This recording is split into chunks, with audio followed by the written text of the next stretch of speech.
Dominie Dean. By Ellis Parker Butler. Thusia. The avid Dean caught his first glimpse of Thusia Frag from the deck of the Mary K. steamboat at the moment when, a fledgling minister, he ended his long voyage down the Ohio and up the Mississippi and was ready to step on riverbank soil for the first time. From mid-river, as the steamer approached, the town had seen but a fringe of buildings at the foot of densely foliaged hills, with here and there a house showing through the green and with one or two church spires rising above the trees. Then the warehouse shut off the view while the Mary K. made an unsensational landing, bumping against the projecting piles, bells jingling in her interior, paddle wheels noisily reversing and revolving again, and the mate swearing at the top of his voice. As the bow of the steamer pushed beyond the warehouse, the sordidly ugly riverfront of the town came into view again: mud, sand, weather-beaten frame buildings, while on the sandy levee at the side of the warehouse lounged the 20 or 30 male citizens in shirt sleeves who had come down to see the arrival of the steamer. From the saloon deck they watched the steamer push her nose beyond the blank red wall of the warehouse. Against the rail stood all the boat's passengers, and at David's side the friend he had made on the voyage up the river, a rough, tobacco-chewing itinerant preacher, uncouth enough but wise in his day and generation. "Well, this is your riverbank," he said. "Here ye are. Now hold on. Don't be in a hurry. There's your reception committee, I'll warrant ye, them three with their coats on. Don't get excited. Let 'em wait and worry a minute for fear you've not come. Keep an even mind under all circumstances, as your motto says, that's the day. Let 'em wait. They'll think all the better of ye, brother. Keep an even mind, hey? You'll need one with that mastiff-jowled old elder yonder. He's going to be your trouble man." David put down the carpet-bag he had taken up. Of the three men warranted to be his reception committee he recognized but one, Lawyer Hoskins, the man who while East had heard David preach and had extended to him the church's call. Now Hoskins recognized David and raised his hand in greeting. It was at this moment that Thusia Frag issued from the side door of the warehouse, two girl companions with her, and faced toward the steamboat. In the general gray of the day she was like a splash of sunshine, and her companions were hardly less vivid. Thusia Frag was arrayed in a dress that echoed the boldest style set forth by Godey's Lady's Book, for that year of grace, 1860, a summer silk of gray and gold stripes, flounced and frilled and raffled and fringed, and on her head perched a hat that was sauciness incarnate. She was overdressed by any rule you chose. She was overdressed for Riverbank and overdressed for her father's income and for her own position, but she was a beautiful picture as she stood leaning on her parasol, letting her eyes range over the passengers grouped at the steamer's saloon deck rail. As she stood there, David raised his hand in answer to Lawyer Hoskins' greeting, and Thusia Frag, smiling, raised a black-knit hand and waved at him in frank flirtation. Undoubtedly she had thought David had meant his salutation for her. David turned from the rail, grasped his companion's hand in hearty farewell, and with his carpet-bag in hand, descended to the lower deck, and Thusia, preening like a peacock, hurried with her girl companions to the foot of the gangplank to meet her new conquest. This was not the first time Thusia had flirted with the male passengers of the packets. Few boats arrived without one or more young dandies aboard, glad to vary the monotony of a long trip and ready to take part in a brief flirtation with any Thusia and to stretch their legs ashore while the sweating negroes loaded and unloaded the cargo. When the stop was long enough, there was usually time for a brisk walk to the main street and for hurried ice cream treats. The warning whistle of the steamer gave ample time for these temporary beaux to reach the boat. The Thusias who could be found all up and down the river knew just the safe distance to carry their cavaliers in order to bring them back to the departing steamer in the nick of time, sometimes running the last 100 yards at a dog trot, the girls stopping short with little cries of laughter and shrill farewells, but reaching the boat landing in time to wave parasols or handkerchiefs. Most of these gaily garbed girls were innocent enough, although these steamer flirtations were evidence that they were not sufficiently controlled by home influences. Such actually bad girls as the town did, however, indulge in these touch-and-go flirtations often enough to cause the sober-minded to look askance at all the young persons who flirted thus. While the more innocent, like Thusia, made use of these opportunities only for their momentary flare of adventure, and while the young men were seldom seen again, even on the return trip, the town quite naturally classed all these girls as gay, whatever that meant. As David stepped on the gangplank to leave the steamer, he saw the three girls, Thusia a little in advance, standing at the foot of the plank. Thusia herself, saucy in her defiance of the eyes she knew were upon her, smiled up at him, her eyes beaming a greeting, her feet ready to fall into step with his, and her lips ready to begin a rapid chattering to carry the incident over the first awkward moment in case her catch proved mutely bashful.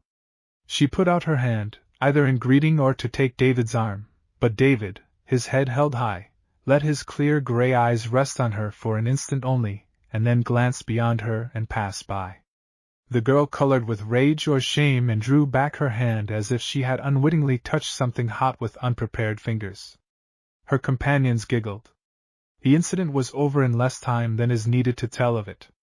Henry Fragg, Thusia's widowed father and agent for the steamers, seeing the committee awaiting David, came from his office and walked toward them.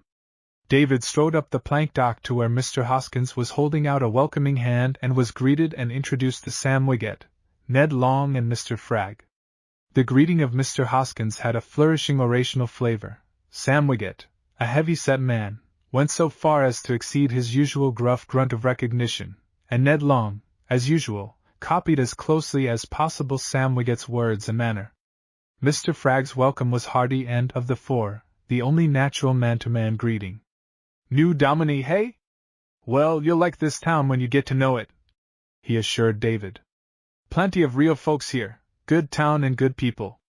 All right, Mac," he broke off to shout to the mate of the Mary Kay. "Yes, all those casks go aboard.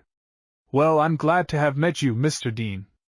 Thusia was still standing where David had passed her back toward the town. Usually saucy enough, she was ashamed to turn and face those clean gray eyes again. Her father saw her. "Thusia!" he called. She turned and came. "Thusia, this is our new Dominie," Fragg said, placing his hand on her arm. "This is my daughter, Mr. Dean. Aren't the women having some sort of welcome hurrah up at the manse? Why don't you go up there and take a hand in it, Thusia? Well, Mr. Dean, I'll see you many times, I hope." Thusia, all her sauciness gone, stood abashed, and David tried vainly to find a word to ease the embarrassing situation. Mr. Wiggett relieved it by ignoring Thusia utterly.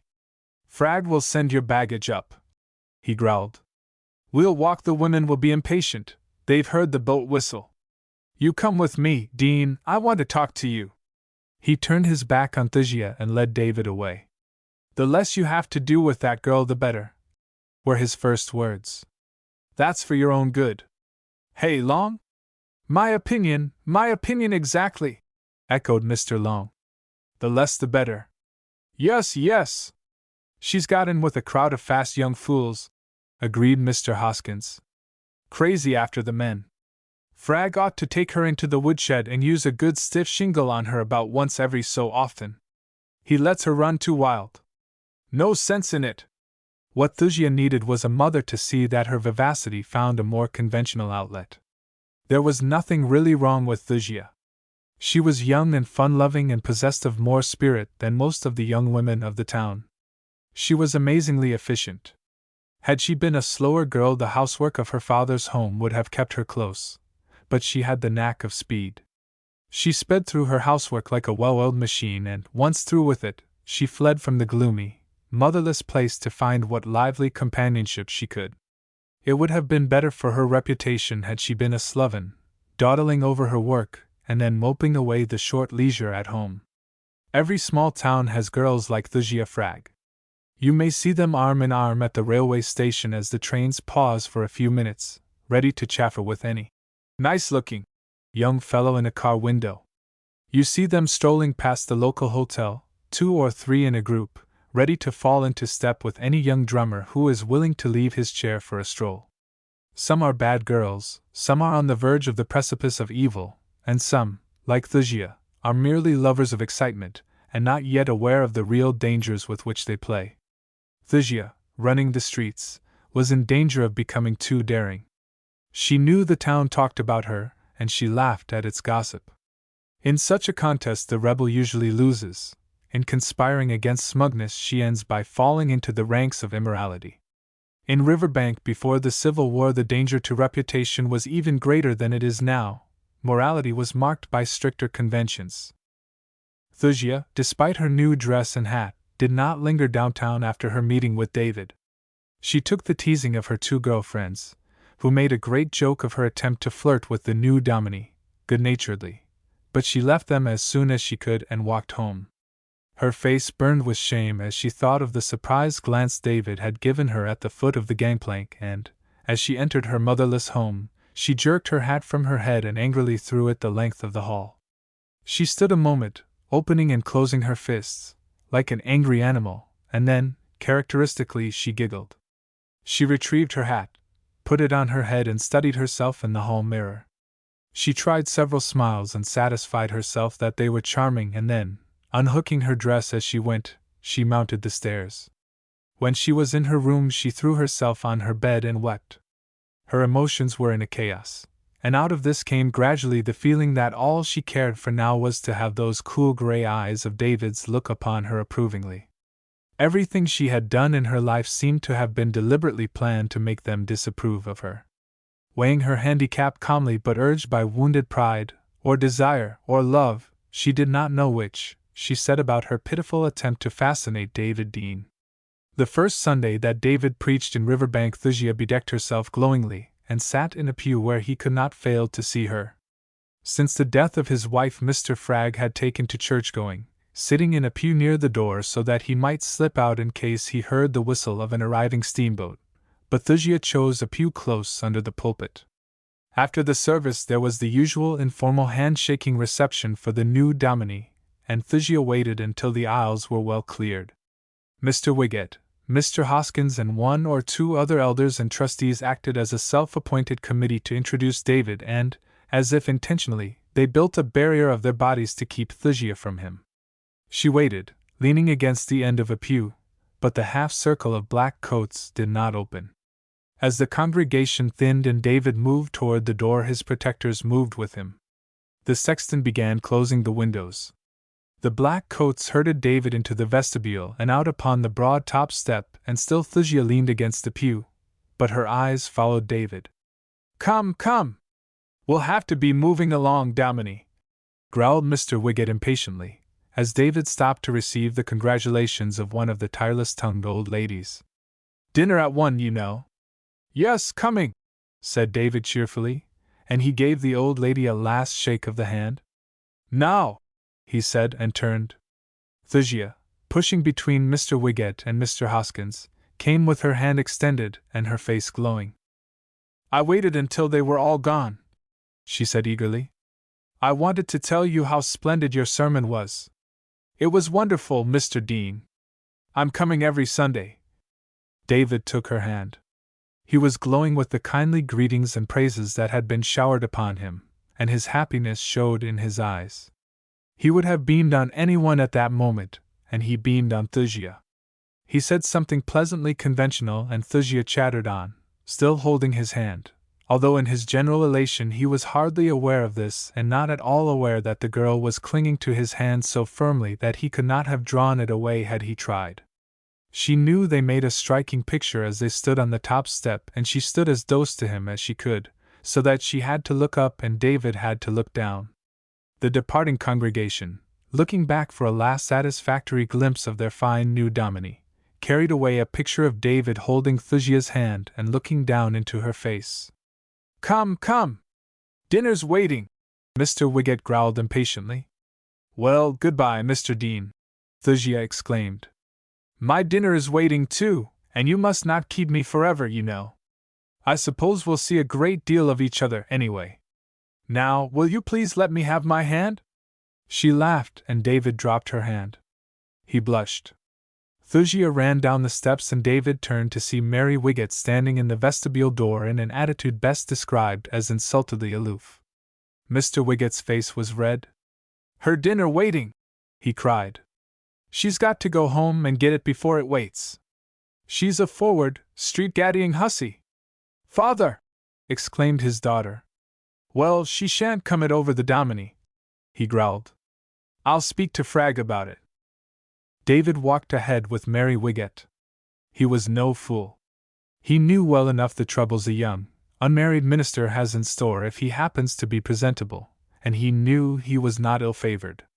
It is not always, except in books, that the leading pillar of the church has a daughter whose last chance of matrimony is the Dominie.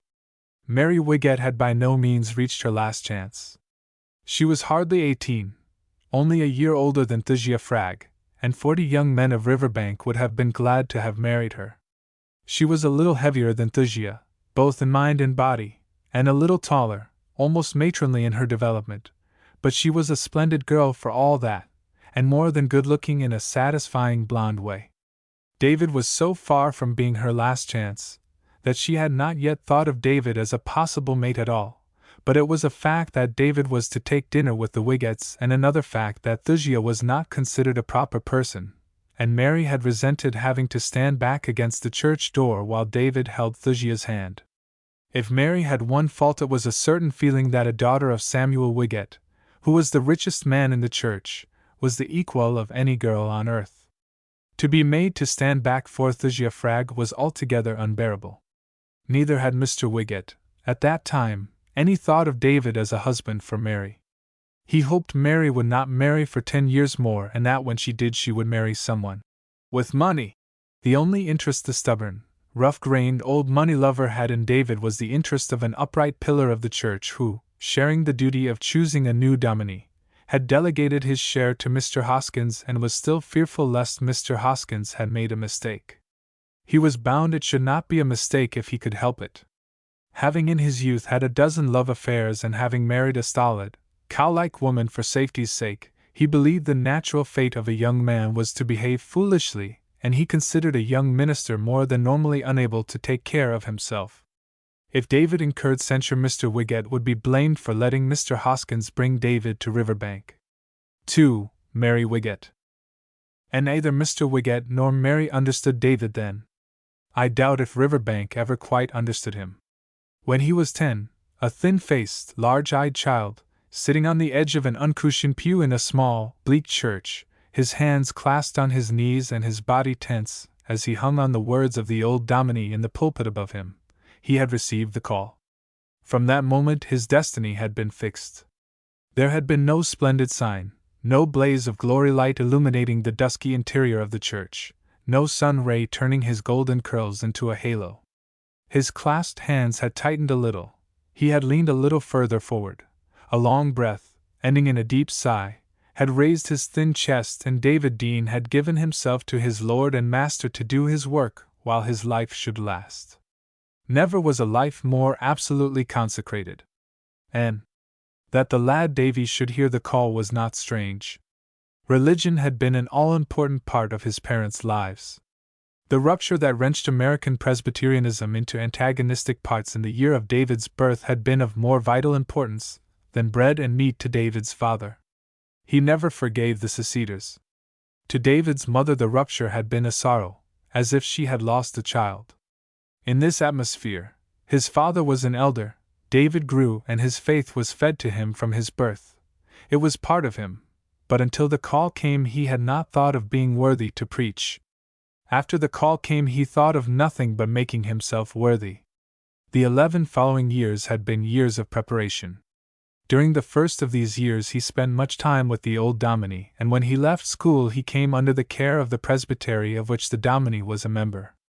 It was David's father's pride that he was able to pay David's way through the college and seminary courses. It was his share in giving Davy to the Lord. At 21 David was a tall youth, slender, thoughtful and delicate. His hair was almost golden, fine and soft, with a curly forelock. He had never had a religious doubt. He preached his trial sermon, received his license, and almost immediately his call to Riverbank. This was David, clean and sure, honest and unafraid, broad-browed and deer-eyed, his favorite motto. Keep an even mind under all circumstances. It was to protect this young David, clear as crystal and strong as steel, that the members of the First Presbyterian Church of Riverbank, during those first weeks, tacitly conspired, and it was against Thasia Frag, the fluttering, eager and love-incited little butterfly, with a few of the golden scales already brushed from her wings, that they sought to protect him. To her own enormous surprise, Mary Wiggett almost immediately fell in love with David. She was not an emotional girl, and she had long since decided that when the time came she would marry someone from Derlingport or St. Louis. She had not thought of falling in love as a necessary preliminary to marriage. In a vague way she had decided that a husband from Derlingport or St. Louis would be more desirable because he would take her to a place where there was more society, and where certain of the richer trimmings of life were accepted as reasonable and not frowned on as extravagances. She had a rather definite idea that her husband would be someone in the pork or lumber industries, as they were then the best income producers. She meant to refuse all comers for about 5 years, and then begin to consider any who might apply, taking proper stock of them and proceeding in a sensible, orderly manner. A month after David came to Riverbank she would have given every man in the pork and lumber industries for one of David's gentle smiles. She thrilled with pleasure when he happened to touch her hand. She was thoroughly in love. Thusia, for her part, pursued David unremittingly. She stopped running the streets, and tried to force her way into the activities of the church until she was so cruelly snubbed and cold-shouldered that she wept for anger, and gave up the attempt. Then she lay in wait for David.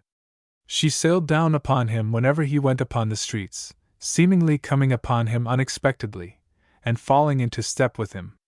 She ambuscaded him on the main street when he went to the post office for his mail. She was quite open in her forced attentions, and of course she was talked about. Thusia did not care. She had no way of courting him but by being bold. She fluttered her wings before his eyes whenever she could. She was a butterfly teasing to be caught. And David? In spite of Wiggett's warnings and his own, he grew fond of her.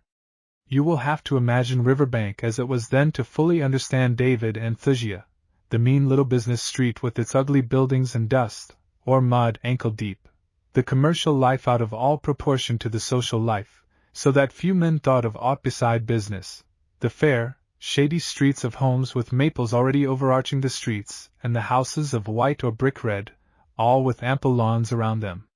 You can see David leave the little white manse beside the brick church and walk the shady streets, making a pastoral call or going to the post office. Those pastoral calls! Serious matters for a young dominie in those days.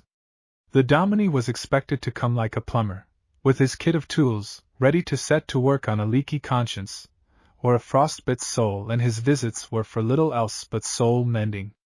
We saved up our little leaks for him just as we saved up our little ills for the doctor, and we gave him his fill.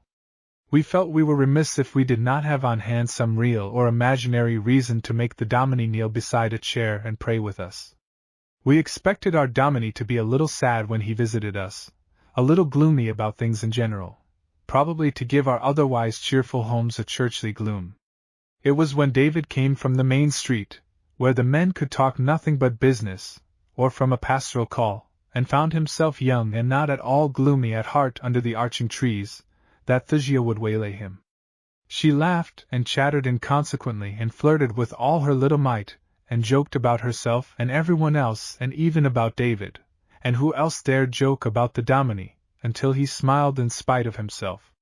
His flock seemed to fall naturally into two classes, those who felt they had a sort of proprietary interest in him, and those who were a little afraid of him. Thusia was not like either. She was a gleam of unadulterated youth. David began to look forward to their chance meetings with uneasy but pleasant anticipation. She was like a bit of merry music brightening but not interrupting his work. He hardly knew how eagerly he looked forward to his meetings with Thusia until after half his congregation was talking about them. The autumn saw a great outbreak of money-making affairs in the church. There was a mortgage, of course, and church fairs and festivals and dinners followed one after another under David's eager guidance, and it was impossible to keep Thusia from these. She fluttered about David. One or two of the young women of the church finally ventured to make use of Thusia, setting her to work as a waitress at one of the dinners where they were short-handed, but Mary Wiggett soon let them know they had made a mistake. With a woman's intuition she felt in Thusia a dangerous rival. Even before Thusia or David suspected the truth, she saw how great an attraction Thusia had for the young Dominie. Her own efforts to attract David were necessarily slower and more conventional. There was no question that Mary would make an excellent wife for a minister, and Mary did not doubt her ability to win David if given time.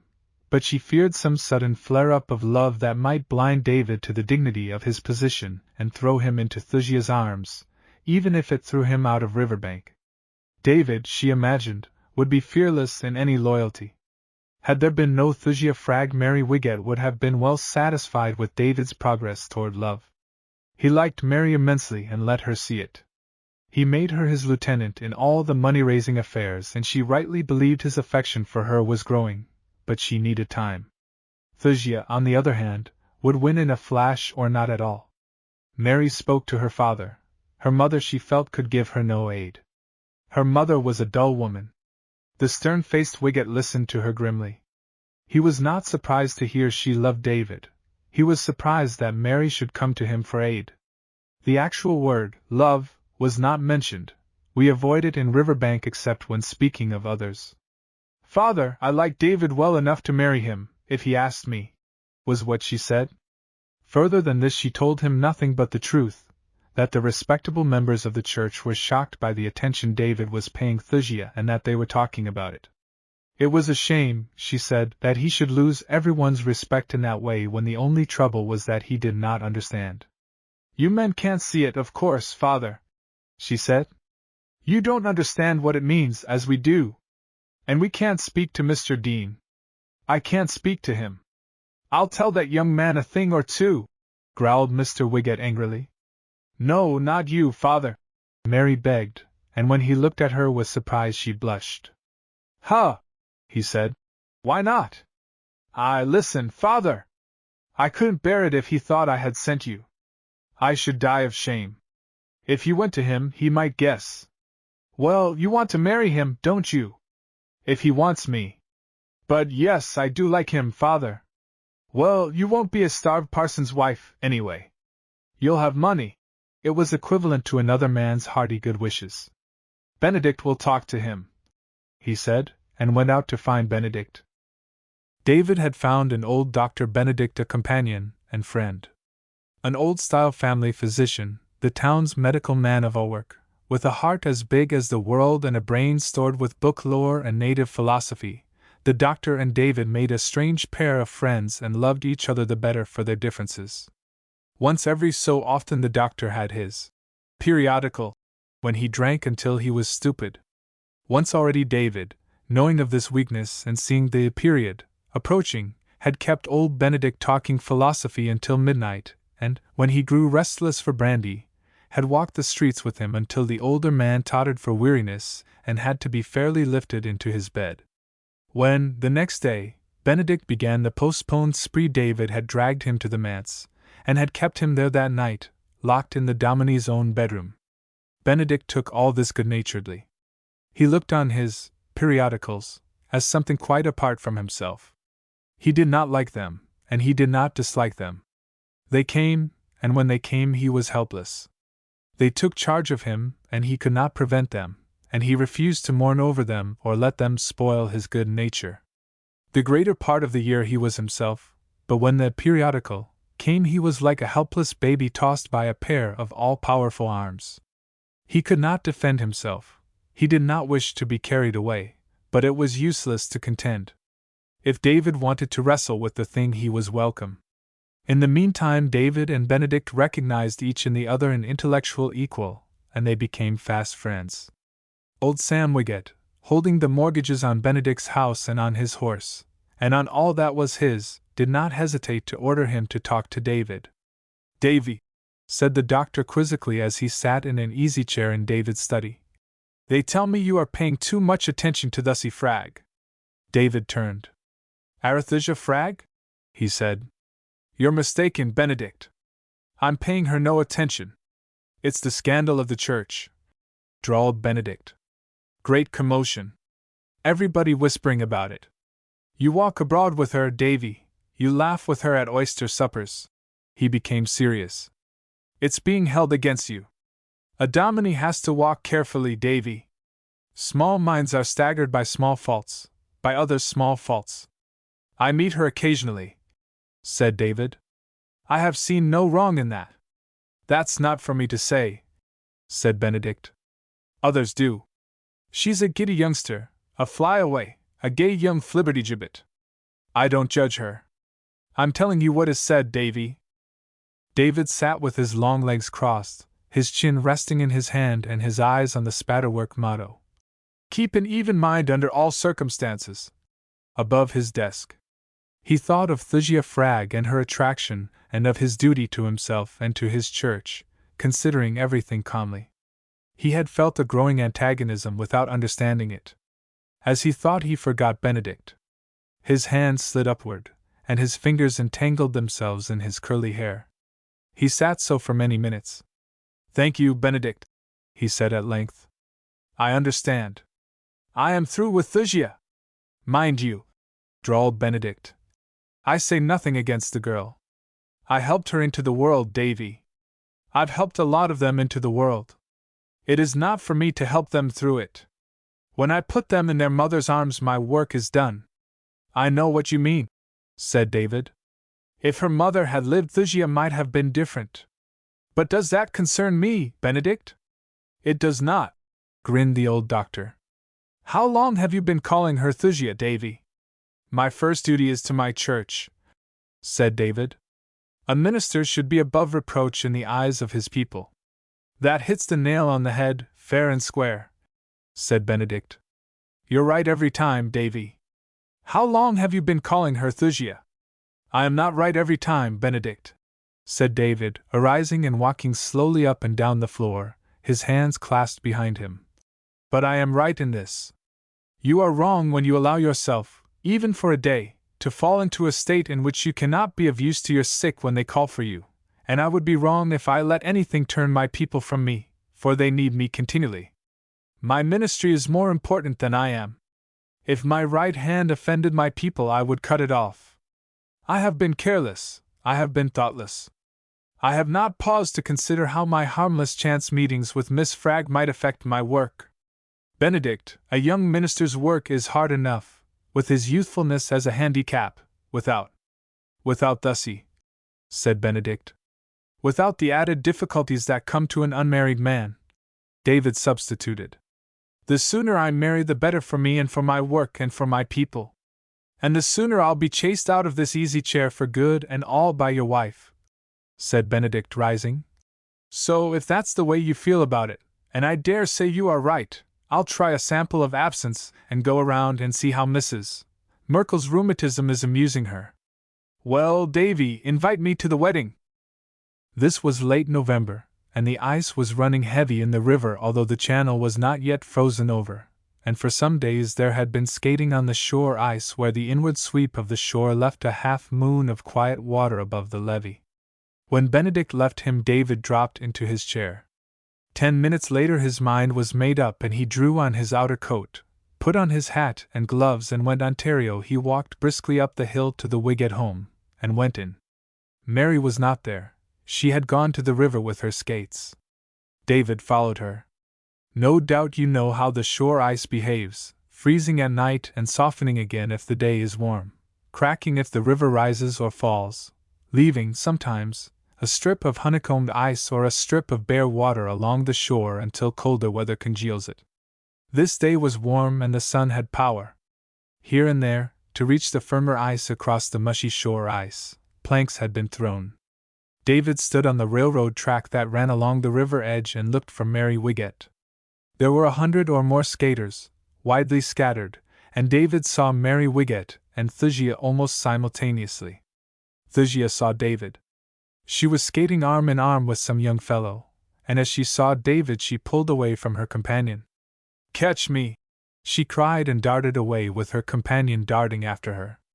She was the most graceful skater Riverbank boasted, and perhaps her first idea was merely to show David how well she could skate. Suddenly, however, as if she had just seen David, she waved her muff at him and skated toward him. The young fellow turned in pursuit, but almost instantly shouted a warning and dug the edges of his skates into the ice. Thusia skated on, straight toward the thin, decayed ice she sped, one hand still waving her muff aloft in signal to David. He started down the bank almost before she reached the bad ice, for he saw what was going to happen.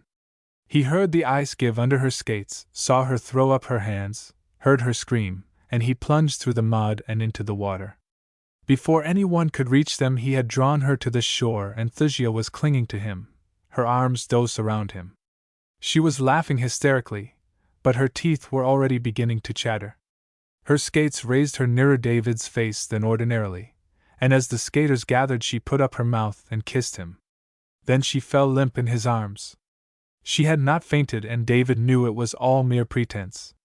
He knew she had been in no danger, for his legs were wet only to the knees, and if Thysia was drenched from head to foot it was because she had deliberately thrown herself into the water. He felt it was all a trick, and he shook her violently as he tried to push her away. "Stop it!" he cried. "Stop this nonsense!" But even as a dozen men crowded around them, he lifted her in his arms and carried her up the railway embankment. Below them Mary Wiggett stood, safely back from the dangerous edge of the ice. "Get a rig as quickly as you can," David commanded. "She's not hurt, but she'll take cold in these wet clothes.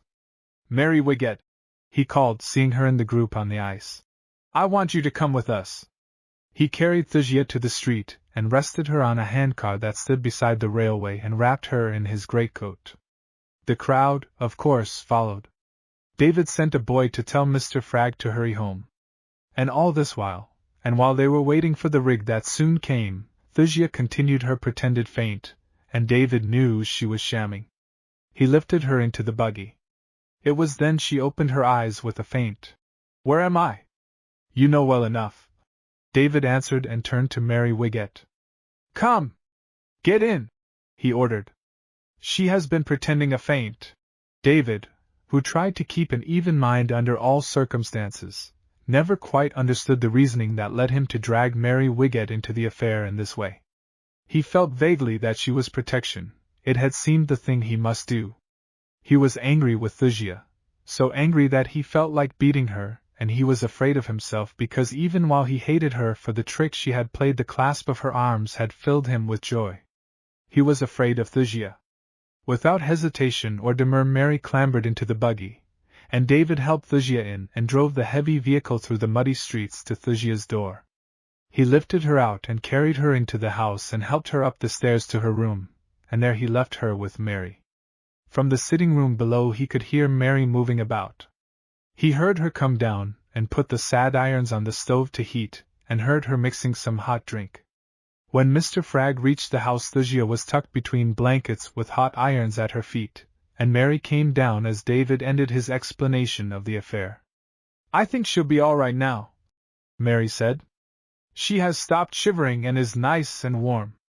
We'll stop for Dr. Benedict, Mr. Fragg, just to make sure." On the way home David asked Mary to marry him. She did not pretend unwillingness. She was surprised to be asked just then, but she was happy, and she tucked her arm under his affectionately, and David clasped her hand. He was happy, quite happy. They stopped to send Dr. Benedict to the Fraggs, and then David drove Mary home. She held his hand a moment or two as she stood beside the buggy at her gate. "You'll come up this evening, David, won't you?" she asked. "Wait, David, I'll have our man drive you home and take this rig back wherever it came from," she added with a pleasing air of new proprietorship. "You must go straight home and change into something dry. And be sure to come up this evening." "I will," said David, and she turned away.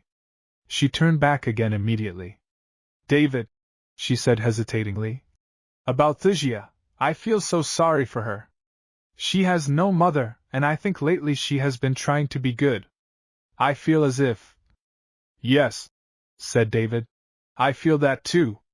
"Well, then, it will be all right," said Mary happily. "And remember, change your clothes as soon as you get home, David Dean." When David opened the door of the manse, he stood for a minute letting his happiness have its own way with him. He imagined the little house as it would be with Mary in it as the mistress, and, in addition to the glow of heart natural to an accepted lover, he felt he had chosen wisely. His wife would be a help and a refuge, she would be peace and sympathy at the end of every weary day. Then he climbed the stairs to change his wet garments, as Mary had wisely ordered. 3. The Copperhead. Hen Sumter was fired upon. David Dean had been in Riverbank not quite a year, but he had passed through the first difficult test of the young minister, and Mary Wiggett's smile seemed to have driven from the minds of his people the opposition they had felt when it seemed he was, or might become, too fond of Thusia Fragg. Poor little Thusia! The bright, flirting, reckless butterfly of a girl, captured soul, mind and body by her first glimpse of David's cool gray eyes, knew, as soon as Mary Wiggett announced that David had proposed and had been accepted, that David was not for her. Mary Wiggett, inheriting much of hard-headed old Samuel Wiggett's common sense, was not apt to let David escape, and David had no desire to escape from the quite satisfactory position of future husband of Mary Wiggett. As the months of the engagement lengthened, he liked Mary more and more. The announcement of the Dominie's engagement settled many things. It settled the uneasiness that is bound to exist while a young, unmarried minister is still free to make a choice, and it settled the fear that David might make a fool of himself over Thusia Fragg. While his congregation did not realize what an attraction Thusia had had for David, they had feared her general effect on him. With David engaged to the leading elder's daughter, and that daughter such a fine, efficient blonde young woman as Mary was, there was peace and David was happy. He had no trouble in stifling the feeling for Thusia that he felt had come dangerously near being love. Until Riverbank was thrown into a rage by the news from Fort Sumter, David, with due regard for his motto, "Keep an even mind under all circumstances," had prepared to settle down into a state of gentle usefulness, and to become the affectionate husband of the town's richest man's daughter. The wedding was to be when Mary decided she was quite ready. She was in no great haste, and in the flame of patriotism that swept all Iowa with the first call for troops and the subsequent excitement as the town and county responded and the streets were filled with volunteers, Mary postponed setting a day. David and Mary were both busy during those early war days.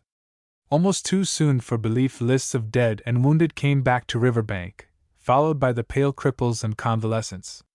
Loyal entertainments and sanitary fairs kept every young woman busy, and there is no doubt that David did more to aid the cause by staying at home than by going to the front. He was willing enough to go, but all Iowa was afire and there were more volunteers than could be accepted. No one expected the war to last over 90 days. More said 60 days. Little Thusia Fragg, forgiven by Mary and become her protégée, was taken into the councils of the women of David's church in all the loyal charitable efforts. She was still the butterfly Thusia, she still danced and appeared in gay raiment and giggled and chattered, but she was a forgiven Thusia and did her best to be good. Like all the young women of the town, she was intensely loyal to the North, but her loyalty was more like the fiery spirit of the Southern women than the calmer Northern loyalty of her friends. As the lists of dead grew in the war, at the end of 90 days, seemed hardly begun, loyalty and hatred and bitterness became almost synonymous. Riverbank, on the Mississippi, held not a few families of Southern sympathizers, and the position of any who ventured to doubt the right of the North to coerce the South became most unpleasant. Wise Copperheads kept low and said nothing, but they were generally known from their antebellum utterances, and they were looked upon with distrust and hatred. The title, Copperhead, was the worst one man could give another in those days. As the war lengthened, one or two hot outspoken Democrats were ridden out of the town on rails, and the rest, for the most part, found their sympathies change naturally into tacit agreement with those of their neighbors. It was early in the second year of the war that old Merlin Hinch came to Riverbank County. It was a time when public feeling against Copperheads was reaching the point of exasperation. Merlin Hinch, with his few earthly goods and his wife and daughter, crossed the Mississippi on the ferry in a weather-beaten prairie schooner a few weeks before plowing time. He came from the East, but he volunteered nothing about his past. He was a misshapen, pain-racked man, hard-handed and close-mouthed. He rested one day in Riverbank, got from some real estate man information about the farms in the back townships of the county, and drove on. There were plenty of farms to be had, rented on shares or bought with a mortgage, and he passed on his way, a silent, forbidding old man. In the days that followed, he sometimes drove into town to make such purchases as necessity required. Sometimes his wife, a faded, work-worn woman, came with him, and sometimes his daughter, but more often he came alone. Old Hinch, Copperhead Hinch, he came to be called, was not beautiful. He seldom wore a hat, coming to town with his iron-gray hair matted on his head and his iron-gray beard tangled and tobacco-stained. Some long-past accident had left him with a scar above the left eyebrow, lowering it, and his eyebrows were like long, down-curving gray bristles, so that his left eye looked out through a bristly covert, giving him a leering scowl. The same accident had wrenched his left shoulder so that his left arm seemed to drag behind him, and he walked bent forward with an ugly sidewise gait. At times he rested his left hand on his hip. He looked like a hard character, but, as David came to know, he was neither hard nor soft but a man like other men. Sun and rain and hard weather seemed to have turned his flesh to leather. In those days the post office was in the Wiggett building, some 60 feet off the main street, and it was there those who liked to talk of the war met, for on a bulletin board just outside the door the lists of dead and wounded were posted as they arrived, and their headline pages of the newspapers were pasted. To the post office old Hinch came on each trip to town, stopping there last before driving back to Griggs Township. Old Hinch issued from the post office one afternoon just as the postmaster was pasting the news of a Union victory on the board, and some jubilant reader, dancing and waving his cap, grasped old Hinch and shouted the news in his ear. The old man uttered an oath, and with his elbow knocked his tormentor aside. He shouldered his way roughly through the crowd and clambered into his wagon.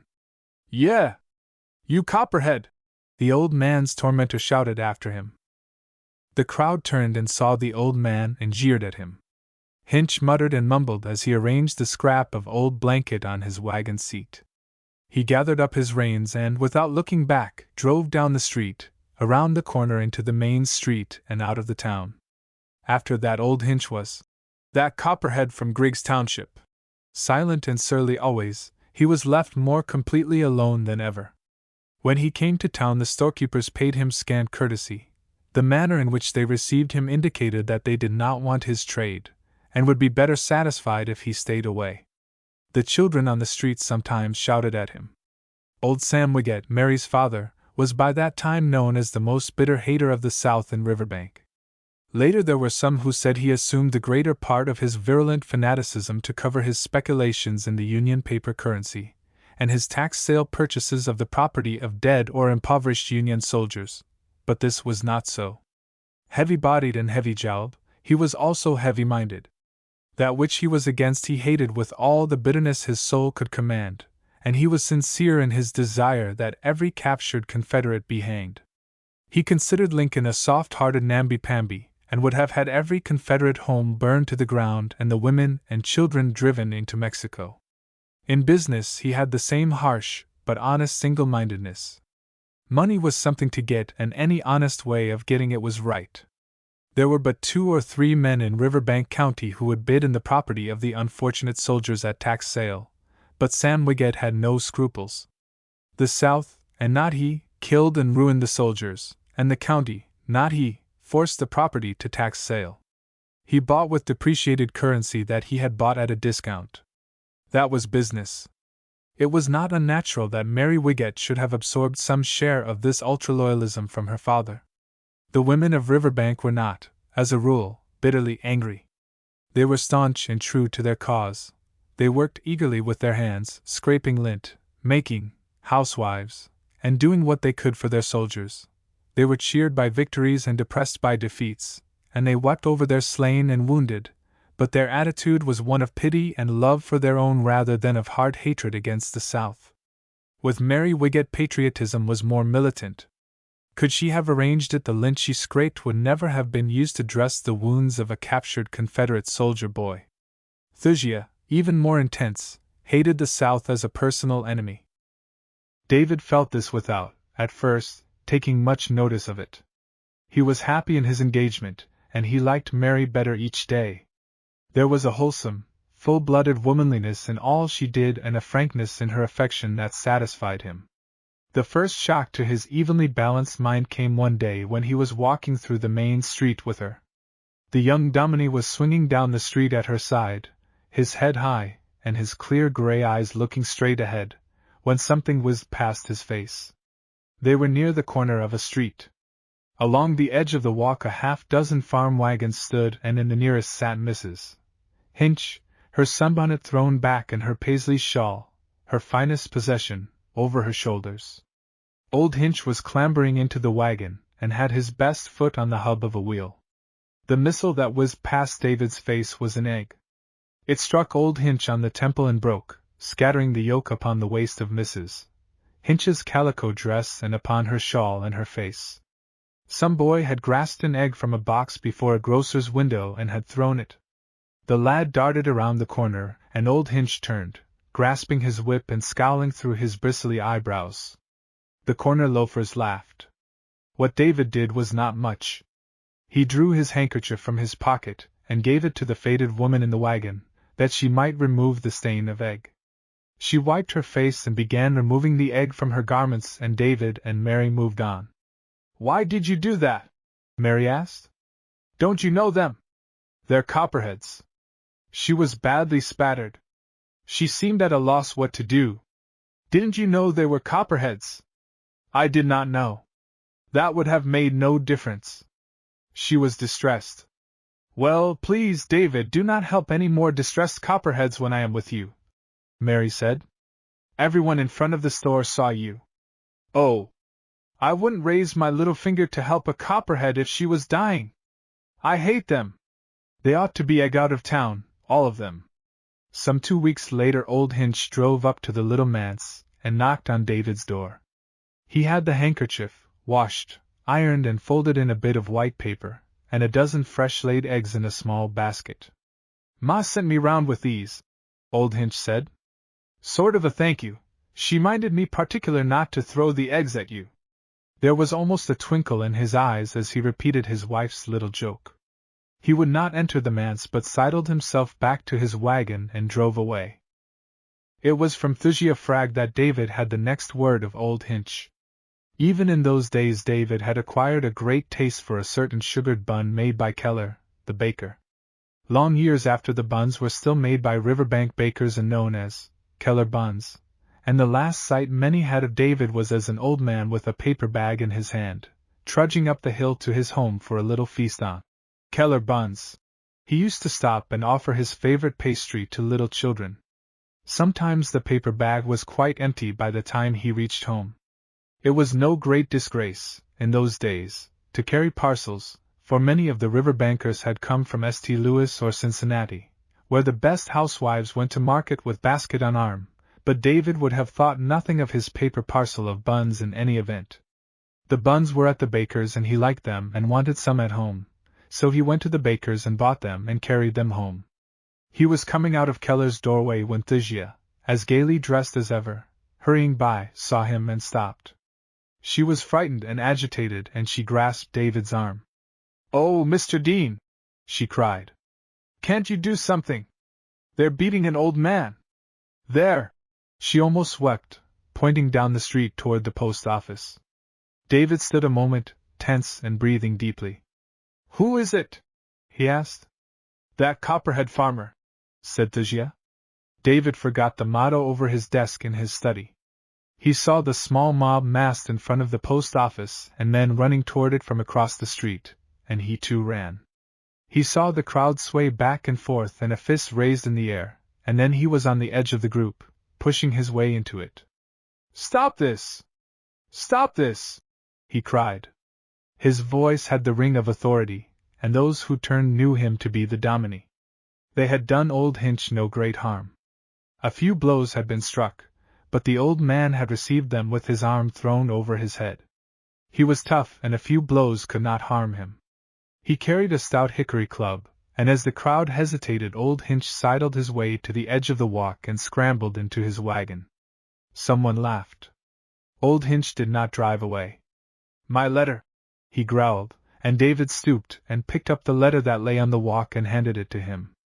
Then Hinch struck his horses a blow with the club and the wagon bumped over the loose stones and away.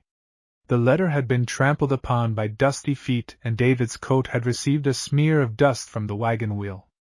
He brushed his hands together, and someone began knocking the dust from the skirt of his coat. It eased the tension. Someone explained. "We told the copperhead to take off his hat to the flag," they told David. "And he damned the war. Somebody hit him. He is an old man," said David. "You can show your patriotism better than by striking an old man." It was not a diplomatic thing to say, and it was still less diplomatic for David to preach, the next Sunday, on the prodigal son. Many shook their heads over the sermon, saying David went too far in asking them to prepare their hearts for the day when the war would be ended and it would be necessary to take the South back into the Brotherhood of States, and to look upon the Confederates as returning prodigals. Old Wiggett was furiously angry. 40 years were to elapse before some of David's hearers were ready to forgive the South, and many went to their graves unforgiving. The feeling after the sermon was that David sympathized entirely too strongly with the South. Those who heard his following sermons knew David was still staunchly loyal, but through the byways of the town the word passed that Dominie Dean was about as bad as any copperhead in the county. 4. Rose Hinch. It was during that week that Benedict, the medical man of all work of the county, David's closest friend, carried David out to Griggs Township to see old Hinch. Dr. Benedict had his faults, medical and otherwise. Calomel in tooth-destroying quantities was one, and his periodical sprees were all the rest. His list of professional calls and undemanded bills qualified him for a saintship, for his heart was right, and it hurt him to take money from a poor man even when it was willingly proffered. "Davy," he said, putting his beaver hat on David's desk and sinking into David's easy chair with a yawn, "people would not let him have a good night's rest once a week. One of my patients gave you a dozen eggs. Remember her?" "Yes. The copperhead's wife. She's not sick, I hope? Malaria, backache, pain in the joints, headache, touch of sciatica?" "No, she's well. She don't complain. It's her husband, David. He's in a bad way." "What ails him?" David asked. "He's blaspheming his God and Maker, Davy," said Benedict. "He's blaspheming himself into his grave. He has hardened his heart, and he curses the God that made him. Davy, he's dying of a breaking heart. He is breaking his heart against the pillars of heaven." David turned in his chair. "And you came for me?"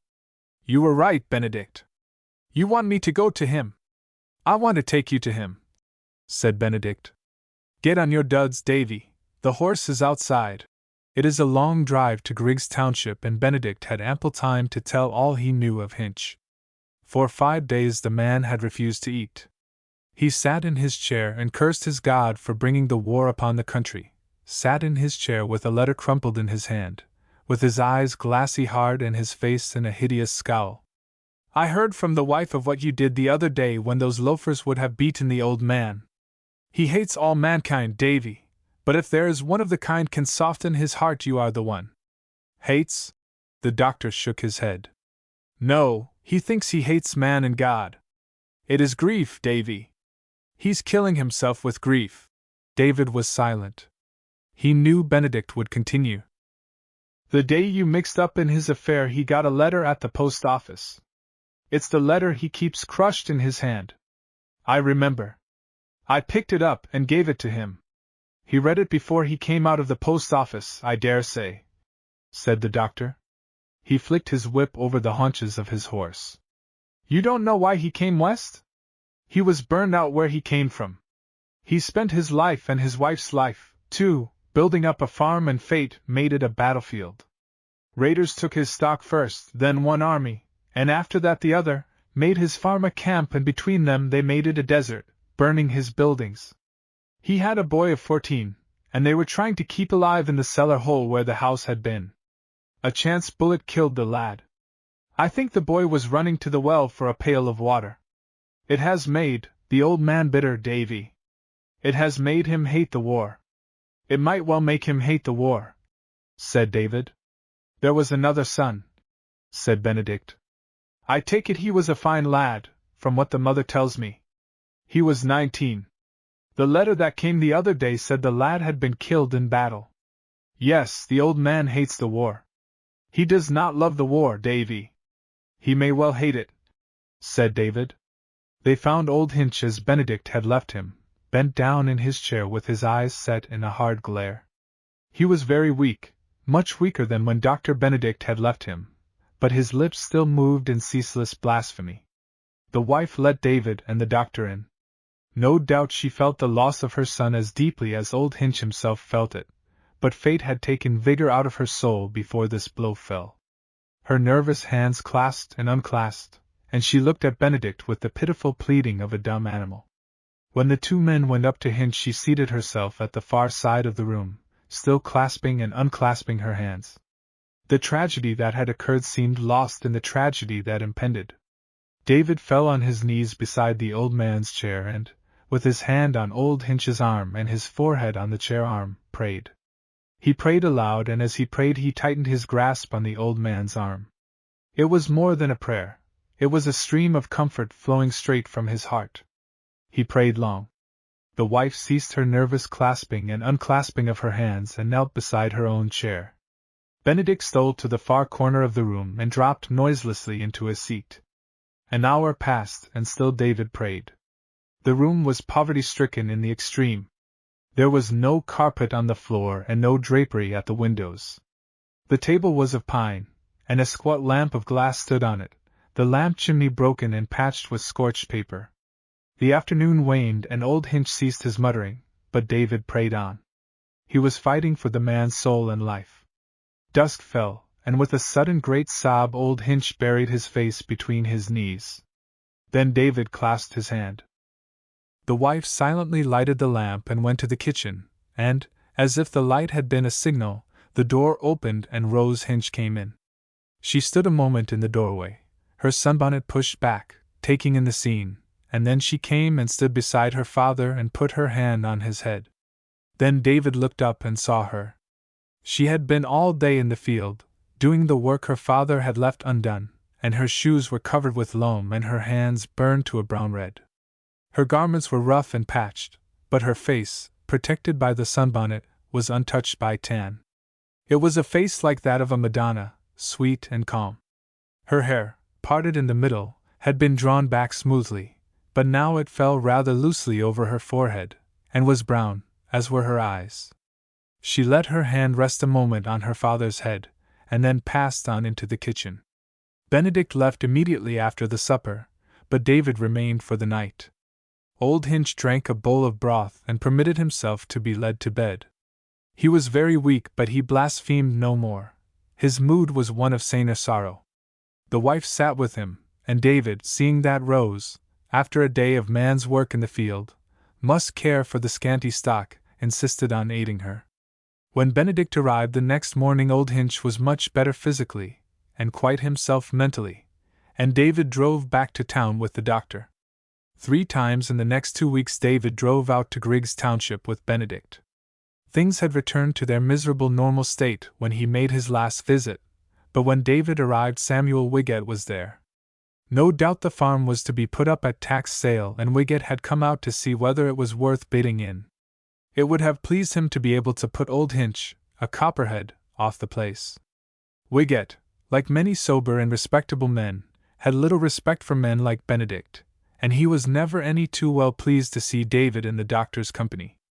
To see David and Benedict together at the home of the Copperhead was bad indeed, and to see the evident friendship existing between David and the Copperhead's wife and daughter was worse. Wiggett climbed into his buggy after a gruff greeting and drove away. For several days after David's meeting with Wiggett at the farm, the young Dominie did not see Mary Wiggett. War times were busy times for the ministers as well as for the men at the front, and David's pastoral duties seemed to crowd upon him. 3 of the boys, sent home to die, lay in their beds and longed for David's visits. He tried to grasp a few minutes to see Mary, but it was often long past midnight when he fell exhausted on his bed. Gossip, once started in a small town, does not travel, it leaps, growing with each leap. It builds itself up like conglomerate, that mass of pebbles of every sort, shells and mud. In no two heads did the stories that were told about David during those days agree. The tales were a conglomerate of unpleasant lies in which disloyalty, infatuation for the copperhead's daughter, hypocrisy, unhallowed love and much else were illogically combined. Of all this David suspected nothing. What Mary Wiggett heard can only be guessed, but it set her burning with jealousy of Rose Hinch, and weeping with hurt pride.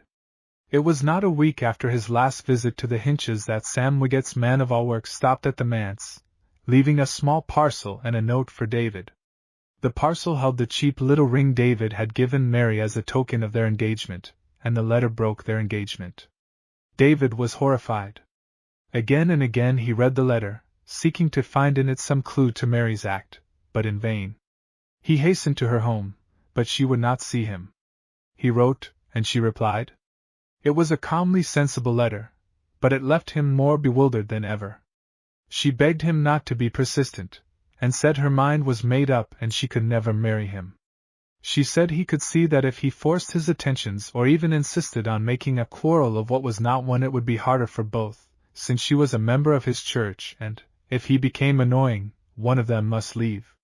Before giving up all hope David persuaded Dr. Benedict to see Mary. The good doctor returned somewhat dazed. She sat on me, Davy, she sat on me hard, he said. My general impression is that she meant to convey the idea that what Samuel Wiggett's daughter chooses to do is none of a drunken doctor's infernal business. But would she give you no reason? Asked David.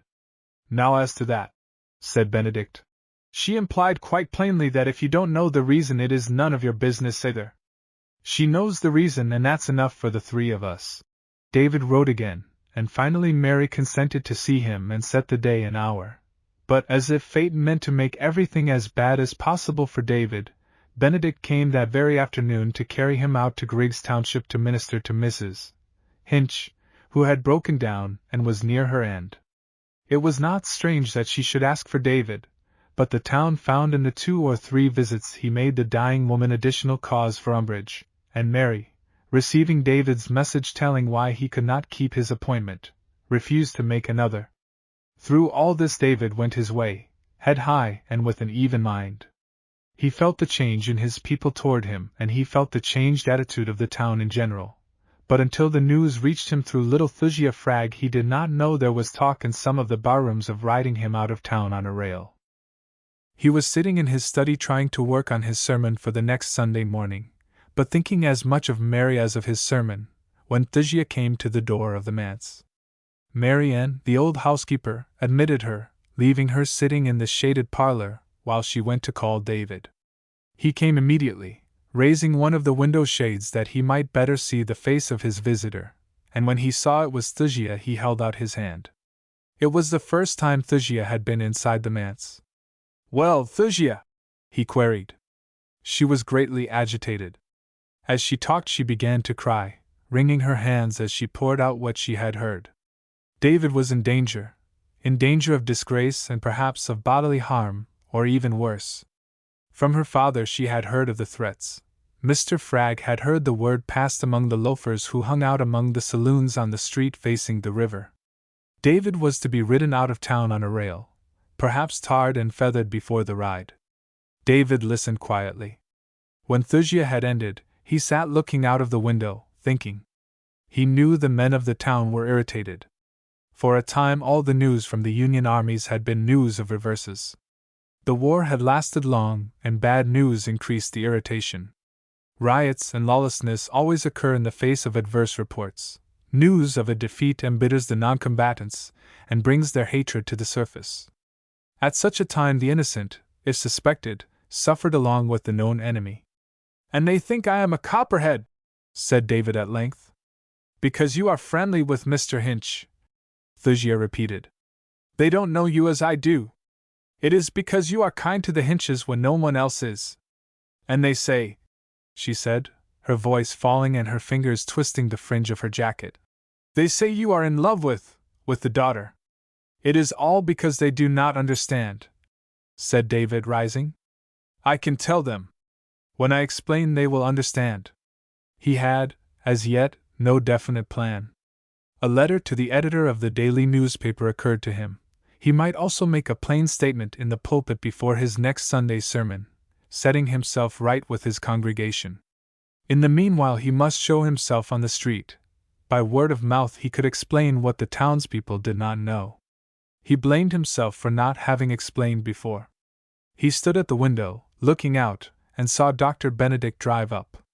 The doctor came toward the house. David met him at the door. "Davy," the doctor said, clasping his hand. "She is dead." And David knew he meant Mrs. Hinch. "And Hinch? He's taking it hard, Davy. He is in town. He is in that mood of sullen hate again. He will need you. You are the only man that can soften him, Davy. It is hard. We left the girl alone with her dead mother. Some woman is needed there." Thusia had come to the parlor door. "Will I do? Can I go?" she asked. "Yes, and bless you for it," the doctor exclaimed. "Get in my buggy." "You'll come, David?" "Of course." "But Hinch, he came to town." "Why?" "He had to get the coffin, Davy." David hurried into his coat. "We must find him at once and get him out of town," he said. "They're threatening to tar and feather him if he shows his face in town again. We may stop them if we are in time. Please God, we may stop them." They found old Hinch's wagon tied opposite the post office. They knew it by the coarse pine coffin that lay in the wagon bed. A crowd, a dozen or more men, stood before the bulletin board watching the postmaster post a new bulletin, and, as David leaped from the buggy, the men cheered, for the tide had turned and the news was news of victory. As they cheered, old Hinch came out of the post office. He had in his right hand the hickory club he always carried, and in the left a letter, doubled over and crushed in his gnarled fingers. He leaned his weight on the club. All the strength seemed gone out of his bent body. Someone saw him and shouted, "Here's the Copperhead!" And before David could reach his side, the crowd had gathered around old Hinch. The old man stood in the doorway, under the flag that hung limply from its pole. His fingers twitched as they grasped the letter in his hand. He glared through his long eyebrows like an angry animal. "Kill the Copperhead!" someone shouted, and an arm shot out to grasp the old man. "Stop!" David cried. He struggled to fight his way to Hinch, but the old man, maddened out of all reason, raised his club above his head. It caught in the edge of the flag above his head, and he uttered a curse, not at the flag, not at his tormentors, but at war and all war had done to him. The knotted end of the club caught the margin of the flag and tore the weather-rotten fabric. Those in front had stepped back before the menace of the raised club, but one man stood his ground. He held a pistol in his hand, and as the flag parted he leveled the weapon at the old man's head and calmly, and in cold blood pulled the trigger. "That's how we treat a Copperhead!" he cried, and the old man, a bullet hole in his forehead, fell forward at his feet. You will not find a word regarding the murder in the Riverbank Eagle of that period. They hustled the murderer out of town until it was safe for him to return. Indeed, he was never in any danger. The matter was hushed up, but few knew old Hinch. It was an incident of the war. But David, breaking through the crowd one moment too late, dropped to his knees beside the old man's dead body, and raised his head while Benedict made the hurried examination. Some members of the crowd stole away, but other men came running from all directions, and, standing beside the dead man, David told them why old Hinch had damned the war and why he hated it, not because he was a Copperhead, but because one son and then another had been taken from life by it, one son killed by a stray Confederate bullet and the other shot while serving in the Union Army. He made no plea for himself. It was enough that he told them that old Hinch was not a Copperhead but a grief-maddened father. As he ended, Benedict handed him the letter that had slipped from the old man's hand as he fell. It bore the army frank and was from the colonel of a Kentucky regiment. There was only a few lines, but they told that old Hinch's oldest son, the last of his 3 boys, had fallen bravely in battle. It was with this new grief in his mind that the old man had stepped out to confront his tormentors. David read the letter, his clear voice carrying beyond the edges of the crowd, and when he finished he said, "We will pray for one who died in anger." And on the step of the post office and face to face with those who but a few minutes before would have driven him from the town in disgrace, He prayed the prayer that made him the best-loved man in Riverbank. Some of our old men still talk of that prayer and liken it to the address Lincoln made at Gettysburg. It was never written down, and we can never know David's words, but those who heard knew they were listening to a real man speaking to a real God, and they never doubted David again.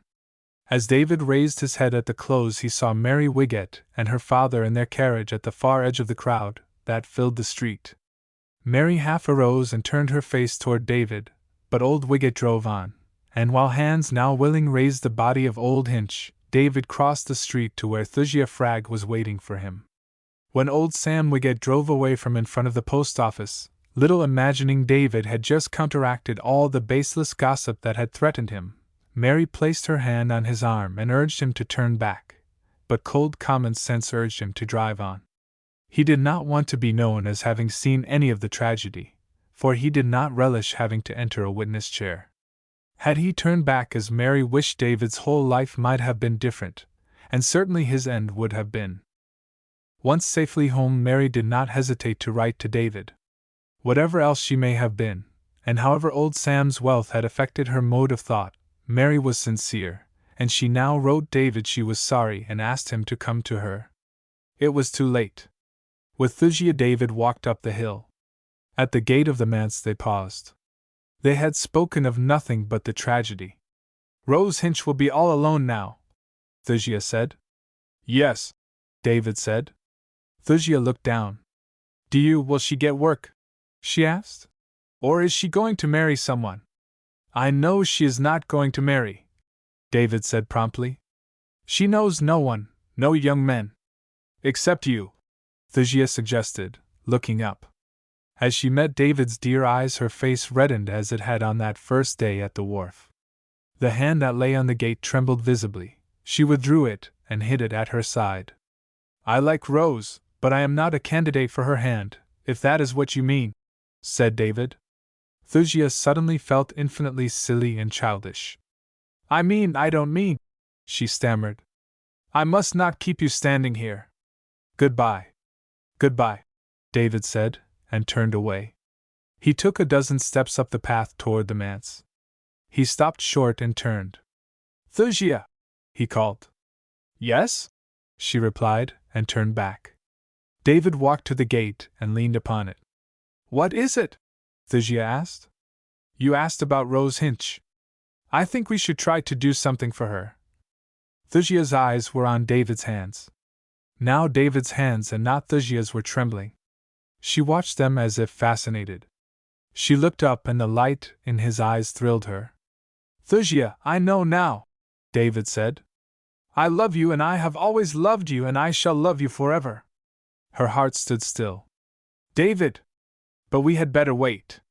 We had better think it over," she managed to say. "You had better, you're the Dominie. Don't you care for Met?" he asked.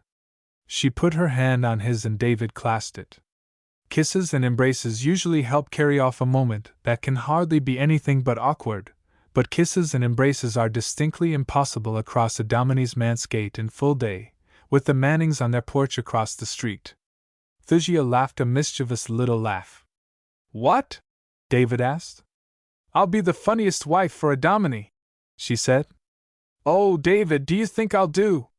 And so, as the fairy tales say, they were married. Fairy tales properly end so, with a brief, "and lived happily ever after." And so may most tales of real life end, but, however the minister's life may run, a minister's wife is apt to find the married years sufficiently interesting. She marries not only a husband but an official position, and the latter is quite apt to lead to plentiful situations. Mary Wiggett, calling David back too late, did not fall into a decline or die for love. Not until she lost David finally did she realize how deeply she had loved him, but she did not sulk or repine. She even served as a bridesmaid for Thasia, and with Thasia planned the wedding gown. She almost took the place of a mother, and advised and worked to make Thasia's trousseau beautiful. She seemed to wish David's bride to be all she herself would have been had she been David's bride. Thasia was too happy to think or care why Mary showed such interest, and David, who could not avoid hearing of it, was pleased and grateful. The crowning act of Mary's kindness was asking Thusia to call Rose Hinch from her poverty to help with the plainer sewing. The three girls spent many days together at the Fraggs, and, although David was mentioned as seldom as ever a bridegroom was mentioned, all three felt they were laboring for him in making his bride fine. Mary, with her calm efficiency, seemed years older than Thusia, and thus the three worked, and were to work together for many years, for love of David. The church troubles. Tea leaves of the maples before the small white manse were red with their October hue, and the sun rays were slanting low across the little front yard at a late afternoon angle, when David, his hat in his hand and his long black coat thrown open, paused a few moments at his gate to greet Rose Hinch, who was approaching from up the hill. David had changed little. He was still straight and slender, his yellow hair still curled over his broad forehead, and his gray eyes were still clear and bright. His motto, "Keep an even mind under all circumstances," still hung above his desk in his study. For nearly 6 years, happy years, Thusia had been David's wife. The old rivalry between Thusia and Mary seemed forgotten. For 1-year-old Wiggett, refusing Mary's pleadings, had sat under a congregational preacher, but the congregational church, being already supplied with leaders, offered him small opportunity to exert his stubborn and somewhat surly desire for dictatorship, and he returned to sit under and glare at David, and resumed his position of most powerful elder. During the first year of Thusia's married life, Mary was often at the manse. Thusia's love was still in the frantically eager stage. She would have liked to have lived with one arm around David's neck, and she was unwittingly in constant danger of showing herself all a Dominie's wife should not be. Her taste for bright clothes and her carelessness of conventionality threatened a harsh awakening for David. During that dangerous first year Mary made herself almost one of the household. Thusia, strange to say, did not resent it. Mary kept, then and always, her love for David, as a good woman can. But little older than Thusia, she was far wiser and immeasurably less volatile, and, having lost David as a lover, she transmuted her love into service. Probably she never thought her feelings into a conscious formula. At the most she realized that she was still very fond of David and that she was happier when helping him than at any other time. Thusia's gay companions of the days before David's coming were quite impossible now that Thusia was a Dominie's bride, and Thusia recognized this and was grateful for Mary's companionship during the months following the honeymoon. A young bride craves a friend of her own age, and Mary was doubly welcome. Her advice was always sound, and Thusia was quick to take it. Mary's friendship also made the congregation's acceptance of Thusia far easier, for anyone so promptly taken up by the daughter of the church's richest member and most prominent elder had her way well prepared in advance. Mary, fearing perhaps that Thusia might be annoyed by what might seem unwarranted interest in her affairs, was wise enough to have herself elected head of the women's organization that had the care and betterment of the manse and its furnishings. To make the house fit for a bride she suggested and carried through changes and purchases. She opened her own purse freely, and what Thusia did not suggest she herself suggested. "Mary is lovely," Thusia told David. A year or two after Mary had thus made herself almost indispensable to Thusia she married. "Oh, I knew it long ago," Thusia said in answer to David's expression of surprise at the announcement of the impending wedding. She had known it a month, which was just 1 day less than Mary herself had known it. Mary's husband, one of the Durlings of Derlingport, was due to inherit wealth some day, but in the meanwhile old Sashandor Durling was glad to shift the nattily dressed, inconsequential young loafer on to Mr. Wiggett's shoulders. Wiggett found him some sort of position in the Riverbank Bank, and young Durling gradually developed into a cheerful, pattering little businessman, accumulating girth and losing hair. Thusia rather cruelly but exactly expressed him when she told Rose Hinch he was something soft and blonde with a gold toothpick. If Mary was ever dissatisfied with him she gave no sign. Those who had wondered what kind of a minister's wife flighty, flirty, little Thusia Fragg would make soon decided she made a good one. She can hardly be better described than by saying she sang at her work. David's meager stipend did not permit the employment of a maid, and Thusia had little enough leisure between meals for anything but cheerful singing at her tasks. She cooked, swept, baked, and washed. There were ministers' wives in Riverbank who were almost as important in church work as their husbands, and this was supposed to be part of their duties. They were expected to lead in all social money-getting affairs, and, in general, to be not merely wives but assistant ministers. If Thusia had attempted this, there might have been, even with Mary's backing, trouble, for every woman in the church remembered that only a short while before Thusia had been an irresponsible, dancing, street-gaddying, young harum-scarum of a girl. Her interference would have been resented. With good sense, or good luck, she left this quasi-assistant ministry to Mary, who gladly assumed it, and Thusia gave all her time to the pleasanter task of being David's happy little wife and housekeeper. David, at the manse gate, was waiting for Rose Hinch. Rose, when she saw David, came on with a brisker step. Rose had become David's protégée, the first and closest of many that, during his long life, gathered about him, leaning on him for help and sympathy. In return, Rose Hinch was always eager to help David in any way she could. She was Riverbank's first precursor of the trained nurse. David and old Benedict had worried about her future, until David suggested that the old doctor give her what training he could and put her in charge of such of his cases as needed especial care. Rose took up the work eagerly. She lived in a tiny room above a store on the main street. To many in Riverbank she represented all that a trained nurse and a lay sister of charity might. "Well, Rose," David said, "you seem happy. Is this fine October air getting into your blood too?" "I suppose that helps," said Rose. "But the long boy is so far past the crisis that I'm not needed any longer. I'm so glad he's getting well. He is such a dear, patient little fellow. That's why I'm happy, David. And you seem fairly well content with the world, I should judge." "I am, Rose," he answered. "Have you time to see Thusia for a minute or two? I know she wants to see you." He held the gate open and Rose entered. David put his hat on one of the gateposts and stood with his arms on the top of the gate, bathing in beauty, as he told Thusia later.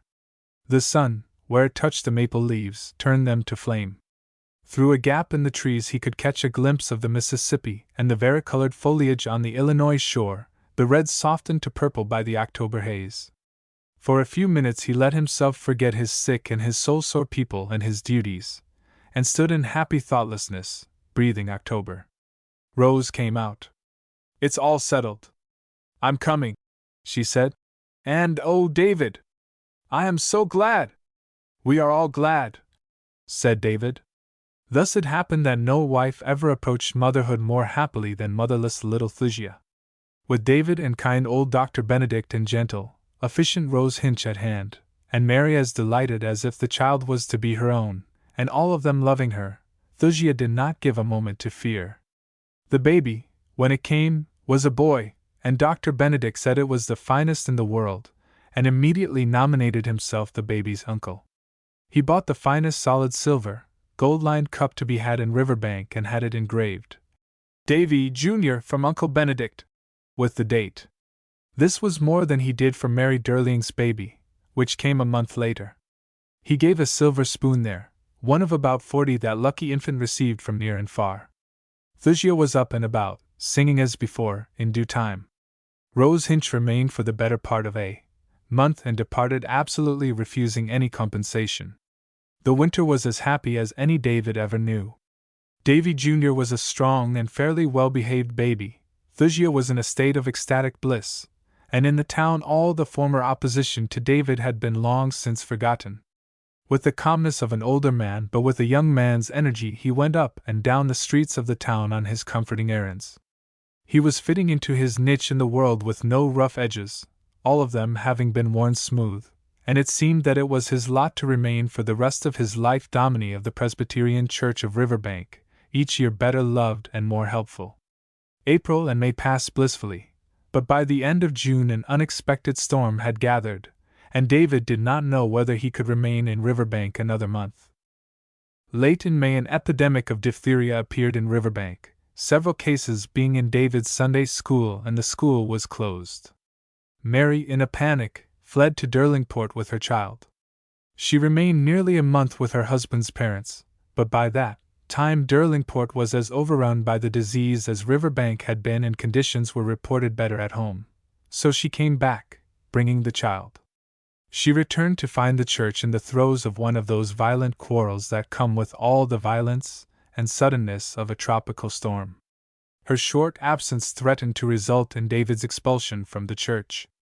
On the last Saturday of June, old Sam Wiggett sat at the black mahogany desk in his office studying the columns of a New York commercial journal. It was the year when the lumber situation induced him to let who wished think him a fool and to make his first big purchase of Wisconsin timberlands, when his daughter, Mary Derling, entered. She came sweeping into the office dressed in all the fuss and furbelow of the fashionable young matron of that day, and with her was her cousin, Ellen Hardcome. Sam Wiggett turned. "Huh! What are you down here for?" he asked. He was never pleased when interrupted at his office. "Where's the baby?" "I left him with nurse in the carriage," said Mary. "Can't you say good day to Ellen, father?" "How are you?" said Mr. Wiggett briefly. Mrs. Hardcome acknowledged the greeting and waited for Mary to proceed. "Well, father," said Mary, "this thing simply cannot go on any longer. Something will have to be done. This quarrel is absolutely breaking up the church." "Huh!" growled Mr. Wiggett. "What's happening now?" "David is going to preach tomorrow," said Mary, dropping into a vacant chair and motioning Ellen to be seated. "After all the trouble we took to get Dr. Hotchkiss to come from Derlingport, and after the ladies offering to pay for a vacation for David out of the fund." "What?" shouted Wiggett, striking the desk a mighty blow with his fist. "Didn't I tell you you women have no right to use that fund for any such nonsense? That's money raised to pay on the mortgage. You've no right to spend it for vacations for your stargazing, whippersnapper preacher. No! Nor for anything else." "But, father," Mary insisted. "I don't care anything about your but, father. That's mortgage money.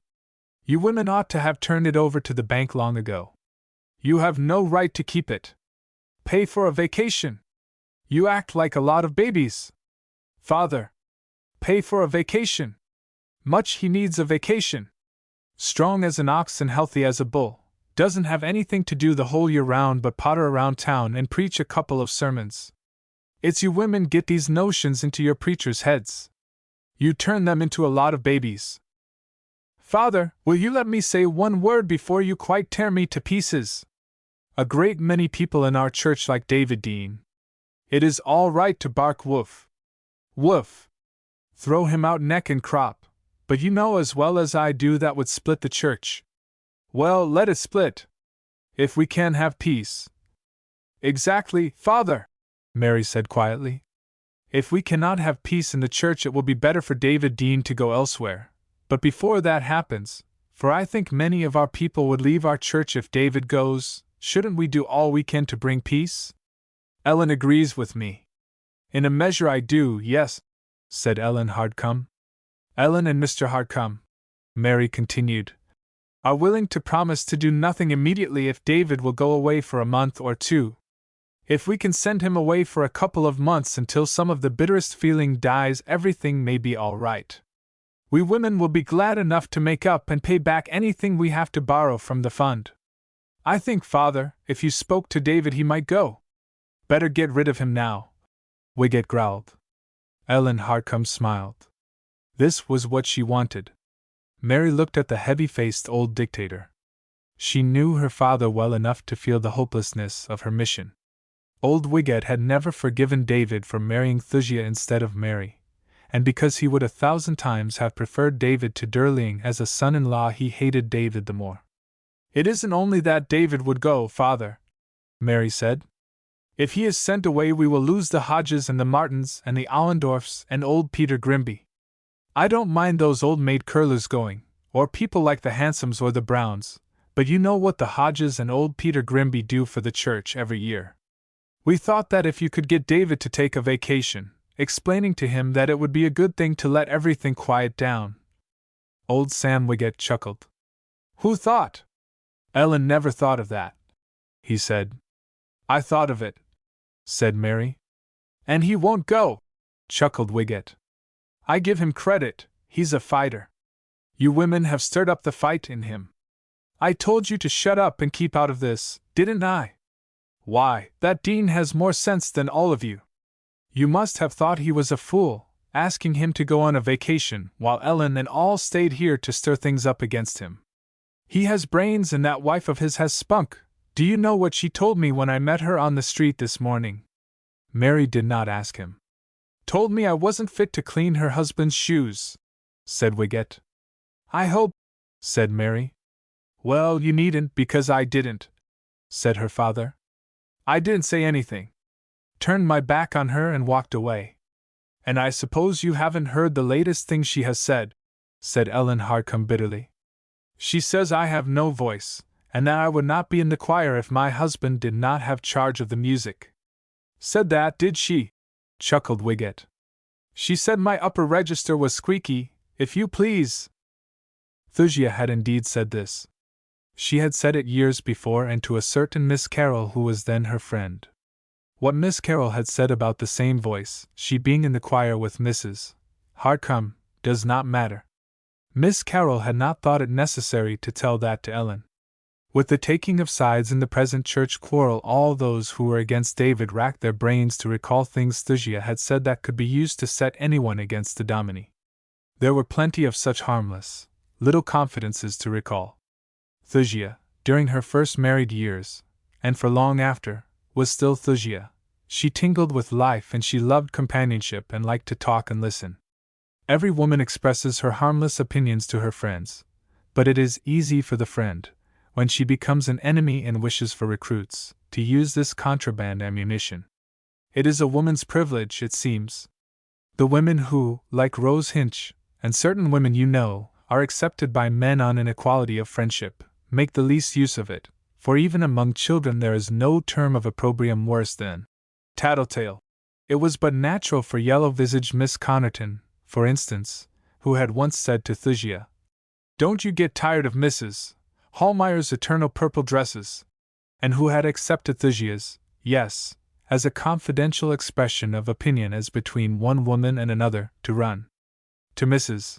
Hallmeyer, when everyone was against Thusia, and say, "And I suppose you know what she said about you, Mrs. Hallmeyer? That she simply got tired to death of seeing your eternal purple dresses." David was fighting for his life was his work in Riverbank. He was not making the fight alone. 7 or more years of faithful service had won him staunch friends who were glad to fight for him, but the miserable feature of a church quarrel is that, win or lose, the minister must suffer. The 2 months of the quarrel were the unhappiest of his life, and David made the fight, not because he hoped to remain in Riverbank after it was ended, but because he felt it his duty to stand by what he believed was right, until he should be plainly and actually told to go. The majority of his people, he felt, were with him, but that would make little difference in the final outcome. Although he tried in every way to lessen the bitterness of the quarrel, so that his triumph, if he won, might be the less offensive, he knew his triumph could mean but one thing. A body, nearly half the church, would prepare to leave, and his supporters, having won, would suggest that it would be better for David, who could not keep body and soul together on what the remnant of a church could afford to pay him, and better for the church, that he should resign and carry his triumph elsewhere. Win or lose, David was likely to lose, but until the final moment he did not mean to back down. Had he felt himself in the wrong, he would have acknowledged it at once. Had he been in the right, and no one but himself concerned, he would have preached a farewell sermon and would have departed. He remained and made the fight because he was loyal to Thusia. It was, indeed, Thusia against whom the fight was being made, and it was Ellen Hardcome to whom the whole miserable affair was due. It was all brought about by a pair of black prunella gaiters. 6. The black prunella gaiters. As Seth Hardcome, while not an elder, was one of the most prominent men in the church, and if anything could be said against him it was that he was almost too upright. Men are intended, no doubt, to be more or less miserable sinners, but Seth Hardcome was, to outward view, absolutely irreproachable. He was in the shoe business on the main street. It is a nice, clean business and does not call for much sweat of the brow. A boy can be hired to open the cases, or necessitate rough clothes, and Seth Hardcome was always clean, neat, and suave. He was a gentleman, polite and courteous. He sold the best shoe he could give for the money. Among other boots, shoes, and slippers, he sold gaiters, then quite the fashion, with prunella uppers and elastic gores at the sides. Most of the ladies wore them. Thusia needed new gaiters. David's stipend was so small in those days. It was never large, that with the new baby, he had hard figuring to avoid running into debt, and Thusia did her share in the matter of economy. She had worn her old gaiters until they were hardly fit to wear. The elastic had rotted and hung in warped folds. The gaiters had been soled and resoled, and the soles were again in holes. Finally, one of the gaiters broke through at the side of the foot. Thusia could not go out of the house in such footwear, and she asked David to stop at Hardcome's for a new pair. She wrote the size on a slip of paper. "The black prunella gaiters, David, the same that I always get. Mr. Hardcome will know," she said. David bought the gaiters. He handed Mr. Hardcome the slip of paper, and Mr. Hardcome himself went to the shelves and selected the gaiters. He wrapped them with his own hands. This was a Monday, and not until the next Sunday did Thusia have occasion to wear the gaiters. It was a day following a rain, and the streets were awash with yellow mud. Thusia came home limping, her poor little toes crimped in the ends of the gaiters. "My poor, poor feet!" she cried. "David, I nearly died. I'm sure you never preached so long in your life. Oh, I'll be glad to get these off." She pulled off one of the offending gaiters and looked at the sole. The size stamped on the sole was a size smaller than Thusia wore. The next day David returned the gaiters to Mr. Hardcome. Mr. Hardcome's professional smile fled as David explained. He shook his head sorrowfully as he opened the parcel and looked at the shoes. There was yellow clay on the heels and a spattering of yellow clay on the prunella. "Too bad," said Mr. Hardcome, still shaking his head. "She's worn them." "Yes, to church yesterday," David said. "I'm sorry," said Mr. Hardcome, and he really was sorry. "I can't take them back. My one invariable rule: boots or shoes I sometimes exchange, but gaiters never. After they have been worn I cannot exchange gaiters." "But in this case," said David, "when they were the wrong size? You remember my wife herself wrote the size on a slip. It doesn't seem, when it was not her error." "That, of course," said Mr. Hardcome with a sad smile. "We cannot know. I am not likely to have made a mistake. Mrs. Dean should have tried the shoes before she wore them." David did not argue. He had the average man's reluctance to exchange goods, particularly when soiled, and he bought and paid for another pair, and nothing more might have come of it had Thusia not happened to know that old Mrs.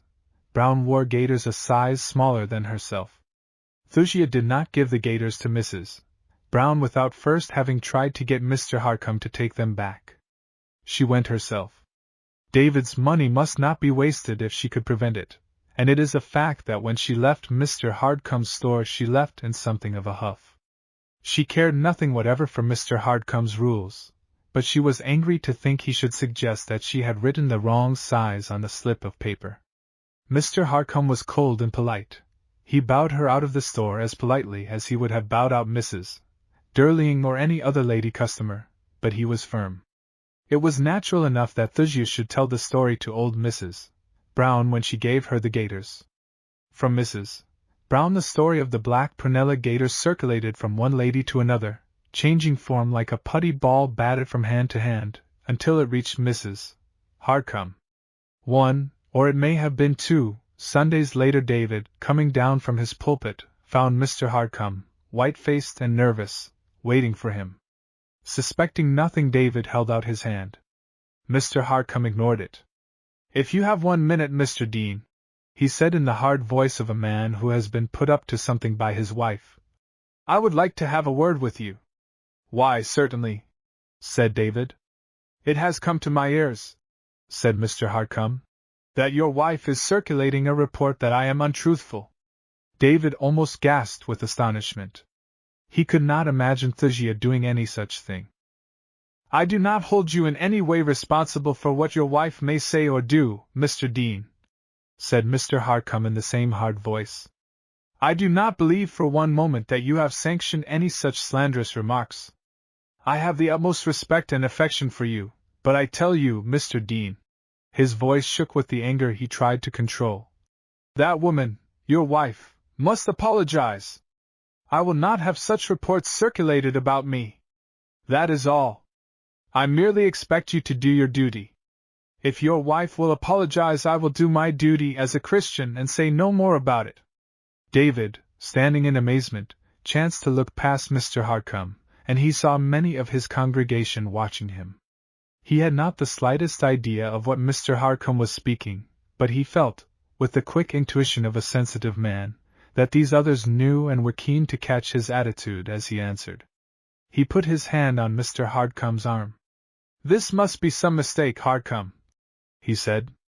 "I have not a doubt it can all be satisfactorily explained. My people are waiting for me now. Can you come to the house tonight? After the sermon? That's good." He let his hand slide down Mr. Harcombe's sleeve and stepped forward, extending his hand for the shaking of hands that always awaited him after the service. Before he reached the door his brow was troubled. Not a few seemed to yield their hands reluctantly. Some had manifestly hurried away to avoid him. Thysia, always the center of a smiling group, stood almost alone in the end of her pew. He saw Mrs. Harcombe sweep past Thysia without so much as a glance of recognition. On the way home he spoke to Thysia. She knew at once that the trouble must be something about the black prunella gaiters. "But, David," she said, looking full into his eyes, "he is quite wrong if he says I said anything about untruthfulness. I have never said anything like that. I have never said anything about him or the gaiters except to old Mrs. Brown. I did tell her I was quite sure I had written the correct size on the slip of paper I gave you. But I never said Mr. Harcombe was untruthful." "Then it will be very easily settled," said David. "We will tell him that when he comes tonight." Mr. Harcombe did not go to David's alone. When David opened the door it was quite a delegation he faced. Mrs. Harcombe was with her husband, and old Sam Wiggett, Ned Long and James Cruiser filed into the little parlor behind them. David met them cheerfully. He placed chairs and stood with his back to the door, his hands clasped behind him. Thysia sat at one side of the room. David smiled. "I have spoken to my wife," he said, "and—" "If you will pardon me for 1 minute, Mr. Dean," said Mrs. Harcombe, interrupting him. "I do not wish to have any false impressions. I do not want my husband blamed, if there is any blame. I want it understood that I insisted that he ask for this apology. I am not the woman to have my husband called untruthful without doing something about it. It is not for me to say that plenty of us thought you made a mistake when you chose a wife. That is neither here nor there. A man marries as he pleases. We don't ask anything unreasonable. If Mrs. Dean will apologize—" Little Thysia, her hands clasped tightly in her lap, looked up at David with wistful eagerness. David, stern enough now, shook his head. "I have spoken to my wife," he said, "and I have her assurance that she has never said anything whatever in the least reflecting on Mr. Harcombe's veracity. Neither she nor I can say more." "Oh!" exclaimed Mrs. Harcombe in a shocked tone, glancing at her husband as if to say, "So she is lying about this too?" Mr. Harcombe arose and took up his hat. "We came in a most forgiving spirit, Brother Dean, feeling sure, from what you told me, that an apology would be given without quibble. We wished to avoid all anger and quarreling. If we begin a dispute as to what Mrs. Dean said or did not say, we cannot tell what unpleasantness may result. I am taking this stand not to protect myself, but to protect others in our church who may be similarly attacked. We wish Mrs. Dean to apologize. Mrs. Dean cannot apologize for what she has not done." There was no mistaking David's tone. If he was angry, he hid his anger. He was stating an unchangeable fact. When he and Thysia were alone again, she cried in his arms. She told him it would have been better if he had let her apologize, that she did not care, she would rather apologize 1,000 times than make trouble for him. But David was firm. Old Sam Wiggett, on the way home, told the Harcombes they had been fools, that they had been offered all they had a right to ask.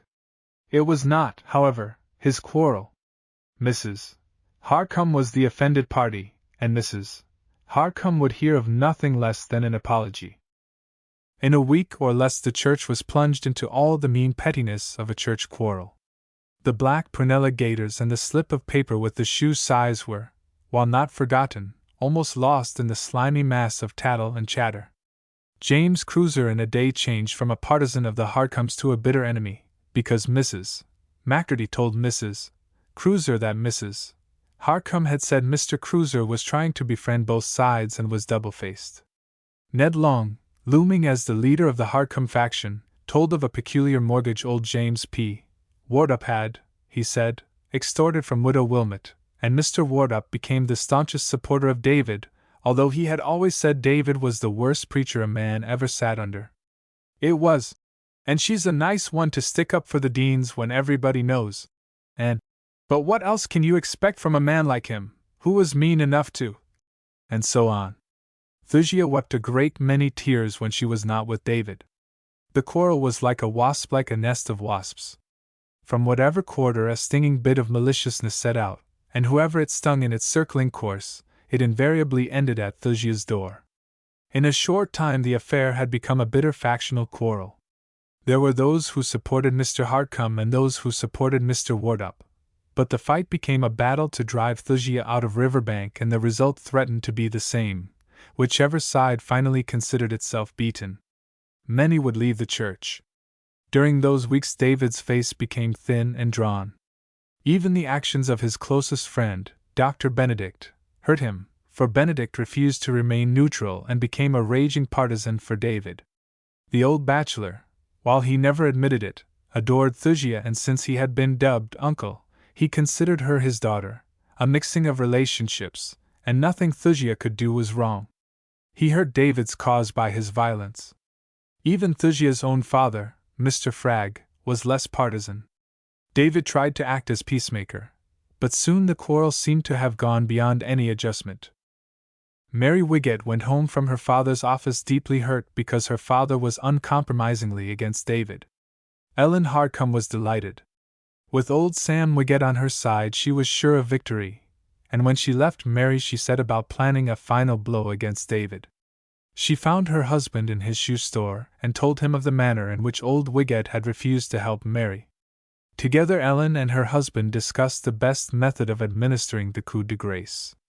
Harcombe, being neither an elder nor a trustee, doubted the advisability of forcing the matter immediately upon the attention of either body, for he was not yet sure enough of them. The decision finally reached was to ask for an unofficial meeting at which the opposition to David could be crystallized, a meeting made up of enough prominent members of the church to practically overawe any undecided elders and trustees. With Sam Wiggett at the head of such a meeting no one could doubt the result. David would have to go. Harcombe's first step was to see Sam Wiggett, for he desired, above all else, to have Wiggett call the meeting. The stubborn old man refused. "I'm with you," he said. "That wife of Dean's made all this trouble, but I never sold her a shoe. You started this, call your own meeting." "You'll attend?" asked Harcombe. "Yes." "And may we make you chairman?" "Yes." "There may be some there who will try to talk down any motion or resolution we may want to pass." "You leave them to me," said Wiggett. Of the proposed meeting Mary knew nothing. She planned to run down to see David and Thusia after supper, although she had but faint hope of inducing David to leave Riverbank for a vacation, now that her father had refused his aid. Wiggett, who still remained the head of his household, although Mary and her husband were nominally in control, ate his supper in grim silence, and nothing was said about David or the church affairs. Nor did Mary run down to the manse after supper as she had planned. When the meal was half finished her nurse called her away from the supper table to see her child, who was suddenly feverish and stopped up. Mary did not return, and Durling, when he had ended his meal, found her holding the little one in her arms. "George," she said, "I'm worried about baby. I'm afraid he's sick. Touch his cheek, see how hot he is. Go for Dr. Benedict." I'm frightened. Benedict, said Derling. What do you want that fellow for? I won't have him in the house. I'll get Martin. I won't have Benedict, always hanging about that dear Dominie of yours. He's jealous, thought Mary with a sudden inward gasp of surprise. She bent forward and brushed the baby's hair from the hot forehead. That Derling could be jealous of David Dean had never occurred to Mary. Her marriage had been so completely an alliance of fortune rather than of love, and Derling had seemed so indifferent and lacking in affection, that she had never even considered that jealousy might have a part in his nature. Derling, she knew, conducted plenty of flirtations on his own side. Some were rather notorious affairs, but Mary was conscious of never having overstepped the lines set for a good wife. She did not deny to herself that she felt still a great affection for David, and she felt that for David to leave Riverbank would be the greatest sorrow of her life, but she had never imagined that Derling might think he had cause for jealousy. Derling was, however, like many men who are willing to flirt with other women, an extremely jealous man. He was jealous of the time and attention Mary gave the Dominie. Derling had, therefore, thrown himself into the ranks of the hard-come adherents, and he had been one of those who ran afoul of old Dr. Benedict's keen tongue. Some of the advice Benedict had given him would have done him good had he acted on it, but it cut deep. The old doctor knew human nature, and how to make it squirm. Benedict is so much better with children, George, said Mary, looking up. He seems to work miracles sometimes. If he came in this house, I would throw him out, said Derling. I won't have him. That's flat. Well, get Martin then, but I don't have the faith in him I have in Benedict, Mary said. Martin came. He said it was nothing, that the child had a croupy cold, and he left a powder for the fever and advised Mary what to do in case the child got worse during the night. When he came the next day he said the boy was much better. That evening Derling, sent downtown for medicine, heard at the druggist's that Thuzia's child had diphtheria and that there was a fresh outbreak of the disease in town. He drove his horse home at a gallop and found Martin there, and Mary, white and panic-stricken, wringing her hands. When the young doctor admitted that the child had diphtheria, Derling, in a rage, almost threw him out of the house. A slight fever was one thing, the dread disease was quite another, and he left Mary weeping, and lashed his horse in search of Dr. Benedict. The old doctor was not at home. Derling found him at David's and found him in a tearing rage. Mrs. Harcum, hoping to force David's resignation, had just called to warn David that if he wished to protect himself he must attend the meeting the next evening. Benedict was still spluttering with anger and tramping up and down David's little study, when Derling found him. You, he shouted. Go to your house. I'd let you all rot first, the whole lot of you. Go get your Martin, you called him quick enough. I wouldn't go if you got on your knees to me. You and your dog-faced father-in-law and your Harcums, trying to drive this poor girl out of town. If this was my house I'd throw you out. I will anyway. Get out. Poor Derling, harmless enough creature, did all but get on his knees. He went away haggard, and looking 20 years older, to find some other physician. He got Wagenheim, a poor substitute. In fact, there was no substitute for Benedict. It may have been that luck favored him, but the old doctor seemed able to wrest children from the clutches of the awful disease far oftener than other physicians. Derling felt that the angry old doctor had condemned his son to death.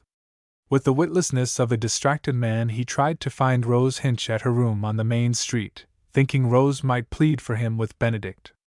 He might have known Rose would be with Thuzia in such an hour of trial. He went home, dreading to face Mary, and found Wagenheim doing what he could, which was little enough. Mary was not there. When Wagenheim came Mary had guessed that Derling had not got Benedict, and she guessed why. She ran, half-dressed and hatless as she was, all the way to the manse. In her agony she still thought clearly. Benedict would be there, and if he was not there David would be, and in David, calm and faithful to all his people even when they turned against him, she placed her hope. In the dark she could not find the bell, and she was fumbling at the door when it opened and Thuzia stood before her, silhouetted against the light. With the impulse of one suffering mother in the presence of another, Mary grasped Thusia's arms. "Thusia!" she cried. "My boy is dying and Benedict won't come. Can't you make him come? He knows, and he won't come!" Thusia drew back in horror. "He knows! And he won't go?" she exclaimed. "But Mary, he must go!"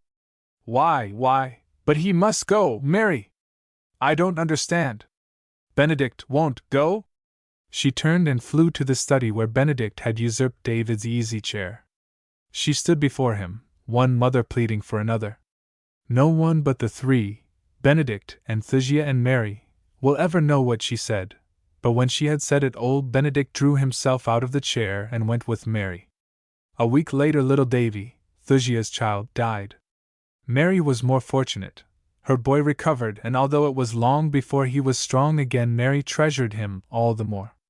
Rose Hinch, her work at David's ended, went to her and for many weeks was like another mother to the sick child. But it was the night following old Benedict's denunciation of Durling and all the Harcombe clique that David Dean found a new supporter. The meeting that was to end his stay in Riverbank was to be held in Ned Long's office, and David went early, not to be accused of cowardice. He left Thusia and Rose with the boy, drove old Benedict away, and went alone.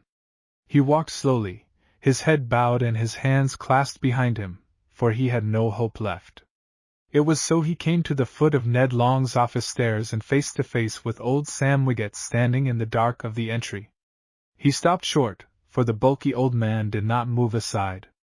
"Huh!" growled the old lumberman. "So it's you, is it? What are you doing here?" "There's a meeting," David began. "Meeting? No, by the Eternal! There's not going to be any meeting, now nor ever. I'll throw them out neck and crop, I'll boot them out, but there'll be no meeting. Go home!" In the dark the heavy-jowled old man scowled at the slender young Dominie. Suddenly he put his hand on David's shoulder. Dean, he said. "You and that little wife of yours." That was all he could say. Mary's boy, at home, was making the awful struggle for life. And there was no meeting. A month later Mr. and Mrs.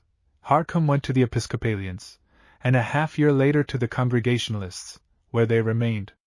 There was a lull in the church quarrel during the days when little Davy was sickest, and while David and Thusia were in the first cruel days of grief. There were but few bitter enough to wish to take up the fight again against the sorrowing Thusia. The quarrel was buried with little Davy, for when David entered the pulpit again, and the congregation waited to learn how their leaders would lead them, the powerful man of the church decided for them. When David came down from the pulpit, old Sam Wiggett, stolid, heavy-faced and thick-necked, waited for him at the head of the aisle and placed his arm around David's shoulders, and Mary Durling crossed the aisle and stood beside Thusia Dean. David had won. 7. Mac. The Avid had won. Except for the defection of the Harcombes, who left behind them a feeling that they were troublemakers and were not greatly regretted, the church continued its even tenor. It must always be a question, however, whether David would not have done better by losing. Riverbank grew in population, as shown by the census, but the growth was not one to prosper the Presbyterian Church at Riverbank. The sawmills brought nearly all the newcomers, immigrants from Germany almost entirely, and these had their own churches. The increase in population offered little material with which to build up David's congregation. At that time but few farmers, grown wealthy, moved into town. The town hardly realized, until the lumber business died, how contracted was the circle of its industries. The few men of wealth were all firmly affiliated with one church or another, as were also all the well-to-do, and with no available new blood, it was inevitable that the numbers in the existing churches should remain almost stationary. Liberality was not a trait of the wealthy of Riverbank at that day. Like old Sam Wiggett, those with money had had their hard grubbing at first, and knew almost too well the value of $1. The ministers of the various churches in Riverbank were paid but paltry sums, and their salaries were often in arrears. Had David lost his fight and been driven from Riverbank, he might, and probably would, have gone far. He preached well and was still young. It is hardly possible that he would have felt for a new church the affection he felt for the church at Riverbank, and he might have gone from church to church until he was in some excellent metropolitan pulpit. For Riverbank he felt, coming here so young, something of the affection of a man for his birthplace. In the years following the church quarrel, David began to feel the pinch of an inadequate remuneration. After little Roger was born, Thusia was, for a year, more or less of an invalid, and a maid was a necessity. The additional drains on David's income, slight as they were, meant real hardship when he had with difficulty kept out of debt before. 2 years later little Alice was born, and Thusia was kept to her bed, an invalid, longer than before. They were sad days for David. For a month Thusia hung between life and death, and Mary Durling and Rose Hinch, with old Dr. Benedict, spared neither time nor affection. Rose Hinch put aside all remunerative calls and nursed Thusia night and day. Dr. Benedict was equally faithful, and the women of David's congregation deluged the manse with jellies, flowers, bowls of floating island, and other dainties. But when Thusia was up and about again, David faced a debt of nearly $300. As soon as Thusia was able to stand the strain, the church gave David a donation party. Pickles and preserves predominated, but a purse made a part of the donation and left David only some $170 or $80 in debt. This is no great sum, nor did any of his creditors press him unduly for payment. His bills were small and scattered. He tried to pay them, but in spite of Thusia's greatest efforts, each salary period saw an unpaid balance seldom smaller, and sometimes slightly greater, than the original debt. This debt worried David and Thusia far more than it worried his creditors, who worried not at all, but before long it seemed to become, as such things do, a part of life. David's bills, paid at one end and increased at the other, were never over 3 months in arrears. In Riverbank at that day this was considered unusually prompt pay. Accounts were usually rendered once a year. But the debt was always there. The year her boy was 3, Mary Durling divorced her husband. For some time one of Durling's flirtations had been more serious than Mary had imagined. When she heard the truth, she talked the matter over calmly with her father and her husband. All three were of one mind. Durling's father had consistently refused to give the son money, and Sam Wiggett had again and again put his hand in his pocket to make good sums lost by Durling in ill-considered business ventures. The truth was that Durling's flirtations were costing too much, and he spent more than he could afford. Wiggett, to be rid of this constant drain, gave Durling a good lump sum, and Mary kept the child. The divorce was granted quietly, no one knowing anything about it until it was all over. There was no scandal whatever. Durling went back to Derlingport and was soon forgotten, and Mary resumed her maiden name. More than ever, now, she took part in David's work, and her purse was always at his service for his works of charity. David, Rose Hinch and Mary were a triumvirate working together for the good. At 37 Dominie Dean was as fully a man as he ever would be. He was fated to cling always to his boyish optimism, never to age into a heavily authoritative head of a flock, with a smooth paunch over which to pass a plump hand as if blessing a satisfactory digestive apparatus. To the last day of his life he remained youthfully slender, and his clear gray eyes and curly hair, even when the latter turned gray, suggested something boyish. It is inevitable that 15 years of ministry shall either make or mar the man inside the minister. David Dean had ripened without drying into a hack of church routine. At 30 he had, without being aware of the fact, entered a new period of his ministry, and at 37, like a pilot who knows his ship, he was no longer prone to excitement over small difficulties. If he was no longer a flash of fire, he was a steadier flame. In 15 years David had come to love Riverbank, even to having a half-quizzical and smilingly philosophical love for the Wiggets, Grimspies and others who had once been thorns in his flesh. Their simple close-fistedness, generosity based on ambition and transparent, harmless hypocrisy were, after all, human traits, and while not exactly pleasant, neither more nor less than part of the world in which David had his work to do. Wherever one went, or whatever work one undertook, there were Wiggets and Hardcomes and Grimsbys. They were part of life.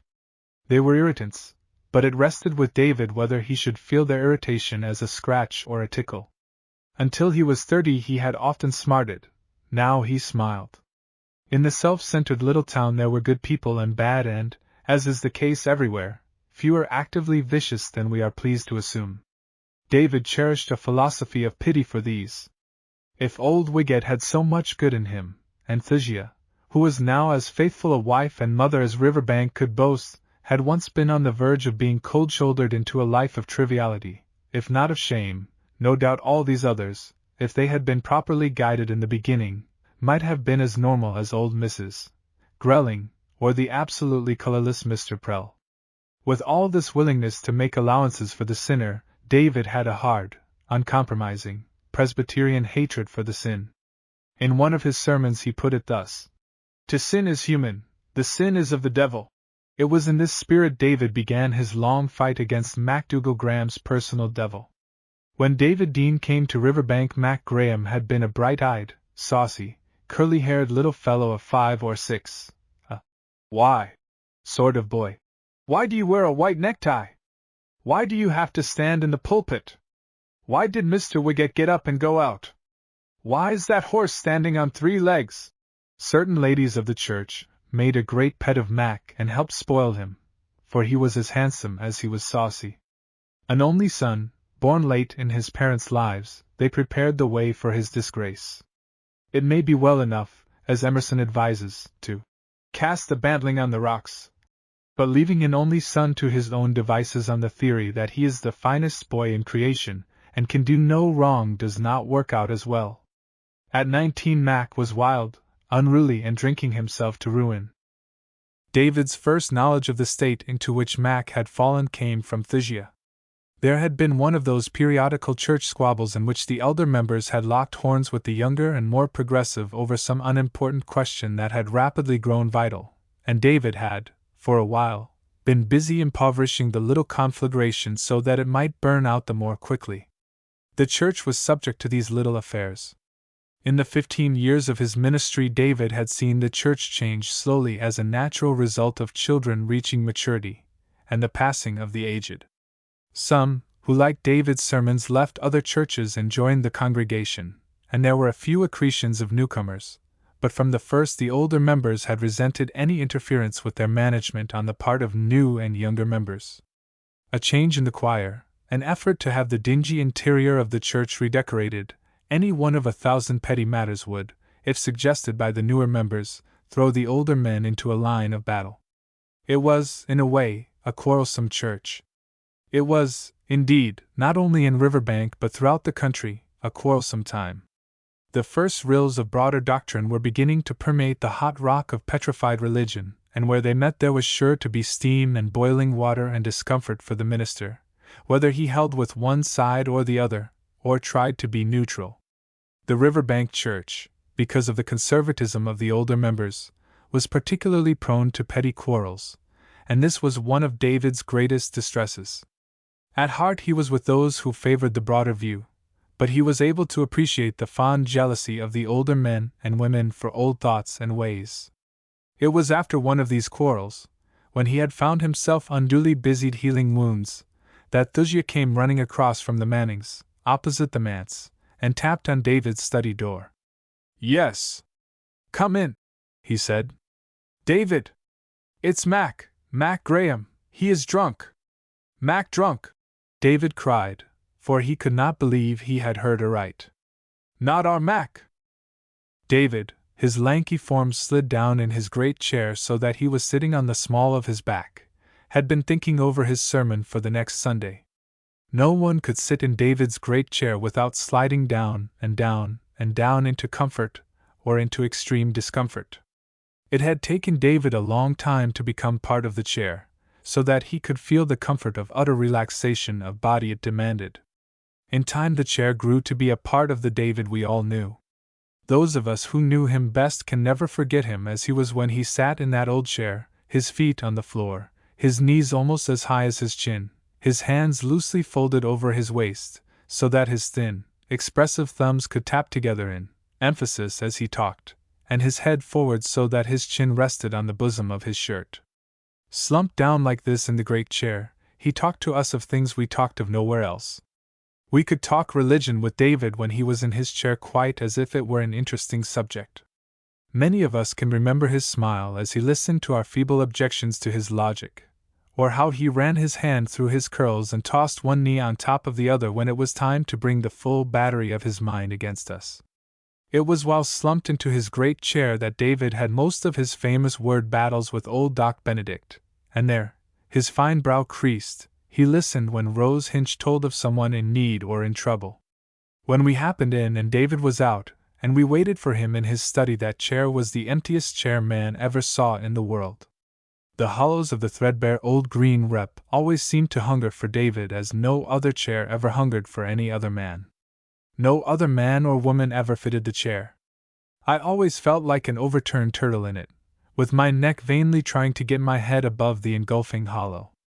Only David and little children felt comfortable in the chair, for in it little children, David's own or others, could curl up as comfortably as a kitten in a rug. It was out of this chair David scrambled, full of fight, when Thusia brought him the news that Mac was drunk. What Thusia had to tell David was clear enough and sad enough. From his great chair, when David raised his eyes, he could see the Mannings' house across the way, white with green blinds, cool in the afternoon shadows. Sometimes Amy Manning and sometimes her mother, and sometimes both sat on the porch, busied with the trifles of needlework women love.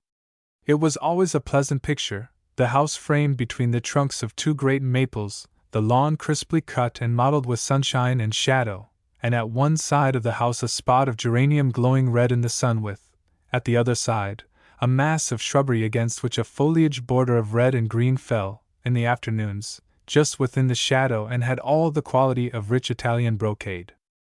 Sometimes Thusia would run across to visit a few minutes with Amy Manning, and sometimes Amy, her needlework gathered in her apron, would come running across to sit a while with Thusia. The two were very fond. Thusia had reached the age when she was always humorously complaining about having to let out the seams of her last year's dresses, and Amy was hardly more than a girl, but propinquity or some contrast or similarity of disposition had made them the best of friends. Perhaps Thusia had never lost all her girlish qualities, and certainly Amy had been something of a woman even as a child. For all the years that divided them, they were more nearly of an age than many who reckon from the same birth year. Such friendships are far from rare and are often the best and most lasting. David had seen Amy grow, had seen her fall bumping, a little ball of white, down the Manning porch steps and had heard, and still heard, the low-voiced and long-lasting farewells she and Mac exchanged at the Mannings' gate, young love making the most of itself, and making a 24-hour tragedy out of a parting. The girl had been tall at 14 and even then had certain womanly gestures and manners. She had always been a sweet girl, frank, gentle, even-tempered, with clear eyes showing she had a good brain back of their blue. She was always, as the saying is in Riverbank, interested in church. Her religion was something real and vital. She accepted her faith in full and lived it, not bothering with the artificial agonies of soul that some youngsters find necessary. From a girl of this kind she had grown into a young woman, calm, clean, sterling. She had a healthy love of pleasure in any of the unforbidden forms, and before Mac Graham slipped a ring on her finger, she liked to have half a dozen young whippersnappers showing attention, quite like any other girl. She even liked, after that, to see that 2 or 3 of the whippersnappers were jealous of Mac. Mac was never jealous, and could not be. He was one of the laughing, conquering hero kind. Amy was his from the moment he decided she was the finest girl in the world. He never considered any rival worth a worry. In olden days he would have been a carefree, swashbuckling D'Artagnan sort of fellow, and this, in nose-to-grindstone Riverbank, made him a great favorite, and it led him to consort with a set of young fellows of the gayer sort with whom he learned to crook his elbow over a bar and continue to crook it until the alcohol had tainted his blood and set up its imperative cry for more. When David took up the fight for Mac, this alcohol yearning had become well entrenched, and the conquering hero trait in the young fellow's character made the fight doubly hard, for Mac, more than any man I have ever known, believed in himself and that he could stop off short whenever he really wished. The thing that, more than all else, kept Mac from rapid ruin was his engagement. Love has a certain power, and there are some men it will reform or hold from evil, but it could not hold Mac. The yearning for alcohol had found its place in his system before Amy had found her place in his heart. The very night of his engagement was celebrated in Dan Riley's. Amy's kiss was hardly dry on his lips before he moistened them with whiskey, and it probably never occurred to him that he was doing wrong. Before he had received all the congratulations that were pushed over the bar, however, he was sickeningly intoxicated. Amy's father, returning home from a late session with a trial balance, ran across Mac and two of his companions swaying perilously on the curb of Main Street, each maudlinly insisting that he was sober and should see the other two safely home. It was ridiculous and laughable, but Mr. Manning did not laugh. He knew Amy was more than fond of Mac. He told Amy about Mac before she had a good opportunity to tell him of her engagement. This was the next morning. Mac, of course, came to see Amy that evening. In spite of a full day spent in trying to remove the traces of the night's spree, he showed evidences that he had taken 1 or 2 drinks to steady his nerves before seeing Amy.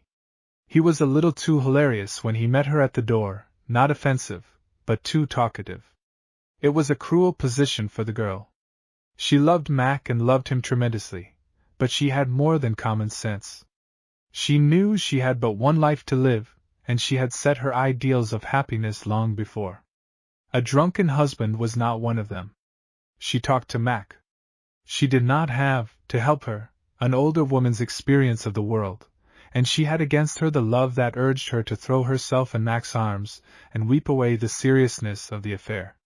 She had against her, too, for it was against her with a man like Mac, her overflowing religious eagerness which would have led another girl to press the church and prayer upon him as a cure. No doubt it was a strange conglomeration of love, religion and common sense she gave him, but the steel frame of it all was that she could not marry a man who drank. She left no doubt of that. "Why, that's all right, Amy, that's all right," Mac said. "I'll quit the stuff. I can quit whenever I want to. Last night I just happened to meet the boys and I was feeling happy. Say, no fellow ever had a bigger right to feel happy, and maybe I took 1 or 2 too many. No more for little Mac." They left it that way and went into the dining room, where Mr. and Mrs. Manning were, to announce the engagement formally. It was 2 months before Mac toppled again. This was the first Thasia and David knew of it. Thasia and Amy had been sitting on the Mannings' porch when Mac came up. Anyone would have known he was intoxicated. He was so intoxicated he swayed. He talked, but his lips refused to fully form the words he tried to use. He had come up, he said, to convince the little rascal, meaning Amy, that it was all nonsense not to be married right away. When he tried to say nonsense, he said, nonsense, all nonsense. "Mac and I want to have a talk, Thasia," Amy said, and Thasia gathered up her sewing and fled to David. When Thasia had told David all she knew, David walked to the window, his thin hands clasped behind his back, and looked across toward the Mannings. Amy had taken Mac into the house to hide his shame from chance passers-by. For several minutes David stood at the window while Thasia waited. He turned at last. "It is my fault," he said. "I should have thought of him." That was like David Dean. His shoulders were always overloaded with others' burdens, and it was like David to blame himself for having overlooked one burden more. 8. The greater good. Mac was not the only weak creature David was trying to help. Helpfulness was his life. I do not want you to think of David as eager for overwork, or as eager for greater burdens. He was always loaded down with others' fights against poverty, passion and sin because something within him always said, "This is one case in which you can be of actual help." Before he was aware he would be enlisted in these individual battles, with all the close personal details that made them living sorrows. Inside the broad fight the Church was making to strengthen character and maintain morality, these individual battles were fought. How could David stand aloof from the battle of old Mrs. Miggs against poverty, with her penchant for spending the alms she received for flummery dress, or from the battle of old Wickham Reed against his insane inclination to suicide, or from the battles of all the backsliders of one kind and another, or from the battle of the Rathgobers against starvation? The battle of young Ross Baldwin against the trains of thought that were urging him to unbelief, or all the battles against alcohol. These were lame dogs David was helping over stiles. There were battles David won in an hour. There were other battles that lengthened into sieges, where sin and sinners dug in and struggled for years. In some of these Thusia could help David, and she did help, most willingly, but Thusia had her own battles. Like most ministers' wives, she had a constant battle to make David's inadequate salary meet the household expenses. When, after one of the usual church quarrels, those in favor of putting the choir in surplices won, Thusia was sorry she was not in the choir. Her worn Sunday gown would not then be a weekly humiliation. Her hats, poor things, were problems as difficult to finance as a war. The grocer's bill was a monthly catastrophe. "The wood is low again, David," was an announcement Thusia felt was almost unkind. She spent 5 times as long turning a dress that was no pleasure after it was turned than she should have had to spend getting a new one. The lack of a few dollars to do with is the greatest waster of a faithful homekeeper's time. The hope of a call to a church that will pay enough to supply those few dollars is one many ministers' wives cherish. David picked up his hat and waited on his own porch until he saw Mac come from the Mannings' door. Then he crossed the street. "Lo, Dominie," Mac said unsteadily. "Little girl's been giving me Hail Columbia." "She's all right, Dominie, fine little girl. I'm ashamed of myself." "Told you so, didn't I, little girl?" David put his hand on Mac's shoulder. "She is a fine girl, Mac," he said. "There's no finer girl in America than Amy. Suppose we take a walk, Mac, a good long walk out into the country and tell each other just how fine Amy is." Mac smiled knowingly. He put a hand on David's shoulder, so that the two men stood like some living statue of "United we stand." "Couldn't tell all about how fine a little girl she is in one walk," he said. "Come," said David. He put his arm through Mac's, and thus he led him away. The assistance was necessary, for Mac was drunker than he had seemed. David led him to the country roads by the shortest route, that passing the cemetery, and when they were beyond the town he walked Mac hard. He let Mac do the talking and kept him talking of Amy, for of what would a lover, drunk or sober, rather talk than of his sweetheart? It was dark and long past David's supper hour when they reached the town again, and David drew Mac into the manse for a bite. After they had eaten he led him into the study. Mac was well past the unpleasant stage of his intoxication now, and with Thusia sewing in her little, low rocker and Mac in a comfortable chair and David slumped down in his own great chair, they talked of Amy and of 100 things David knew how to make interesting. It was 10 when Thusia bade them good night, and went out of the study. "The Mannings are still up," said David, and Mac turned and looked out of the window. "God, but I am a beast," said Mac. "You are worse than that, Mac, because you are a man," said David. "Yes, I'm worse than a beast," said Mac. He meant it. David, deep in his chair, his eyes on Mac's face, tapped his thumbs slowly together. "Mac," he asked, "just how much of a hold has this drink got on you?" "Oh, I can stop any time I—" "Yes, so can Doc Benedict," said David. "He stops whenever he has had his periodical and his nerves stop their howling for the alcohol." "I don't mean that, Mac. Just how insistent is the wish for the stuff, when you haven't had it for a while, if it makes you forget Amy as you did today?" "Well, it is pretty insistent," Mac admitted. "I don't mean to get the way I was this afternoon, Dominie. Something starts me and I keep going."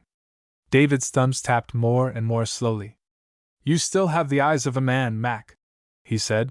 "And you are still able to look me in the eyes like a man, Mac," he said. "We ought to be able to beat this thing. Now go over and say good night to Amy.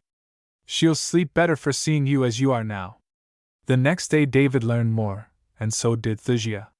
What David learned was that the 2 months that had elapsed between Mac's engagement spree and his next was the longest period the young fellow had been sober for some time, and that Mac had already been docketed in the minds of those who knew him best as a hard and reckless drinker. It meant the fight would be harder and longer than David had hoped. What Thusia learned was that Amy had had a long talk with Mac after he had left David. "She did not tell him, David, but she told me that she could not marry him if he let this happen. She can't marry a drunkard, no one would want her to, But if she throws him over, he will be gone, David. She'll give him his chance, and she will help us, or let us help her, but when she is sure he is beyond help, she will send him away.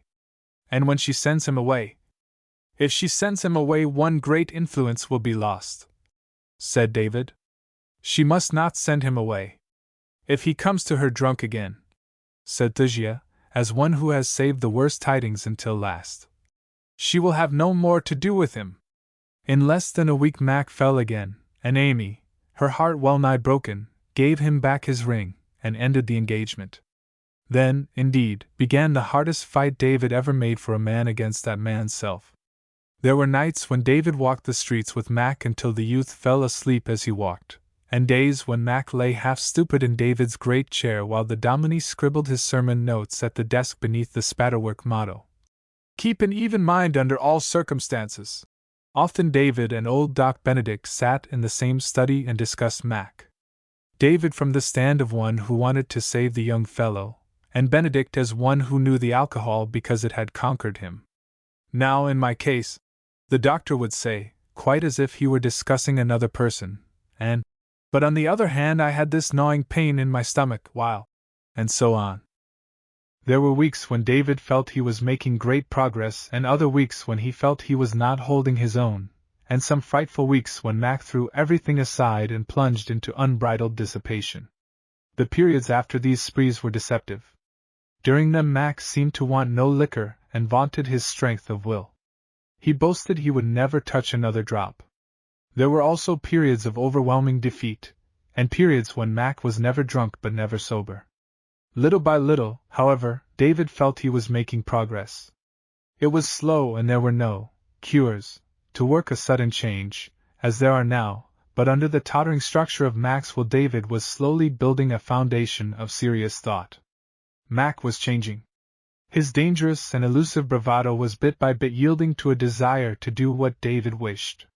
It was slow work. Rather by instinct than by logic, David saw that to save Mac he must make Mac like him better than he liked anyone in Riverbank.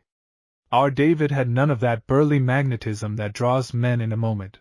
Those of us who liked him best were those who had known him longest, and he was not the man a youth like Mac would instinctively choose as a dearest friend and most frequent companion.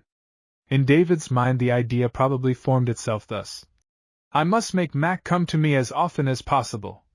And Mac won't come unless he likes me.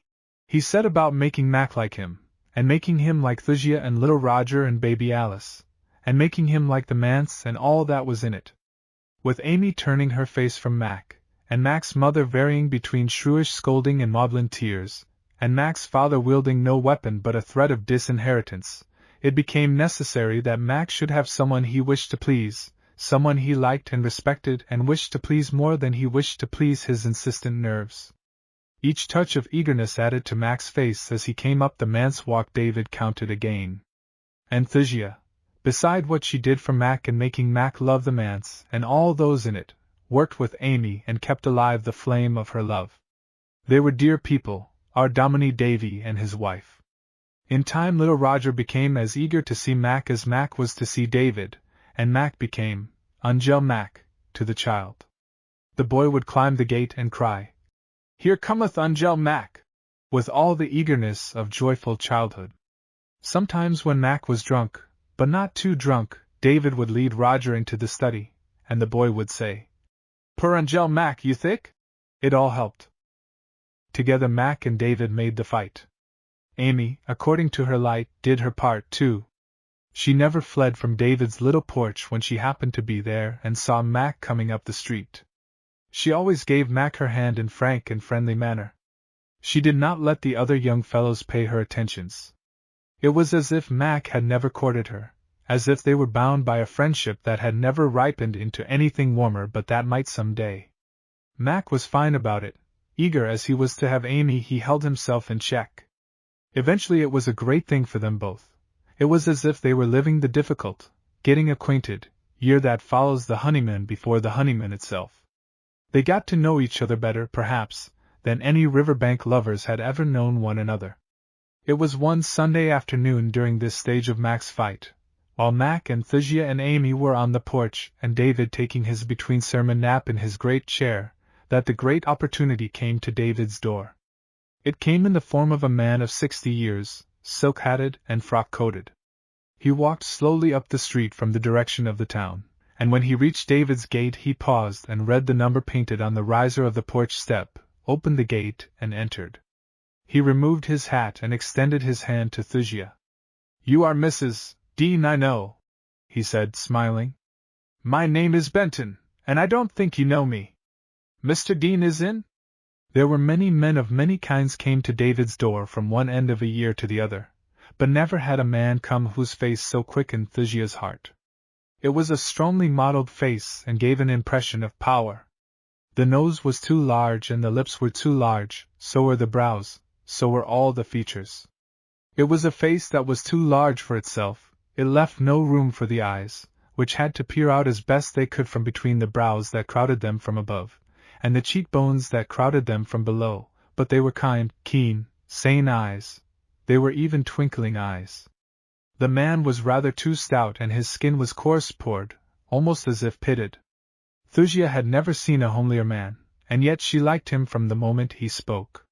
It was partly his voice, full, soft, and, in some way, satisfying. She felt he was a big man and a good man and an honest man. "Yes, Mr. Dean is in," she said.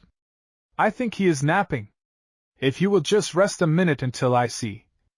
David, as was his habit when his visitors were unknown to him, came to the door. Thasia slipped into the kitchen. The day was hot and Mr. Benton was hot, and there were lemons and ice in the refrigerator, perhaps a pitcher of lemonade all ready to serve with thin cakes. "Mr. Benton, my wife said, I think," asked David. "Shall we sit out here or go inside?" "Might go inside," said the visitor, and David led the way into the study. Mr. Benton placed his hat on the floor beside the chair David placed for him, unbuttoned his coat, and breathed deeply.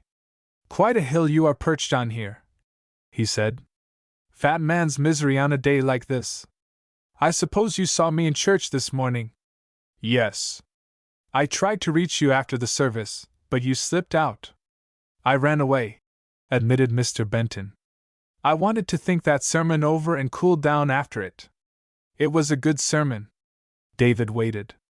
"I'm a lawyer," said Mr. Benton, "and I'm cracked up as quite an orator in one way and another, and I know that some of the things that sound best hot from the lips don't amount to so much an hour later. That was a good sermon then and now. It was a remarkable sermon. I want you to come to Chicago and preach that same sermon to us in the Boulevard Church next Sunday, Mr. Dean." David, in his great chair, tapped his thumbs together and looked at Mr. Benton. He was trying to keep an even mind under circumstances that made his pulse beat almost wildly. "You know now, as well as you ever will, why I'm here, I think," said Mr. Benton. "We are looking for the right man for our church, and I came here to hear you. I think you are the man we want. I can almost say that if you preach as well for us next Sunday as you did today, we will hardly dare let you come back for your household goods. Matter of fact, the man I select is the man we want." "I know the church," said David slowly. "It is a splendid church." "It is a good church," said Mr. Benton. "It is a strong church and a large church. It is a church that needs a young man and a church in which you will have opportunity for the greater good a man such as you always desires." I jotted down a few figures and so on. Holding the paper in his hand, Mr. Benton read the figures. Figures of membership, average attendance morning and evening, stipend, growth, details even to the number of rooms in the manse and what the rooms were. "The church pays the salary of the secretary," he added. David's thumbs were pressed close together. His mind passed in rapid review the patched breeches little Roger wore during the week, the pitiful hat Thasia tried to make respectable, her oft-remodeled gowns. It was comfort to the verge of luxury Mr. Benton was offering, as compared with Riverbank. It was more than this, it was a broader field, a greater chance. Slumped down in his great chair, his eyes closed, David thought. It would mean freedom from the petty quarrels that vexed the church at Riverbank. It would mean freedom from cares of money. Out of the liberal stipend Mr. Benton had mentioned they might even put aside a goodly bit. It would mean he could start anew with a clean slate and be rid of the stupid interference of all the Harcombe and Grimsby tribe. Thusia would be with him, and Rose Hinch, who had become, in a way, a lay sister of good works, helping him with his charities, could be induced to follow him. Then he thought of old Mrs. Miggs, and of Wickham Reed, of the Rathgebers and Ross Baldwin, and all those whose fight he was fighting in Riverbank. And Mac. What would become of Mac? Through the window he heard the voices of Mac and Amy. "It is quite unexpected," David said, opening his eyes. "I'll have to. You have no objection to my speaking to my wife?" The tinkling of ice in a pitcher sounded at the door. "By all means speak to her," said Mr. Benton, and as Thusia tapped, David arose and opened the door. Thusia entered. "Thusia," David said, "Brother Benton is from the Boulevard Church in Chicago. He wants me to preach there next Sabbath, and, if the congregation is satisfied, I may be offered the pulpit." The color slowly mounted from Thusia's throat to her brow.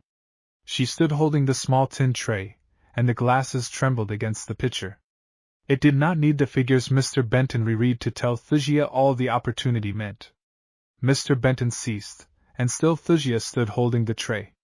Her eyes left Mr. Benton's uncouth face and found David's eyes. It's wonderful, David," she said steadily. "But of course there's Mac, and Amy." So Mr. Benton and the great opportunity went back to Chicago, after a sip or two of Thusia's lemonade, and David dropped back into his great chair and his old life of helpfulness, and Thusia went out on the porch and smiled at Amy, and they all had lemonade. From the day Mr. Benton entered David's door, Mac never touched the liquor again. It was a year before Amy felt sure enough to let him slip the ring on her finger again, but it was as if David's sacrifice had worked the final cure. Perhaps it did. Perhaps Mac, hearing, as all of us did, of the great chance David had put aside, guessed what none of us guessed, that it was for him David remained in Riverbank. Perhaps that was why, when our church wanted to throw David aside in his old age like a worn-out shoe, Mac Graham fought so hard and successfully to secure for David the honorary title and the pittance. 9. Lucille Harcombe. In spite of all his efforts, David could not shake off his pitiful little burden of debt. After little Alice, Thusia bore him 2 more children. They died before the month, and the last left Thusia an invalid, and even Dr. Benedict lacked the skill to aid her. A maid, hired girl, we called them in Riverbank, became a necessity. The church did what it thought it could, gave David a few more dollars yearly, and sympathized with him. To David the misfortune of Thusia's invalidism came so gradually that he felt the weight of it bit by bit, and not as a single great catastrophe. She was not herself, and then not quite well, and then, before he was fully aware, he was happy when she had a good day. Thusia did not complain. With her whole heart she wished she was well and strong, but she did not allow her troubles to sour her mind or heart. Mary Durling and Rose Hinch came oftener to see her. Thusia, unable to do her own housework, had more time to use her hands. Once, when some petty bill worried David, she asked if she could not take in sewing, but David would not hear of it. There are some things a dominie's wife cannot be allowed to do to help her husband. About this time Thusia did much sewing for the poor, who probably worried less over their finances than David worried over his, and who, as likely as not, criticized the stitches Thusia took with such loving goodwill. David was then a fine figure of a man in the 40s. Always slender, he reached his greatest weight then. A little later worry and work wore him down again. If his kindly cheerfulness was at all forced, we never guessed it. He was the same big-hearted, friendly Davy he had always been, better because more mature. As a preacher he was then at his best. It was at this time Lucille Harcombe's life first brought her in touch with David. Lucille was a widow. Seth Harcombe and his wife, Ellen, had long since left our church in a huff, going to another congregation and staying there. Lucille was, in some sort, Seth's cousin-in-law, however that may be. She came to Riverbank jingling golden bracelets and rustling silken garments, and for a while attended services with Seth and his wife, but something did not suit her, and she came to us. We counted her a great acquisition, for she had taken the old warehouse on the hill, one of the few big mansions the town boasted. In a few weeks after her arrival, Lucille Harcombe was well known in Riverbank. She had money. Her husband, and Riverbank never knew anything else about him, had been an old man when she married him. He had died within the year. No doubt, having had that length of time in which to become acquainted with Lucille's vagaries, he was willing enough to go his way. Within a month after she had installed herself in the warehouse, Lucille had her hired man. They were not called coachmen until Lucille came to Riverbank, and a fine team of blacks. Her low-hung carriage was for many years thereafter a common sight in Riverbank. As Lucille furnished it, her house seemed to us palatial in its elegance. It overpowered those who saw its interior. She certainly managed to get everything into the rooms that they would hold, even to a grand piano and a huge gilded harp on which she played with a great show of plump arms. All this mass of furnishings and bric-a-brac was without taste, but to Riverbank it was impressive. She had, I remember, a huge cuckoo clock she had bought in Switzerland, but which, being of unvarnished wood, did not suit her taste, so she had it gilded, and hung it against a plaque of maroon velvet. She painted a little, on china, on velvet and on canvas, and her rooms soon held 100 examples of her work, all bad. Unless you were nearsighted, however, you could tell her roses from her landscapes even from across the room, for she painted large. It was the day of china plaques, and Lucille had the largest china plaque in Riverbank. It was 3 feet across. It was much coveted. On her body she crowded clothes as she crowded her house with furnishings. She was permanently overdressed. She was of impressive size, and she made herself larger with ruffles and frills. Her hair was always overdone. She must have spent hours on it, and if a single hair managed to exist unwaved, uncurled or untwisted, it was not Lucille's fault. Yet somehow she managed to make all this flummery and curliness impressive. In her heart she hoped the adjective, queenly, was applied to her, and it was. That was before the days of women's clubs, but Lucille had picked up quite a mass of impressive misinformation on books, painting, and like subjects. In Riverbank she was able to make this tell. With all this she was politely overbearing. She let people know she wanted to have her way, and then took it. From the first she pushed her way into prominence in church matters, choosing the Sunday school as the door. The Sunday school fell entirely under her sway in a very short time, partly because Mrs. Prell, the wife of the superintendent, had social ambitions, and urged Mr. Prell to second Lucille's wishes, and partly through Lucille's mere desire to lead.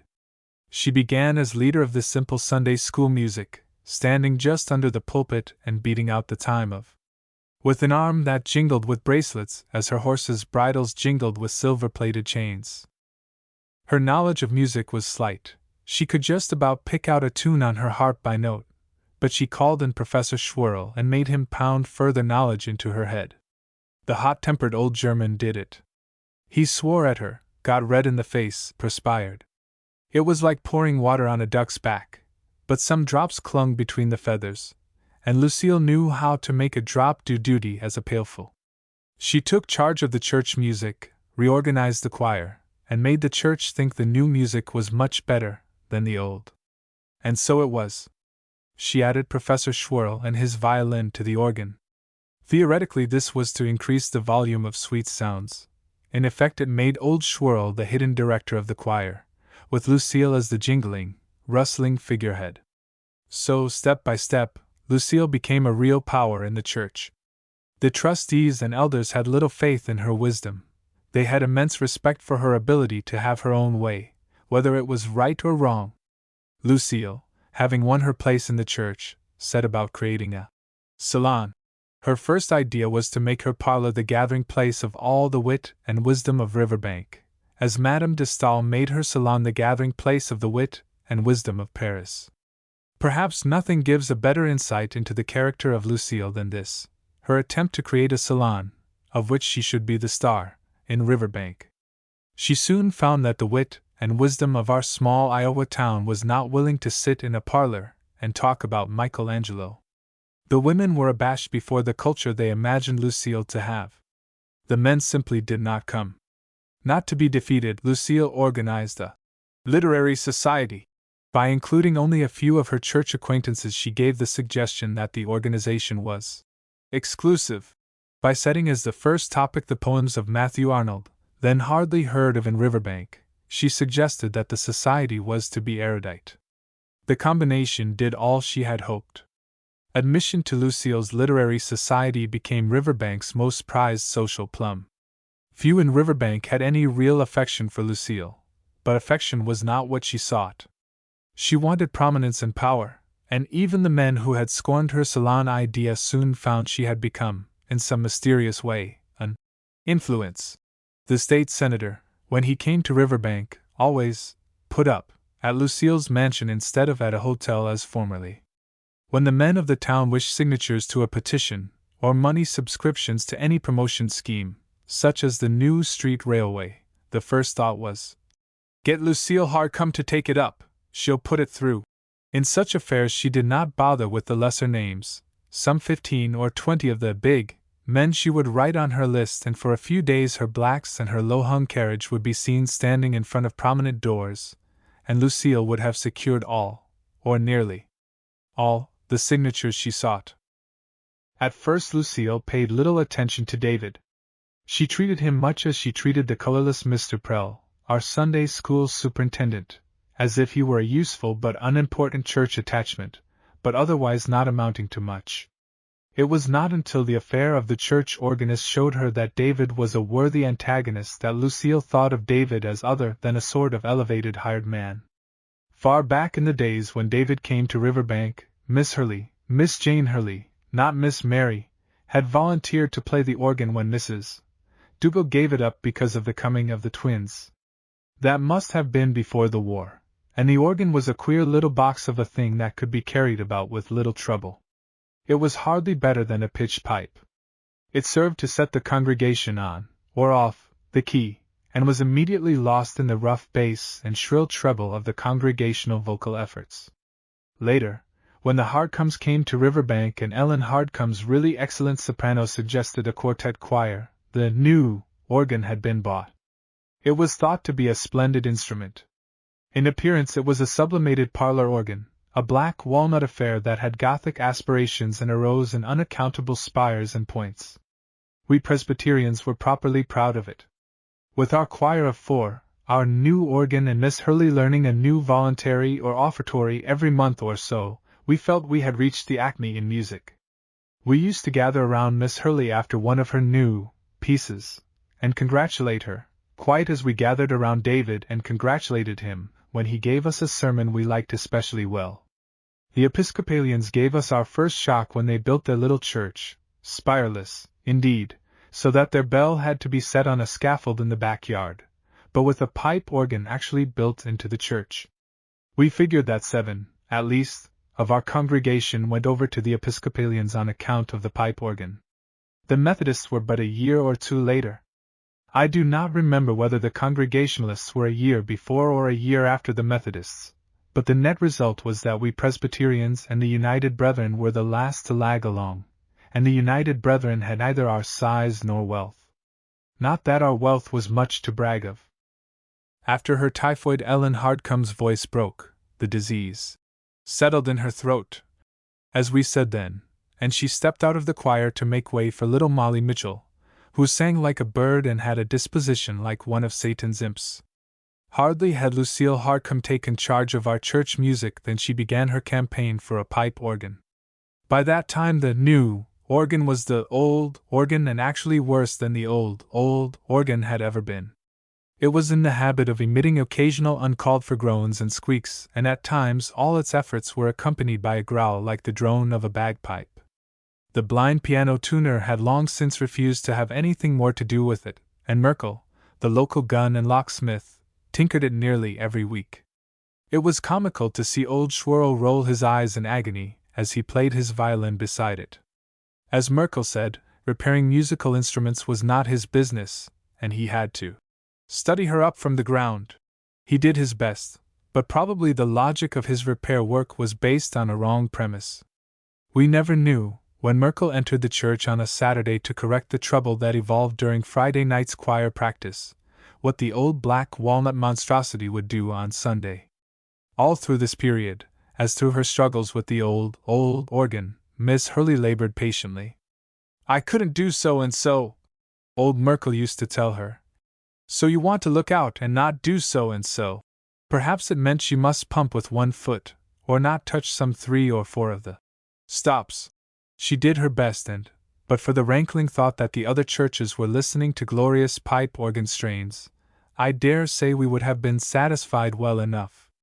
I always loved to see the gentle little lady seat herself on the narrow bench, arrange her skirts, place her music on the rack, and then look up to catch the back of Dominie Dean's curly-haired head in her little mirror. When Lucille Hardcombe announced that she just couldn't stand the squeaky old organ any longer, and that the church must have a pipe organ if she had to work night and day for it, we knew the church would have a pipe organ, for Lucille, as a rule, got whatever she set her heart on. Lucille's announcement threw little Miss Jane into a flutter of excitement. It was as if someone gave a gray wren a thimbleful of champagne. Miss Jane was all chirps of joy and tremblings of the hand.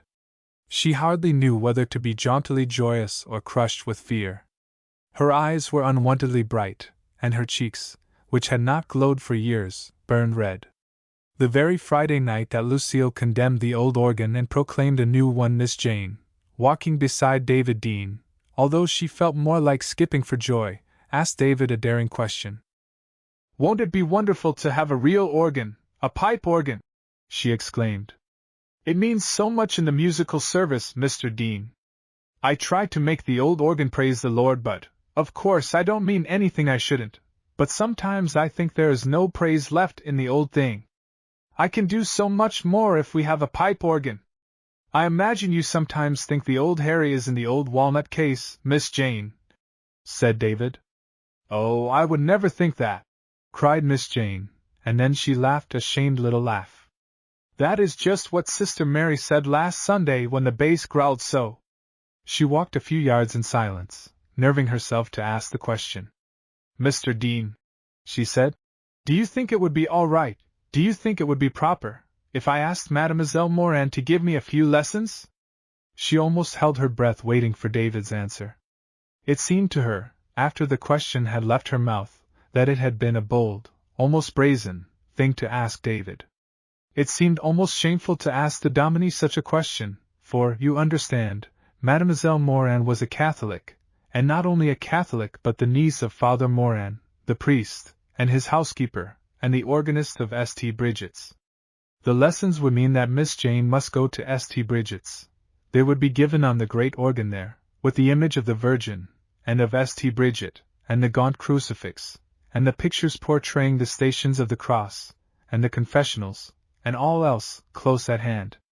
To ask the Dominie if one might voluntarily venture into the midst of all that. "Have you spoken to her yet?" asked David, surprisingly unshocked.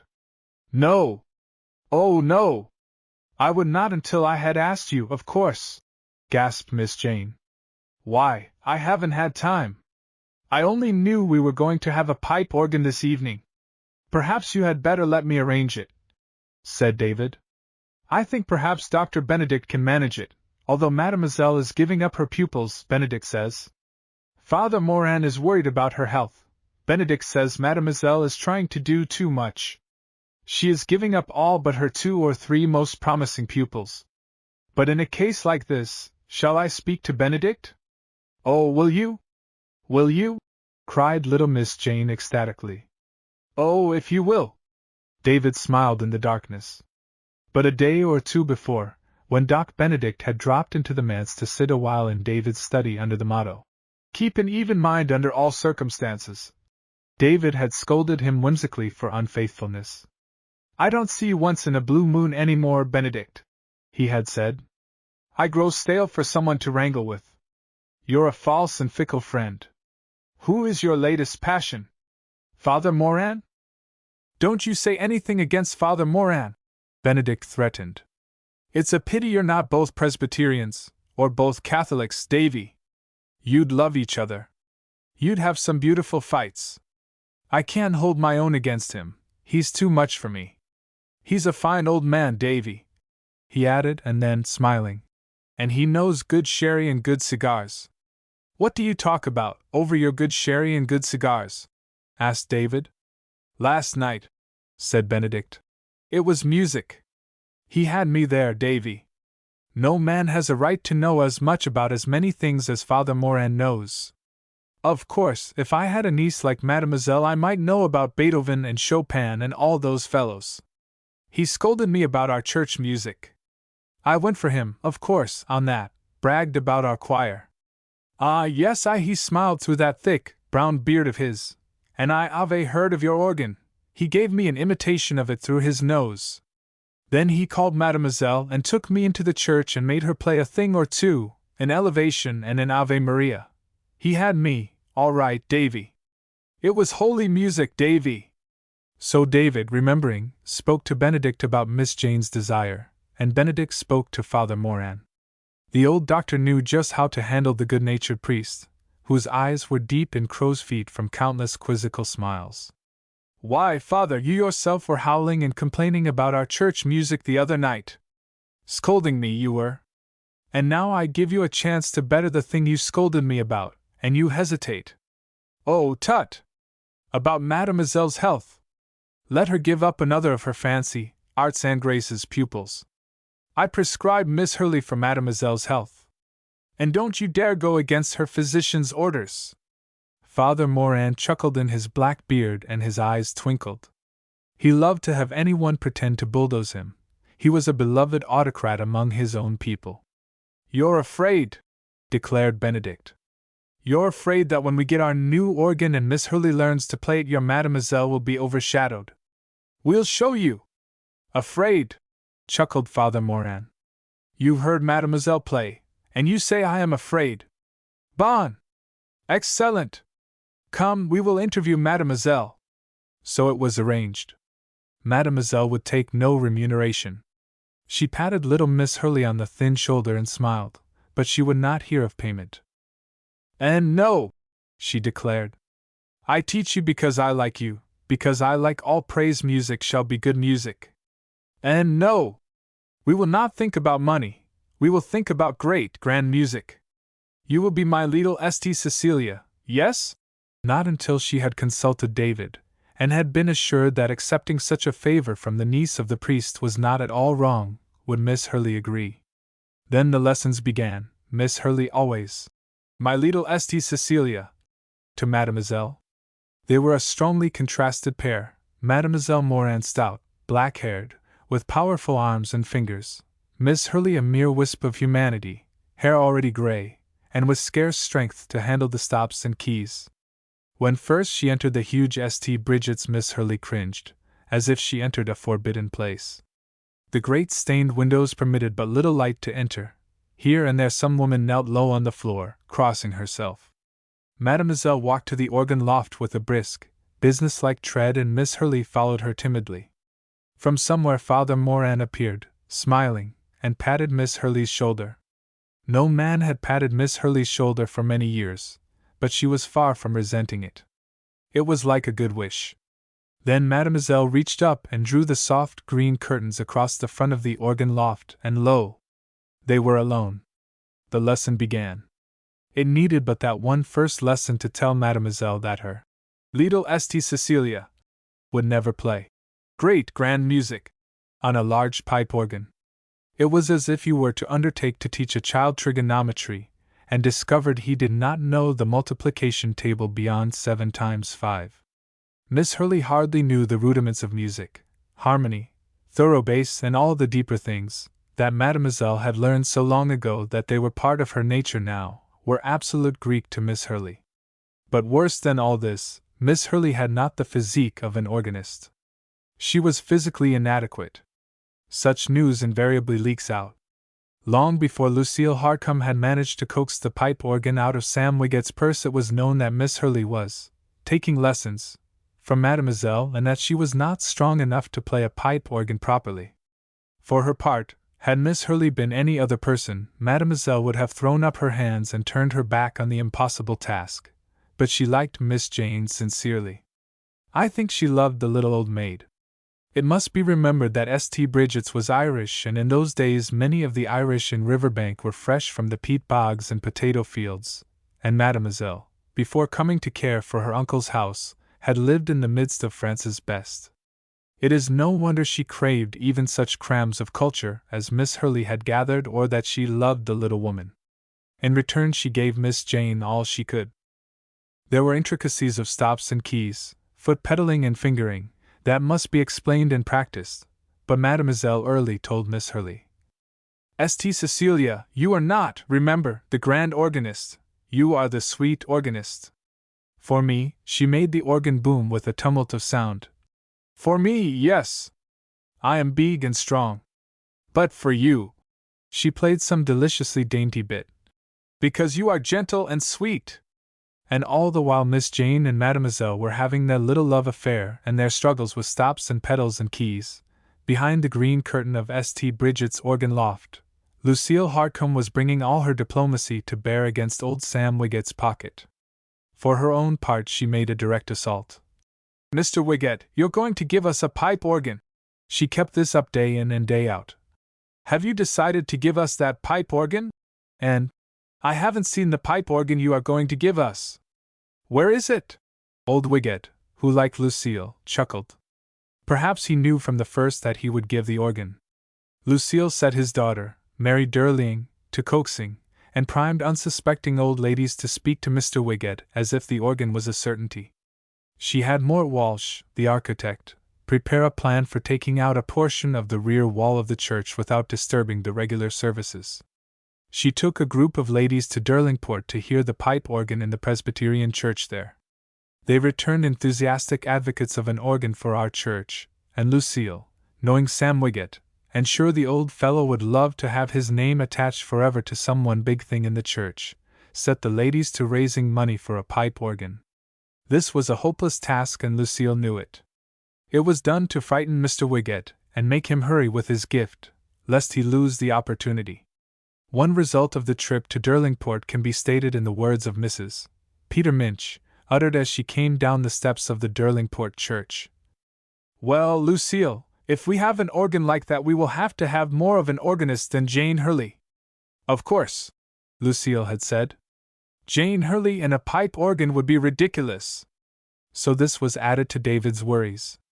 The choir of four and Lucille, as musical dictator of the church, spoke to David almost immediately about the retirement of Miss Hurley. It would be better to say, perhaps, that they spoke to him about the manner in which money could be raised to pay a satisfactory organist.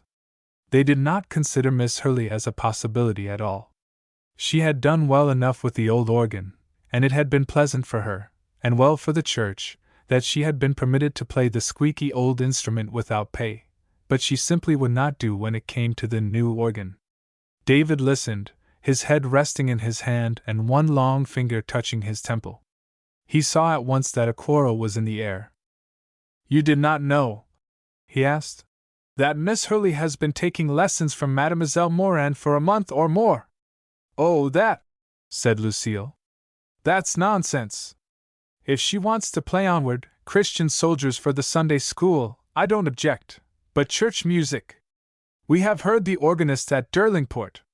I think, said David, that for a while at least, if we get a pipe organ, Miss Hurley should be our organist.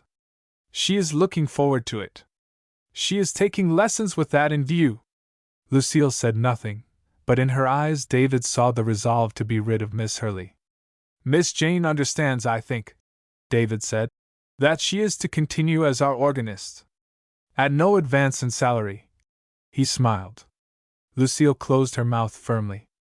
As clearly as if she had spoken, David read in her face. Well, if that's who is to play the pipe organ, I shan't try to get one. He did not wait for her to speak. I feel, he said, that if Miss Hurley is to be thrown out after so many years of patient and faithful struggling with the miserable instruments she has had to do with, it would be better to let the whole idea of having a pipe organ drop. At any rate, the chance of getting one seems small. Oh, we're going to have one, exclaimed Lucille, caught in the trap he had prepared for her spirit of opposition. I get what I go after, Mr. Dean. Lucille discovers David. It was no new thing for David to feel the opposition of his choir. Indeed, is not the attitude of minister and choir in many churches usually that of armed neutrality? How many ministers would drop dead if all the bitterness that is put into some anthems could kill? To the minister, the choir is often a body of unruly artistic temperaments bent on mere secular display of its musical talents. To the choir, the minister is a crass utilitarian, ignorant in all that relates to good music, and stubbornly insisting that the musical program for each day shall be twisted to illustrate some point in his sermon. To some ministers it has seemed that eternal vigilance alone prevented the choir from singing the latest gem from comic opera. Some choirs have felt that unless they battled strenuously they would be tied down to Old Hundred, and blessed be the tie that binds, by a minister who did not know one note from another. How many ministers have, early in November, begun to dread the inevitable quarrel over the choice of Christmas music? Lucille Hardcombe was a large woman and much given to violent colors, but to do her justice, she managed them with a chic that put them above any question of mere good taste. She clashed a green and purple together, and evolved something that was style, and that had to be recognized as style.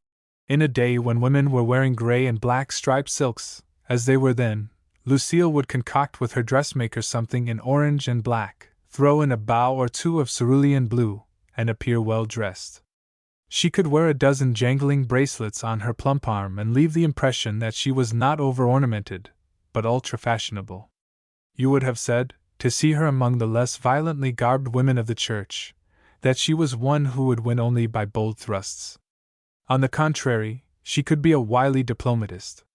Just as old Sam Wiggett received from unexpected quarters questions regarding the pipe organ, so David began to hear questions regarding the organist. Some asked him eagerly if it were true an organist was to be brought from Chicago. Some asked if it were true that Miss Hurley had refused to play the big new organ. Presently he heard the name of the young man who was to be brought from Chicago to supplant Miss Hurley, then that the young man was to have a position in Sam Wiggett's office if he couldn't get into Schultz's music store. It was soon after the arrangements for the purchase of the pipe organ had been made, Sam Wiggett giving in at last, that Miss Jane herself came to David. She had been ill 2 days, confined to her bed, although she did not tell David so. Partly, no doubt, her little breakdown had come because of the overhard work she was doing with Mademoiselle, but mainly it had been the shock of the word that she was to be pushed aside. Her disappointment had been overwhelming, for little Miss Jane had coveted with all her heart the joy of playing the great, new organ. The news that another was to be organist came like the blow of a brutal fist between her eyes, and she went down. For 2 days she fought against what she felt must be her great selfishness, and then, still weak but ready to do what she felt was her duty, she went to David. Thusia, herself weak, led her to David's study door and left her there. David let her enter and closed the door after her. He placed a chair for her. The light fell on her face, and as he saw the marks her struggle had left there he threw up his head and drew a deep breath. All the fight there was in him surged up, and he cast his eyes at the spatterwork motto above his desk before he dared speak. His gray eyes glowed cold fire. "Not on your own account, but on mine," he said. "You will go on just as you have been going, Miss Jane Hurley. You are making some progress under Mademoiselle Moran." "Why, yes, Miss Jane stammered, twisting her handkerchief. "But then you are all the organist the church wants or needs or shall have, unless it wants and needs and has a new Dominie. I dare say we can manage to praise the Lord with your fingers and soul quite as well as with Samuel Wiggett's money and Lucille Hardcombe's ambition." "But I can't," said Miss Jane. "I can't, when they all want a new organist. They'll hate me. You don't know, Mr. Dean, what it would be to sit there and feel their hate against my back. You'll think I'm foolish, but if I could face them it would be different. But to sit there and try to play when everyone in the church doesn't want me, and to feel every eye behind me hostile. I can't, Mr. Dean." David opened the study door. "Thusia," he called, and his wife answered. "Who do you want as your organist?" he called. "Why, Miss Jane, of course," Thusia replied. "There's one who will not look hatred at your back," said David. "And I'm too." And I can take little Roger to church, and that will be 3. And I dare say we can find others. Thusia should know. Who does Mrs. Merriweather want, Thusia? He called. She wants Miss Jane, said Thusia promptly. They joined Thusia where she lay on her couch. Are you worried about what Lucille has been suggesting, Miss Hurley? Dear me! You mustn't let anything like that worry you. Why, someone always wants something else. If David and I worried about what everyone wants, we would do nothing but worry. But Mr. Wiggett is giving the organ, and Lucille really got it for the church. Miss Hurley faltered. I know, said Thusia. But David wants you to be the organist. That is both sides and the middle of the matter for me. David always knows what is best. So, you see, said David smiling, we've had our little tempest in a teapot for nothing. Thusia, have you a teapot with something other than tempests in it? A cup might refresh Miss Jane. Her talk with Thusia did more than anything David could have said, perhaps, to convince Miss Jane that she need not bury her fond desire, for Thusia could talk as one woman talks to another. As she talked, Miss Jane saw things as they were, the great majority of the congregation wishing to retain Miss Jane, with but a few of the richer and display-loving wanting anything else. Thusia was able to convey this without saying it. She made it felt, as a woman can when she chooses. A name here, a name there, an incidental mention of Lucille's unfortunate attempt to put her coachman in livery, and Miss Jane saw the church as it was, a few moneyed pushers, and the body of silent, sincere worshippers. More than all else, Thusia herself seemed to embody the spirit of the congregation. It suddenly occurred to Miss Jane that, after all, the quiet people who were her friends were the real church. And this was true. She left quite at peace with the idea that she was to play the new organ when it was installed. And then David began his fight for Miss Jane, which became a fight against Lucille Hardcome. Lucille fought her battle well, but the odds were against her. As against the few who wanted a hired organist at any price, there were an equal few who still questioned the propriety of having a new organ at all. Against her were still others who would have been with her had she and her warmest supporters not so often tried to run everything connected with the church, but the overwhelming sentiment was that as Miss Jane was taking lessons from the best organist in Riverbank, and as Miss Jane had always been organist, and as hiring one would be an added expense, Miss Jane ought to stay. At least until it was quite evident that she would not do at all. Even Professor Schwerl told David, albeit secretly, that he was for Miss Jane, his theory being that it was better to hear a canary bird pipe prettily than to listen to any half-baked virtuoso Lucille was likely to secure. Thus it came to the night before the day when Professor Hedden, coming from a great city, was to introduce the congregation to its new organ. That afternoon Mademoiselle had given Miss Jane a final lesson, final with the promise of more later, and had kissed her cheek. Father Moran had patted her shoulder, too, wishing her, in his quaint English, good success, offering her a glass of sherry, which of course she declined, making him laugh joyously as he always did at these pilgrims' fathers, as he good-naturedly called those he considered puritanical. Miss Jane, coming straight from St. Bridget's, had entered the church and had tried the great, new, splendid organ. She was a little afraid of it. She trembled when she pulled out the first stops and heard the first notes answer her fingers on the keys. Then she grew bolder. She tried a simple hymn and forgot herself, and by the time twilight came she was not afraid at all. She left the church uplifted and happy of heart. She told Miss Mary, when she reached home, that she believed she would do quite well. The evening trial left her in trembling fear again. It was well enough to assure herself that no one in America could play as Professor Hedden played, that he was our one great master, but she feared what would be thought of her playing after the congregation had had such music as Professor Hedden's as a first taste. A dozen or more fortunate hearers made up the little audience at the impromptu trial. They were Sam Wiggett and Mary Durling, who had had a little dinner for Professor Hedden, the 4 members of the choir, Lucille Hardcome, Miss Hurley, David and Thusia, 2 friends Lucille had invited and Schwerl. The new organ was a magnificent instrument. Behind the pulpit and the choir stall the great pipes arose in a convex semicircle as typical of aspiring praise as any Gothic cathedral, and when, Saturday evening, Professor Hedden seated himself on the player's bench and, after resting his hands for a moment on the keyboard, plunged into some tremendous, voluntary, of his own composition. The mountains and the ocean and all the wild winds of heaven seemed to join in one great burst of gigantic harmony. It seemed then to David Dean that the organ pipes should have been painted in glorious gold, and all the triumphant hues of a magnificent sunrise instead of the fiat terracotta and moss green that had been chosen as harmonizing with the church interior. Presently the wild tumult of sound softened to the sighing of a breeze through the pine trees, to the rippling of a brook, to the crooning of a mother over a babe. David held his breath as the crooning died, softer and softer, until he saw the mother place the sleeping child in its crib, and when the last faint note died into silence there were tears in his eyes. This was music. It was such music as Riverbank had never heard before. "This is another of my own," said Professor Hedden, and the organ began to laugh like nymphs at play in a green, sunny field, tricksy laughter that made the heart glad, and that changed into a happy hands-all-around romp, interrupted by the thin note of a shepherd's flute. Out from the trees bordering the field David could see the shepherd come, swaying the upper part of his body in time to his thin note, and behind him came dancing nymphs and dryads and fauns. He touched Thuzia's hand, and she nodded and smiled without taking her eyes from the organ.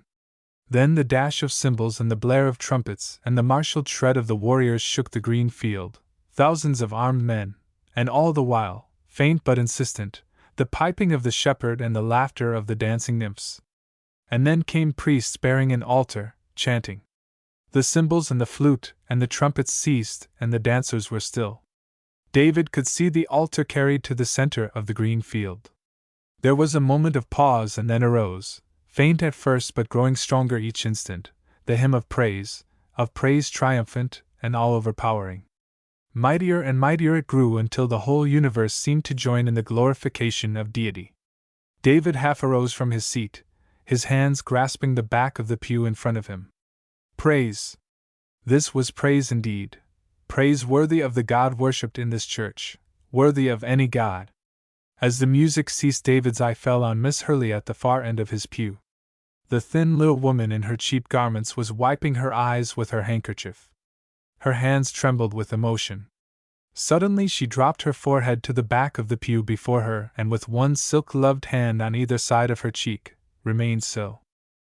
Professor Hedden, half turning on his seat, said, "While this next is hardly what I would call a complete composition, it may give you an idea of the capabilities of the organ." When he ceased playing, he said, "It is merely an exercise in technique, but I think it shows fairly well what can be done with a good organ." It may have been merely an exercise, but it had made the organ perform as no one in that church, aside from Professor Hedden himself, had ever heard an organ perform. The full majesty and beauty of the great instrument, unguessed by those who had gathered to hear this first test, stood revealed. David Dean's heart was full.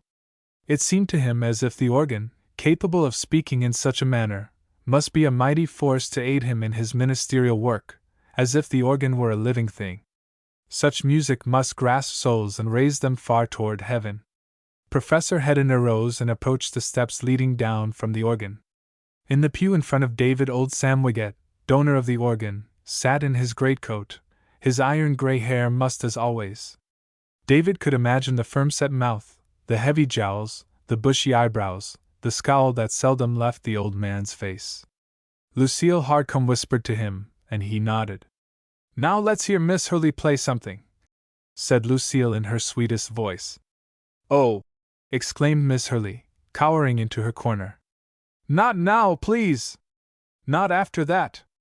Lucille laughed. Old Sam Wiggett sat as before, his head half hidden by his coat collar, but David knew the grim look that was on the old man's face. Wiggett's word would settle the organist's matter when that grim old man chose to speak. David turned toward Miss Hurley, and she shook her head. He did his best to smother her refusal by advancing to the professor with congratulatory hand extended. In a moment the dozen fortunate listeners were crowded around Professor Hedden, and Miss Hurley, in her pew end, was forgotten. As Thuzia, David and Miss Jane were leaving the church, Lucille, jingling with jewelry, swooped down upon them. "Oh, Miss Hurley!" she called. Just 1 minute, please. Miss Jane stopped and turned. Professor Hedden thinks, Lucille cooed. Or really, I'm not sure which of us thought of it, but we quite agree that you must play at least once tomorrow morning.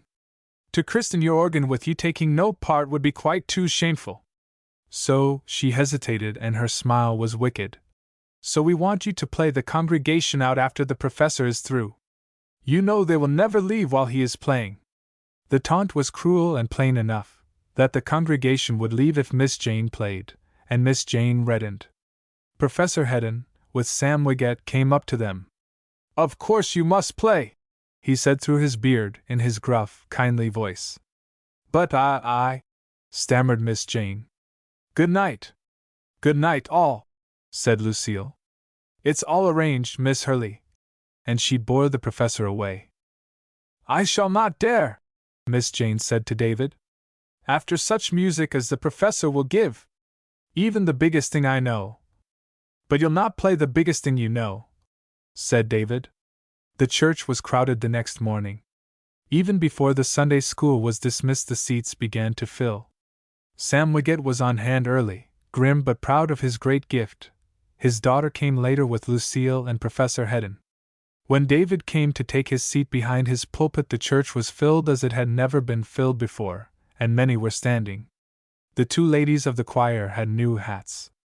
Professor Hedden took his place on the organist's bench, and little Miss Jane cowered behind the rail curtain of terracotta wool.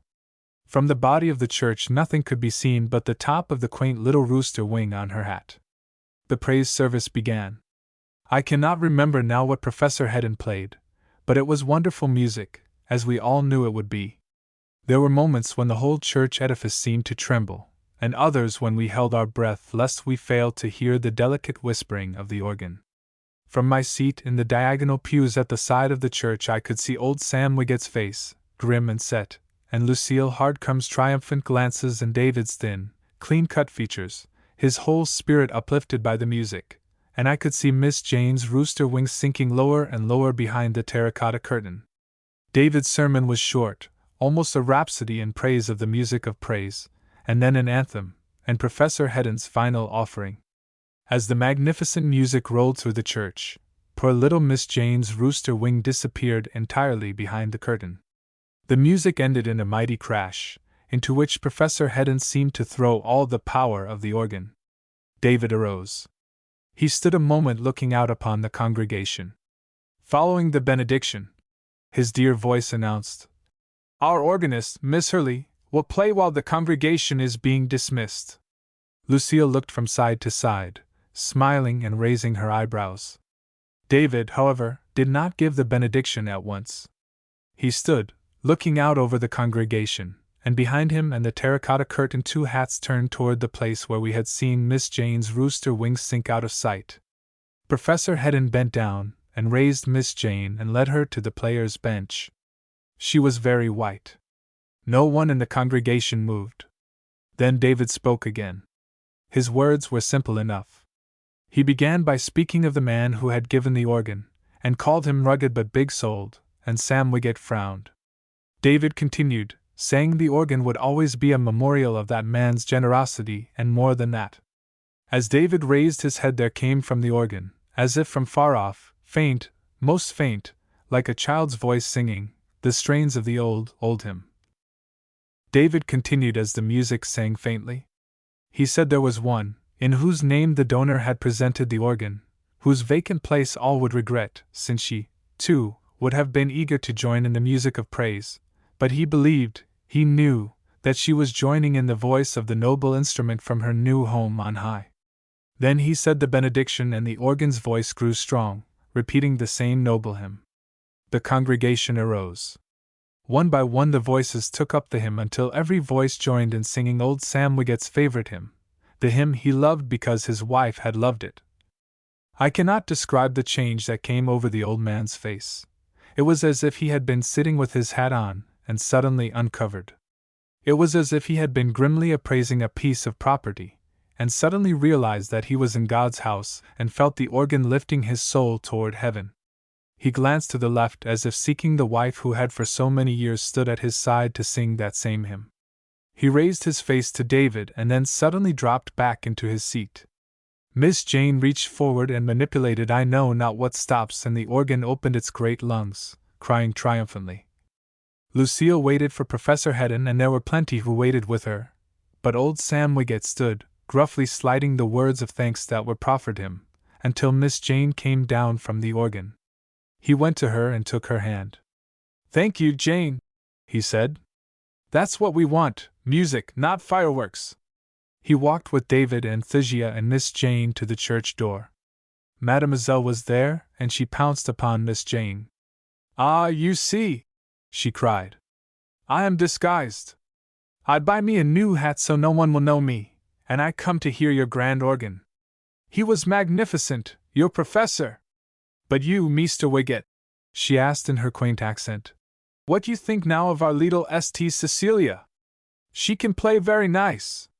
Miss Jane blushed with pleasure. Said Sam Wiggett, which, freely translated, meant that as long as he lived no one but Miss Jane should play the Wiggett pipe organ if he could prevent it. Lucille looked at David with a new respect. 11. Steve Terrell. Lucille Hardcome's defeat, unimportant as it was to the world at large, made her furiously angry for a few days. She would have left the church to go to the Episcopalians if it had not been that the Episcopalian church in Riverbank was direly poverty-stricken. Lucille sulked for a few days and let the report go out that she was ill, and then appeared with her hair, which had been golden, a glorious shade of red. She said it was Titian. It was immensely becoming to her. Had any other woman in the congregation dared to change the color of her hair thus flauntingly, there would have been little less than a scandal. That her first hair vagary created little adverse comment shows how completely Lucille had impressed us with the idea that she was extra-privileged. Later she changed the color of her hair as the whim seized her, varying from red to gold. In addition to the change in the color of her hair, Lucille came out of her brief retirement with an entirely changed opinion of David Dean. She seemed suddenly aware that, far from being a mere church accessory, he was someone worthwhile. She began to court his good opinion openly. Having burned her fingers, she admired the fire. Lucille was a woman of elementary mentality, and much of her domineering success was due to that very fact. She often went after what she wanted with a directness that was crude but effective. Lucille set about getting David under her thumb. Poor David! Lucille saw that his dearest tasks of helpfulness were always shared by the trio: Thysia, now grown pale, Rose Hinch, the ever-cheerful, and Mary Durling. These three understood David. They echoed his gentle tact and loving kindness, and it was to be a fourth in this group that Lucille decided was the thing she desired. For the work done by the trio, under David's gentle direction, Lucille was eminently unfitted. The three women were handmaidens of charity. Lucille was a major general of earthly ambitions. In spite of this, she thrust herself upon David. The power of single-minded insistence is enormous. We see this exemplified over and over again in politics. The most unsuitable men, by plain force of will, thrust themselves into office. They are not wanted. Everyone knows they are out of place, but they have their way. Lucille, resplendent hair, flaring gowns and all, forced David to accept her as one of his intimate helpers by the simple expedient of insisting that he should. It is only fair to say that she opened her purse, but this was in itself an evidence of her unfitness for the work she had to do. Most of David's cases needed personal service of a kind Lucille was incapable of rendering. She gave them dollars instead. Time and again she upset David's plans by opening her hand and showering silver where it was not good to bestow it. She tried to take full command of Rose Hinch and Mary Durling. They went calmly on their accustomed ways. In one matter in which David was interested, Lucille did give valuable assistance. Although Riverbank was notoriously a wet town, the state had voted a prohibitory law against liquor selling. In Riverbank the law was all but a dead letter. The saloons remained open, the proprietors coming up once a month to pay a fine, which was in fact a local license. Probably our saloons were no worse than those in other river towns, but many of us believed it a scandal that they should continue doing business contrary to law.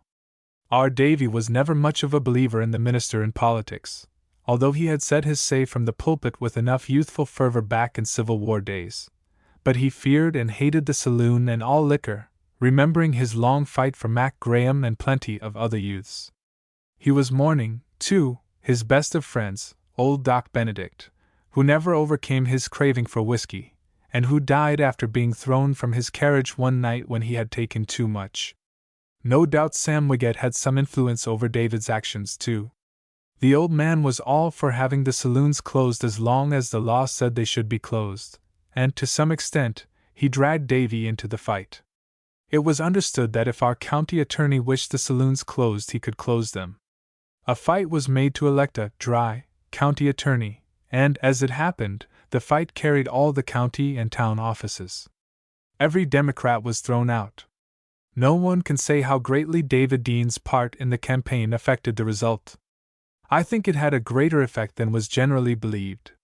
For one thing, his sermons aroused us as nothing else could have aroused us, and for another, he had the assistance of Lucille Hardcome. As women are apt to do, Lucille made her fight a personal matter. She organized the women, organized children's parades, planned house-to-house appeals, and persuaded even the merchants who favored open saloons to place her placards in their windows. It is probable that Lucille's work did more to cause the landslide than all the handbills and speeches of the politicians, and she did it all to impress David. David's personal stand also had a great effect, for he was known as a conservative, meddling little with political affairs. It is hardly too much to say that between them Lucille Hardcome and David carried the election. The margin was small enough as it was. The Riverbank Eagle, after the election, declared that without David's help the Prohibition forces would have lost out. Among the other defeated candidates was Marty Ware, who had been city treasurer for several terms. The new city officials, most of them greatly surprised to find themselves elected, were to take office January 1st, and it was one day about the middle of December that Steve Torrell came to the front door of the Little Manse and asked for David. Thasia, who came to the door, knew Torrell. She had known him years before, when she was a thoughtless, pleasure-mad young girl. Even then Steve had been a gambler and fond of a fast horse. In those days Steve would often disappear for months at a time, for the steamboats were gambling palaces.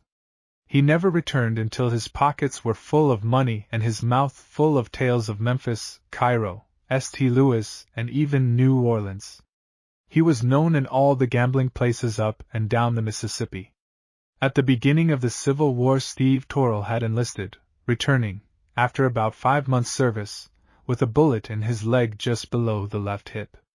The bullet was never found.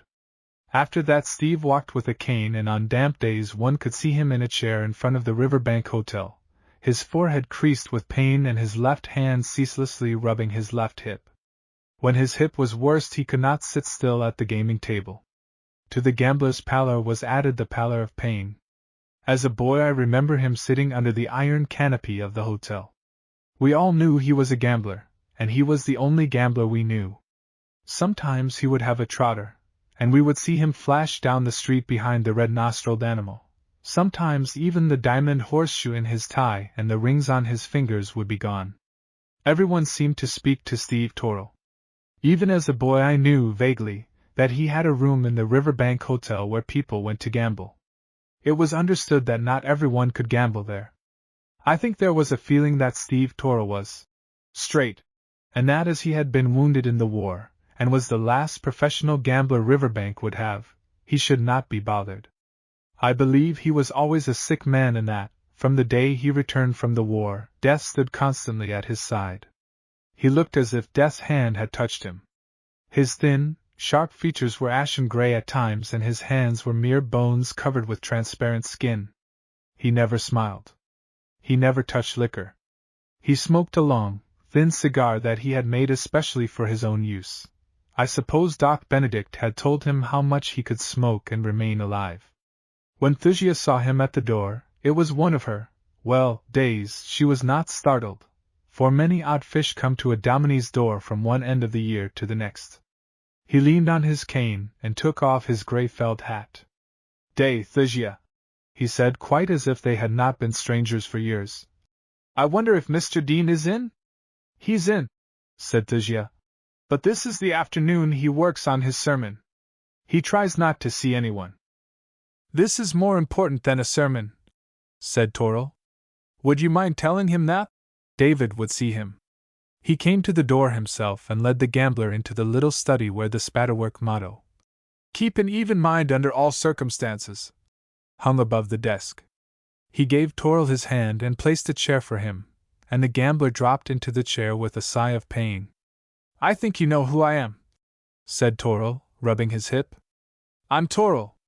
I do a little in the gambling way." "Yes, so I understand," said David, and waited. "It's not about myself I've come," said Toril. "I wouldn't bother about myself. I'm dead any day. I've been dead 25 years, as far as my gambling chance of life goes. Do you know Marty Ware?" "Yes," said David. "Is it about him?" "He's going to kill himself," said Toril without emotion. David waited. "The fool," said Toril. "He came to me and told me. Why, I can't sleep anyway, with this hip of mine." "How can I sleep, then, when I've got such a thing as that on my mind?" "So I came to you, that's what you're for, isn't it?" "It is one of the things," said David. "He got that book of Ingersoll's," Toril complained. "The fool! I've read that book. Do you think, with this pain in my hip, I would be dragging along here day after day, if there was anything in that idea that a man has a right to blow himself out when he feels like it? But that's what Mart Ware has worked into his head. Suicide. He's going to do it." "Yes." "Well?" asked David. Toril, rubbing his hip, looked at David. He had hardly expected anything like this calm query. He had pictured our Dominie rushing for coat and hat, rolling his eyes, perhaps, and muttering prayers. Instead, David leaned back in his deep chair and placed the tips of his fingers together and waited. "I won his money," said Toril. "Yes, I suppose so, or you wouldn't be here, would you?" said David. "The devil of it." Toril stopped. "I dare say it is the devil of it," said David. "Go on." "Well, then, the devil of it is I'm strapped," said Toril. "If I wasn't." He waved his hand to show how simple it would be. "He came yesterday, telling me the story. I'm a sick man. I close my place at 1 every morning. I can't stand any more than that. But last night I let them stay until daylight, and curse it! I had no luck. I took the limit off and tried to win what Marty needs, and they cleaned me out and took my eye. Oh, yes. So I came to you. It was all I could think of." He paused a moment while he rubbed his hip. "It wasn't his own money Marty lost," he said then. "He's taken $2,000 of the city money, and I won it." He stretched out his leg and fumbled in his trousers pocket, and brought out a roll of money. "There," he said. "There is $500. I went around today and raised that among the men who come to my room. I can't raise another cent, that's all I can do. What can you do?" Now David arose and walked the narrow space before Toril. "I suppose his bondsman will make good. He has bondsmen, hasn't he? I don't know much about such things." "They'll have to make good what he is short," said Toril. "Seth Hartcombe will have to make it all good. Tony Porter is on the bond, but he hasn't a cent. If he had a cent he wouldn't have gone on the bond, that's the kind he is. Hartcombe is the man that'll have to make good. But he'll see Mart Ware in the penitentiary first." "Why?" Toril made a gesture with his hand. "How do I know? Mart says so. Mart went to him. He told Hartcombe the whole thing and asked him to see him through, said he would work his hands to the bone to pay it back. Hartcombe won't do anything and Porter can't, and Marty will kill himself before he goes to the pen. Hartcombe is one of your deacons, or whatever you call them, isn't he?" "No, he is not in my church at all," said David. "But he is a just man. I am sure he is a just man." "He is a hard man," said Toril. "The most he would do for me was to say he would keep his mouth shut until the new treasurer goes in. He says he'll send Marty to the pen. He'll kill Marty instead." Toril arose. There was no emotion shown on his inscrutable gambler's face. David stood fingering the money Toril had handed him, and Toro moved to the door. From the back he looked like an old man. "You can see what you can do if you want to," Toro said. "I can't do anything." "Wait," David said. "You'll let me thank you for coming to me? You'll let me call on you for help if I need it?" "Anything," said Toro, and with that he went. Thusia was in the kitchen and David went there. "It's Marty Ware," he said. "He's in trouble, Thusia. I'll have to go downtown and let my sermon go. We'll give them another from the bottom of the barrel this time. Do you suppose you can, presently, take Alice and drop in on Marty's mother for a little visit? Are you able? In half an hour? Yes, or in an hour. Marty is in dire trouble, Thusia, and I don't know whether he can be pulled out of it. I'm going to do what I can. I've been thinking of his mother. She is so, what's the word, aloof? Isolated. So by herself. If the trouble comes she will need someone, some woman, or she will break. I'd send Rose Hinch, but I think you would be better, you and Alice." "Yes, I understand," Thusia said. "Something not too bright and good for human nature's daily food. Is Marty's trouble serious?" David placed his hand on his wife's shoulder. "I can't tell you how serious, Thusia," he said. "I don't want you to know. You'll not let his mother guess we know anything about it." "Let me think," said Thusia. "Didn't she give a lemon cake for our last church dinner?" "I'm sure she did. It will be about that I happen to run in. You'll be back in time for supper, David. Hot rolls, you know." "Oh, if it is hot rolls you can depend on me," David smiled. Mrs. Ware was a peculiar woman. She was an old woman and alone in the world except for Marty, her only son, who had come late in her life. She was a proud woman. During her husband's life she had rather lorded it, or ladied it, over our mixed, good society, in Riverbank. Ware had been a commission man, now and then plunging on his own hook, as we say, buying heavily and selling when prices went up. He always had abundant money and Mrs. Ware spent it for him. They built the big house overlooking the river, a palace for Riverbank of those days, and Mrs.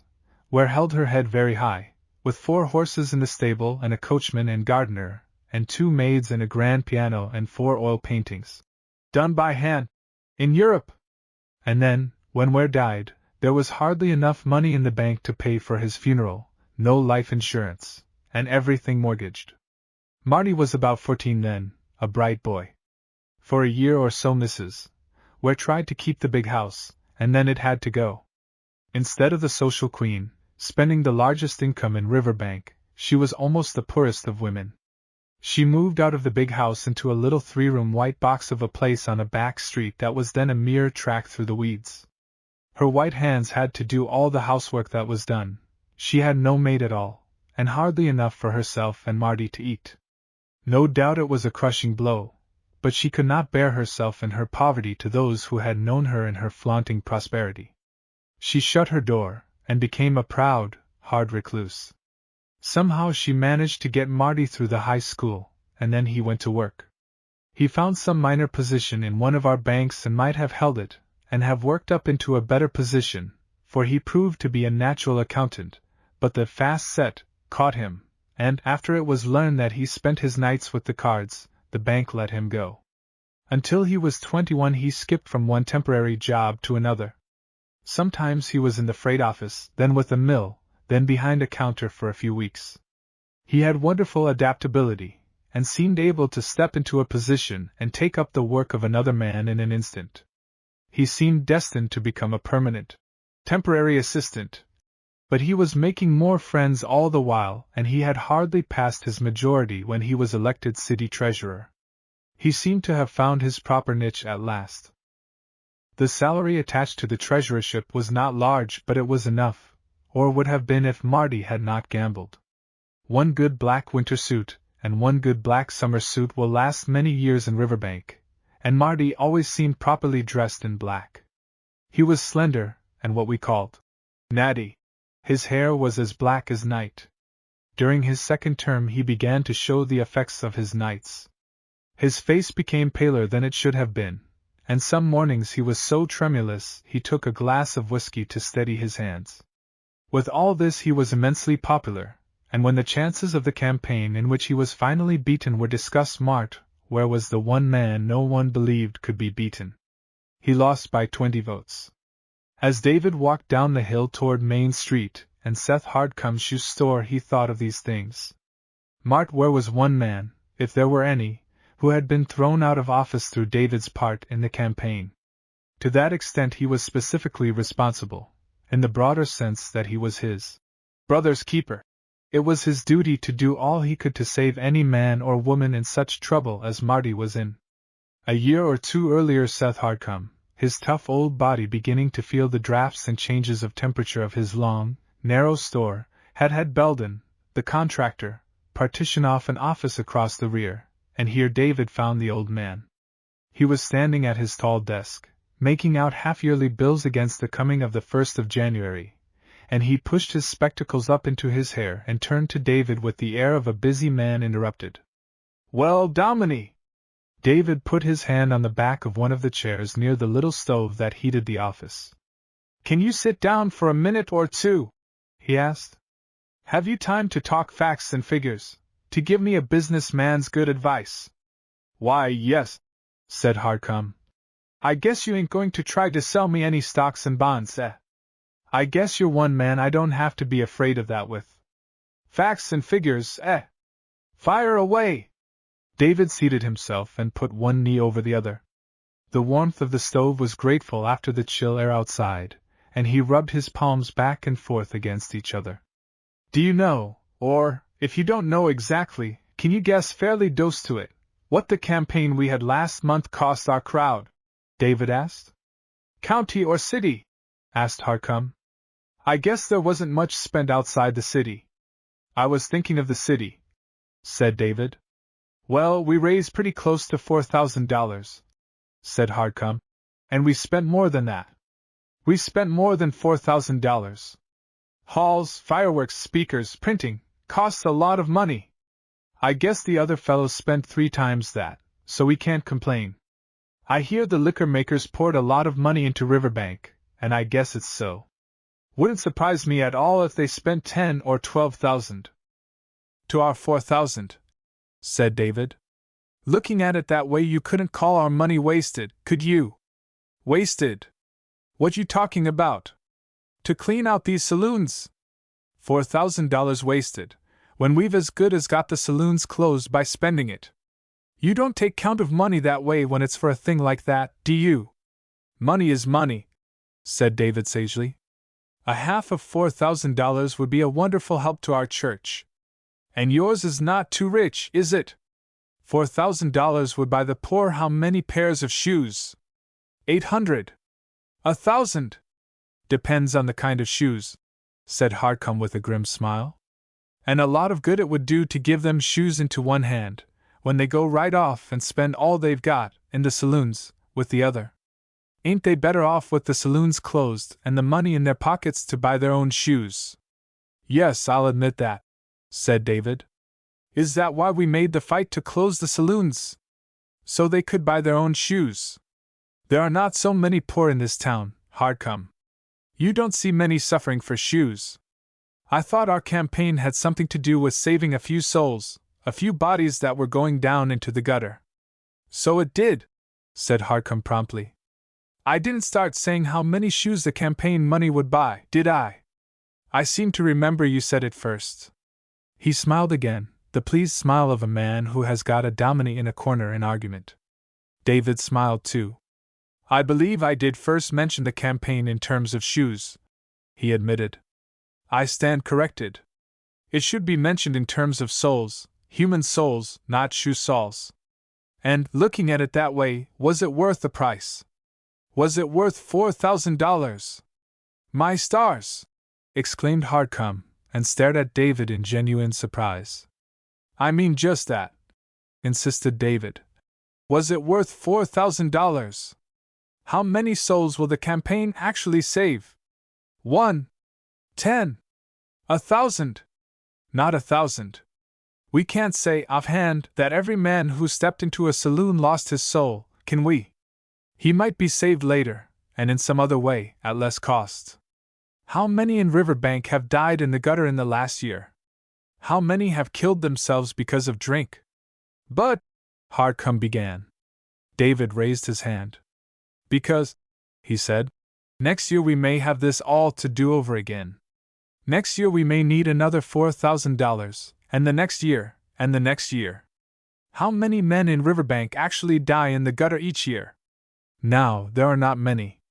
Riverbank men do not often die in the gutter, and but few of them kill themselves on account of drink. They live on for years, a handful of sodden, stupid, blear-eyed creatures. One? Asked David. Is the average one a year? I don't believe it, but let us say it is one. Is it worth $4,000 to save one drunkard from death? To save one drunkard's soul? There is a plain business proposition. Is it worth that much cash? That's what I'm getting at. To save a man! Exclaimed Hardcome, his hard face as near showing horror as it had for many long years. To save a man and his eternal soul! What do you mean? We don't set prices on souls that way, do we? My stars!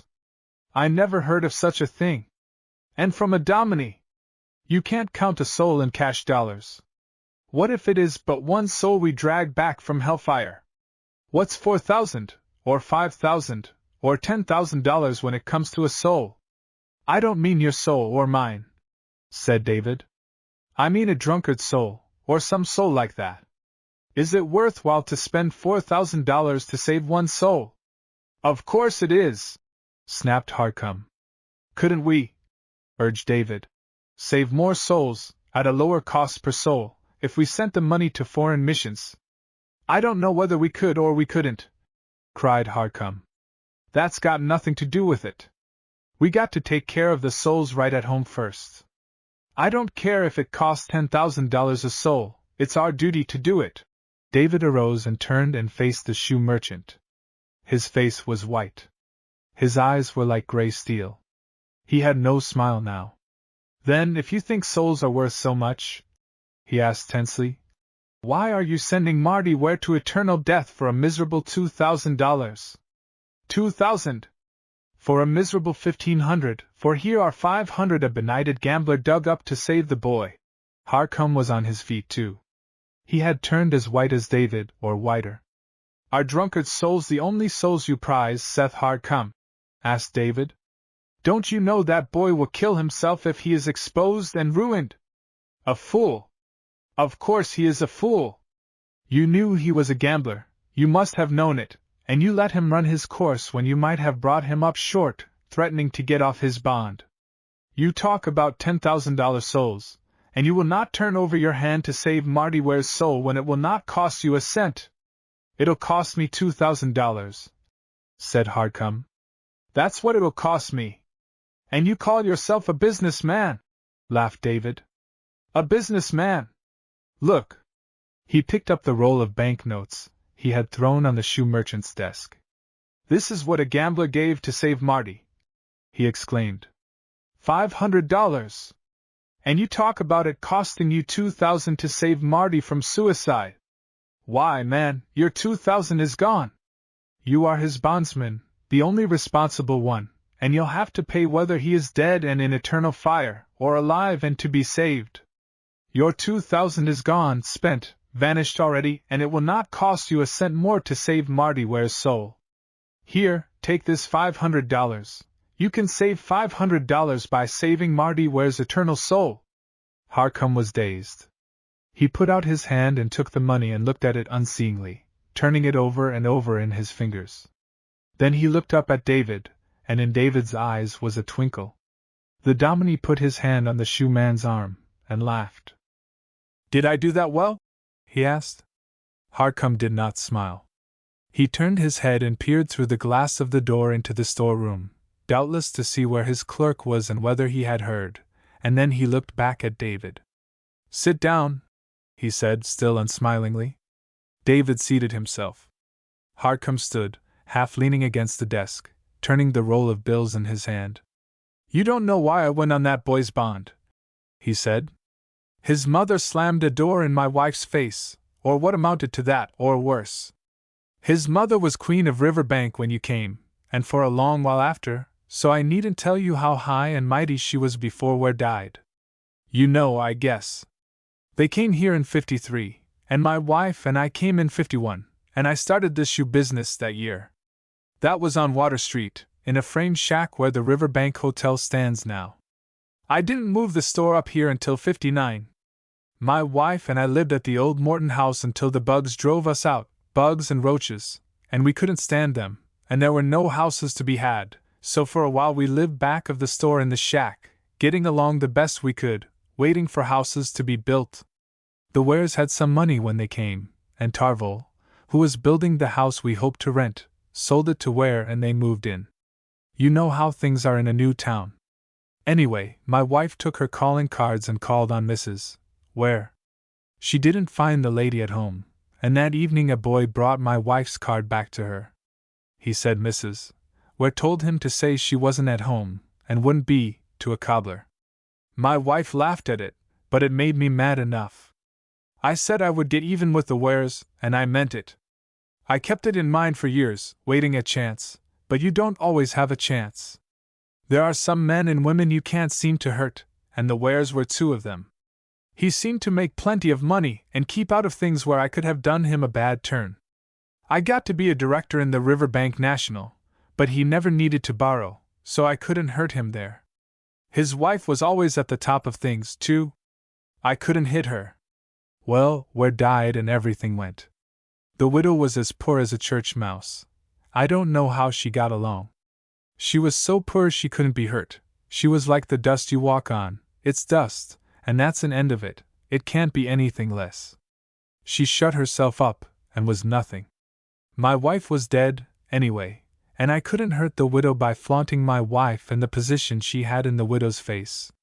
Then this boy grew up, this Marty. I got him the place in the bank. You did? David exclaimed. It was the only way I could hit at the widow, said Hardcome. I thought maybe it would annoy her, to know I was the one that was helping her boy. Maybe it did. I never knew. When the cashier said it wasn't safe to keep him any longer, I told Marty to tell his mother not to worry, that I would try to fix it so he could stay. I did manage to get them to keep him a few months longer, then they outvoted me. Then I got him the place in the freight office, but he couldn't hold it. A couple of times, when he lost his jobs, I took him in the store here. I knew that would annoy the old dame, and I guess it did. Then some of the Democrats picked him up and ran him for this job he has now. It made me mad that I couldn't say I had been back of that, but when it came to getting a couple of bondsmen, I saw another chance to bother the old lady. I went on his bond. Hardcome unrolled the money in his hand and smoothed it out. You knew my wife, Dominie, he continued slowly. Some people did not like her, but I did. I never had any complaint to make about her. She was a good wife. So it sort of seemed to me, when Toro came to me and told me what Marty had done, and I remembered how that woman had slammed her door in my wife's face, so to say, that this was my chance to get even once for all. He stopped, folded the bills, and slipped them into his pocket. You see, he said, you didn't know the whole story. It would have been something of a wind-up to send the boy to the penitentiary. I guess that would have taken the old lady off her high horse. But I don't know. I don't want to kill the boy's soul, or anybody's soul. I guess I'll make good what he is short, and take him into the store here again. David was ONT of his chair and his hand clasped Hardcome's hand. The old man laughed then, a little sheepishly. Sort of tickles me, he said. Wouldn't the old dame be hopping mad if she knew the cobbler was going to save the Riverbank Queen's boy, and his life, and his soul, and the whole caboodle? It would be coals of fire on her head. Smiled David. 'Twould so, said Seth Hardcome. And I reckon the hair is getting pretty thin on the top of her head now, too. Then he laughed. And David laughed. He was still smiling when he stepped out into the street, and was told by the first man he met that old Sam Wiggett had just dropped dead in his office. 12. Money matters. L.O. came back, In later years, the death of old Sam Wiggett seemed to David Dean to mark the close of one epoch and the beginning of another, and the day he heard of the engagement of his daughter Alice marked a third. It was Monday and well past noon, and the heat was intense. Although he was late for dinner, noon dinners being the rule in Riverbank, David paused now and then as he climbed the 3rd Street hill, resting a few moments in the shade and fanning himself with the palm leaf fan he carried. Where the walk was not shaded by overarching maple trees, the heat beat up from the plank sidewalks in appreciable gusts. All spring he had been feeling unaccountably weary, and these hot days seemed to take the sap out of him. He had had a hard morning. His Sunday had held a disappointment. In one way or another, Lucille Hartcomb had induced John Gorst, whose fame as a pulpit orator was countrywide, to spend the day at Riverbank and preach morning and evening, in the morning at David's church and in the evening at the Union meeting in the Court Square, and David had looked forward to the day as one that would give him the uplift of communion with one of the great minds of his church. He had dined at Lucille's with John Gorst and had had the afternoon with him, and it had been all a sad disappointment. Instead of finding Gorst a big mind, he had found him somewhat shallow and theatrical. Instead of a day of intellectual growth, David had suffered a day of shattered ideals. While he disliked to admit it, he had to confess that the great John Gorst was tiresome. He did admit, however, that the 2 sermons John Gorst preached were masterpieces of pulpit oratory. What he said was not so much, nor did he leave in David's mind so much as a mustard seed of original thought, but the great preacher had held his congregations breathless. He had made them weep and gasp, and he had thrilled them. Hearing him, David understood why John Gorst had leaped from a third-rate church in a country village to one of the best churches in a large town, and then to a famous and wealthy church in a metropolis. David's first duty this Monday morning had been to see John Gorst off on the morning train. Lucille Hartcomb and 4 or 5 others had been at the station, and John Gorst had glowed under their words of adulation. Well-fed, well-groomed, he had nodded to them from the car window as the train pulled out, and David had turned away to tramp through the hot streets to the East End where, Rose Hinch had sent word, old Mrs. Grelling was close to death. John Gorst, in his parlor car, was on his way to complete his 2 months' vacation at the camp of a millionaire parishioner in the Wisconsin woods. Old Mrs. Grelling, senile and maundering, had been weeping weakly, oppressed by a hallucination that she had lost her grasp on heaven. Her little room was insufferably hot and close, and Rose Hinch sat by the bed fanning the emaciated old woman, turning her pillow now and then, trying to make her comfortable. Her patient had no bodily pain. In an hour, or a day, or a week, she would fall asleep forever and without discomfort, but now she was in dire distress of mind. Grown childish, she could not remember that she was at peace with God, and she mourned and would not let Rose Hinch comfort her. In 12 words David brought peace to the old woman in the bed. It was not logic she wanted, nor oratory such as John Gorst could have given, but the few words of comfort from the man of God in whom she had faith. David knelt by the bed and prayed, and read, "The Lord is my shepherd," and her doubts no longer troubled her. If David Dean, the Dominie she had trusted these many years, assured her she was safe, she could put aside worry and die peacefully. David saw a book of Psalms on her bedside table, less bulky than the large typed Bible, and he put it in her hands. "Hold fast to this," he said. "It is the sign of your salvation. You will not be afraid again. I must go now, but I will come back again."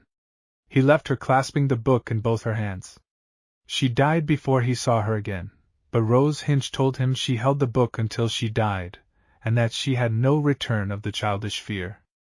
She slept into eternity peacefully content. From Mrs. Grelling's bedside David walked to Herwig's to give his daily order for groceries. The old grocer entered the small order and hesitated. "Dominie," he said. David knew what was coming, or imagined he did, and felt sick at heart. "Yes?" he queried. "I guess you know as well as I do how I hate to say anything about money," said Herwig. "And you know I wouldn't if I wasn't so hard put to it I don't know which way to turn. I don't want you to worry about it. If it ain't convenient, just you forget I ever said anything. Fact is, I'm so pressed for money I'm worried to death. The wholesalers I get my goods of. My bill is much larger than it should be, said David. I have let it run longer than I have any right to. Just at this moment. I wouldn't even speak of it if I wasn't so put to it to satisfy those I owe, said Herwig apologetically. I thought maybe you might be able to help me out somehow, but I don't want to put you to any trouble. He was evidently sincere. My wholesalers are threatening to close me out, he said, and I've just got to try every way I can to raise some cash. If it wasn't for that I wouldn't done a good customer, let alone you, Mr. Dean. I know it, Brother Herwig, David said. You have been most lenient. I am ashamed. I will see what I can do. The old grocer followed him to the door, still protesting his regret, and David turned up the street to do the thing he disliked most of anything in the world, ask his trustees for a further advance on his salary. Already he was overdrawn by several $100s, and he was as deeply ashamed of this as he was of his debts to the merchants of Riverbank. It had always been his pride to be, even with the world. He felt that no man had a right to live beyond his means. Spending tomorrow to pay for today, he called it, and he had worried much over his accumulating debts. That very morning, before he had left his manse, he had made out a new schedule of his indebtedness, and had been shocked to see how it had grown since his trustees had made the last advance he had asked. With the advance the trustees had allowed him, the total was something over $1,000. He still owed something on last winter's coal, he owed a goodly drug bill. His grocery bill was unpaid since the first of the year. He owed the butcher. The milkman had a bill against him. There were a dozen small accounts for shoes, dry goods, one thing and another. In Riverbank, at that time, business was nearly all credit business. Bills were rendered twice a year, or even once a year, and when rendered, often remained unpaid for another 6 months or so. As accounts went, David's accounts were satisfactory to the merchants. He was counted a good customer. His indebtedness had grown slowly, beginning with his wife's illness, and he had run in debt beyond his means almost without being aware of it. A semi-yearly settling period had come around, and he had found himself without sufficient funds to pay in full, as he usually did. He paid what he could, and let the balance remain, hoping to pay in full at the next settling period. Instead of this he found himself still further behind, and each half-year had increased his load of unpaid bills. David worried. He questioned his right to think the church did not pay him enough, for he received as much as any other minister in Riverbank, and more than most, and his remuneration came promptly on the day it was due, and was never in arrears, as was the case with at least one other. As a matter of fact, his trustees had several times advanced him money, and had advanced him $300 on the current quarter year. The Dominie felt no resentment against the church, or the trustees. More remunerative pulpits had been offered him, and he had refused them because he believed his work lay in Riverbank. Despite all this he could not accuse himself of extravagance. He had raised 2 children, and they were an expense, but he did not for a moment question his right to have children. He would have liked a half-dozen, certainly 2, in a town where larger families were the rule, could not be called extravagant. Neither were they extravagant children. Roger had been given as much college training as he seemed able to bear, and had been economical enough. Alice had wished for college, but had been compelled to be satisfied with graduation from the Riverbank High School, and was at home taking the place of the maid David felt he could no longer afford. In the final analysis, David's inability to make his salary meet his needs resolved itself into a matter of his wife's illness. Thusia, once the liveliest of girls, was now practically bedridden, although she could be brought downstairs now and then to rest on a divan in the sitting room. She was a permanent invalid now, but a cheerful one. In many ways she was more helpful to David than in their earlier married years. Her advice was good, and with Rose Hinch and Mary Durling, she made the counsel of 3 that upheld David's hands in his works of charity and helpfulness. But an invalid is, however helpful her brain may be, an expense, and one not contemplated by trustees when they set a minister's salary. Certainly Thusia's illness was not the fault of the church, but it was the cause of David's debts. He could not and did not blame the church for his financial condition, nor could he blame Thusia. Alice was doing her full share in the house, taking the maid's place, but Roger, alas, Roger, the well-beloved son, was a disappointment. He now had a job, but after David's high hopes for the lad, the place Roger occupied was almost humiliating. David felt that Roger probably hardly earned the $4 a week he was paid by his grandfather, old Mr. Fragg. He no longer called on his father good-naturedly for funds, but he still lived at home, and probably would as long as the home existed. So this was our Dominie as he walked through the hot main street on his way to see Banker Burton, now his most influential trustee. Our David was but slightly round-shouldered, his eyes still clear and gray, hair still curled gold, mouth refined and quick to smile, brow broad, and but little creased. His entire air was one of quick and kindly intelligence, a little weary after 29 years of ministry, a little worn by care, but our Davy still. I remember him telling me how the passing of the old and staunch friends and occasional enemies affected him, men like old Sam Wiggett, and how he felt less like a child of the patriarchs, and more like something bargained and contracted for. This was said without bitterness. He was trying to let me know what an important part in his younger years those old elders and trustees had played. They never quite stopped thinking of David as the boy minister, and to David they remained something stern and authoritative, like the ancient biblical patriarchs. They had seemed the God-appointed rulers of the church. Somehow the newer trustees and elders, the reason for the choosing of each of whom was known to David, seemed to lack something of the old awesome divine right. They seemed more ordinarily human. They let Lucille Harcum walk on them, I told David, but of course David would not admit that. Lucille is very kind to Thysia, he said. Mary Durling, having put up with Durling's infidelities long enough, divorced him. Her son Ben was now a young man. Mary herself was well along in the 40s, and her abiding love for David Dean glowed in good works year after year, and in the affection of Mary, Thysia and Rose Hinch David felt himself blessed above most men. Rose was the best nurse in Riverbank, and those who could secure her services felt that the efficiency of their physician was doubled. She asked an honest wage from those who could afford it, but she gave much of her time to David's sick poor, and many hours to investigating poverty and distress. In this latter work Mary Durling aided, and it was at Thysia's bedside the consultations were held. For Thysia was no longer able to leave her bed, except on days when she sat in an easy chair, or could be carried to a downstair couch. In a long, thin book Thysia kept a record of needs and deeds. David called it his laundry list.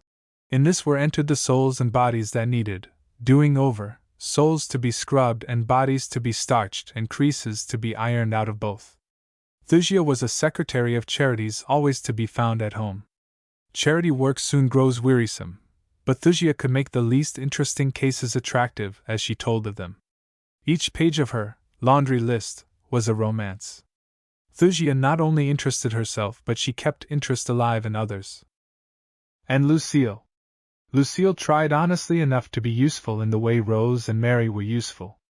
As the years passed, she kept up all her numberless activities, glowing as a social queen, pushing forward as a political factor, driving the church trustees, ordering the music and cowing the choir. She was in everything and leading everything, and yet she was discontented.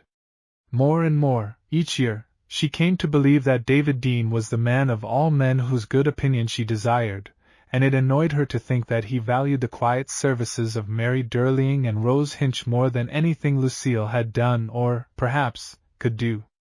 She was like a child in her desire for words of commendation from David. As David Dean mounted the 3 steps that led up to the bank where B.C. Burton spent his time as president, Lucille was awaiting him in his study in the little white manse on the hill. 13. A surprise. B.C. Burton, the president of the Riverside National Bank, was a widower, and led an existence that can be described as calmly and good-naturedly detached. He was a younger son of a father long since dead, who had established the Burton, Corley and Company Bank, which had prospered, and finally taken a national banking charter. Corley had furnished the capital for the original bank, and the Burton family had run the business. B.C. He was usually called by his initials, had married Corley's only daughter, and had thus acquired the Corley money. After his wife's death his wealth was estimated as $100,000. The truth was that old Corley had invested badly, and left his daughter no more than $25,000. At the time of his marriage B.C. owned nothing but his share of the bank stock, worth about $20,000. B. In spite of his reputation as a banker, B.C. was a poor businessman where his own affairs were concerned. During his wife's life his own bank stock increased in value to about $25,000, but he managed to lose all of the $25,000 his wife had brought him, and when she died he had nothing but his house and his bank stock. In the 4 or 5 years since his wife's death he had continued his misfortunes, and had pledged $15,000 worth of his bank stock to old Peter Grimsby, one of the bank's directors. Thus, while Riverbank counted B.C. Burton a wealthy man, the bank president was worth a scant $10,000, plus a house worth $5,000 or $6,000. The bank stock brought him 6%, and his salary was $2,000. He had an income of about $2,600, which the town imagined to be $10,000 or $15,000. Being a childless widower, he could live well enough on his income in Riverbank, but had it not been for his placidity of temper, he would have been a discontented and disappointed man. Even so, his first half-hour after awaking in the morning was a bad half-hour. He opened his eyes feeling depressed and weary, with his life an empty hull. For half an hour he felt miserable and hopeless, but he had a sound body, and a cup of coffee and solid breakfast set him up for the day. He became a good-natured machine for the transaction of routine banking business. Some twist of humor or bit of carelessness had marked the choice of the names of the two Burton boys. The elder had been named Andrew D., which in itself was nothing odd, either was there anything odd that the younger should have been given the name of the father's partner, Benjamin Corley, but the town was quick to adopt the initials, A, D, and B, C. And to see the humor in them, and the two men were ever after known by them. When they were boys they were nicknamed Anna, for Anno Domini, and Beef, for Before Christ, and the names were not ill-chosen. The elder boy was as nervous as a girl, and Ben was as stolid as an ox. They never got along well together, and soon after B.C. entered the bank. A. D. who had been cashier, left it and went into retail trade. A. D. was the type of man that seems smeared all over with whatever he undertakes. Had he been a baker he would have been covered with flour and dough from head to foot. Dough would have been in his hair. Had B.C. been a baker he would have emerged from his day's work without a fleck of flour upon him. A. D. blundered into things, and became saturated with them. B.C.'s affairs were like the skin of a ripe tangerine. They clothed him but were hardly an integral part of him. Life's rind fitted him loosely. When David Dean entered the bank, B.C. was closeted with a borrower, and the Dominie was obliged to wait a few minutes. He stood at the window, his hands clasped behind him, gazing into the street, and trying to arrange the words in which he would ask the banker-trustee for the advance he desired. The door to the banker's private office opened, the customer came out, and the door closed again. A minute later the cashier told David he might enter. B.C. was sitting at his desk, coatless but immaculate. He turned and smiled. "Good morning, Mr. Dean," he said. "Another good calm day. You and I don't get much pleasure out of this hot weather, I am afraid, but it is money in the farmers' pockets." He did nothing to make David's way easy. His very smiling good nature made it more difficult. David plunged headlong into his business.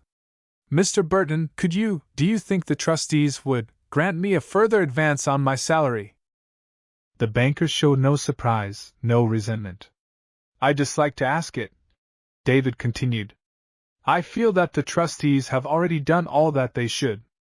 It is my place to keep within my income, that I know, but I seem to have fallen behind in the last few years. I have had to run into debt to some extent. There is one debt that should be paid.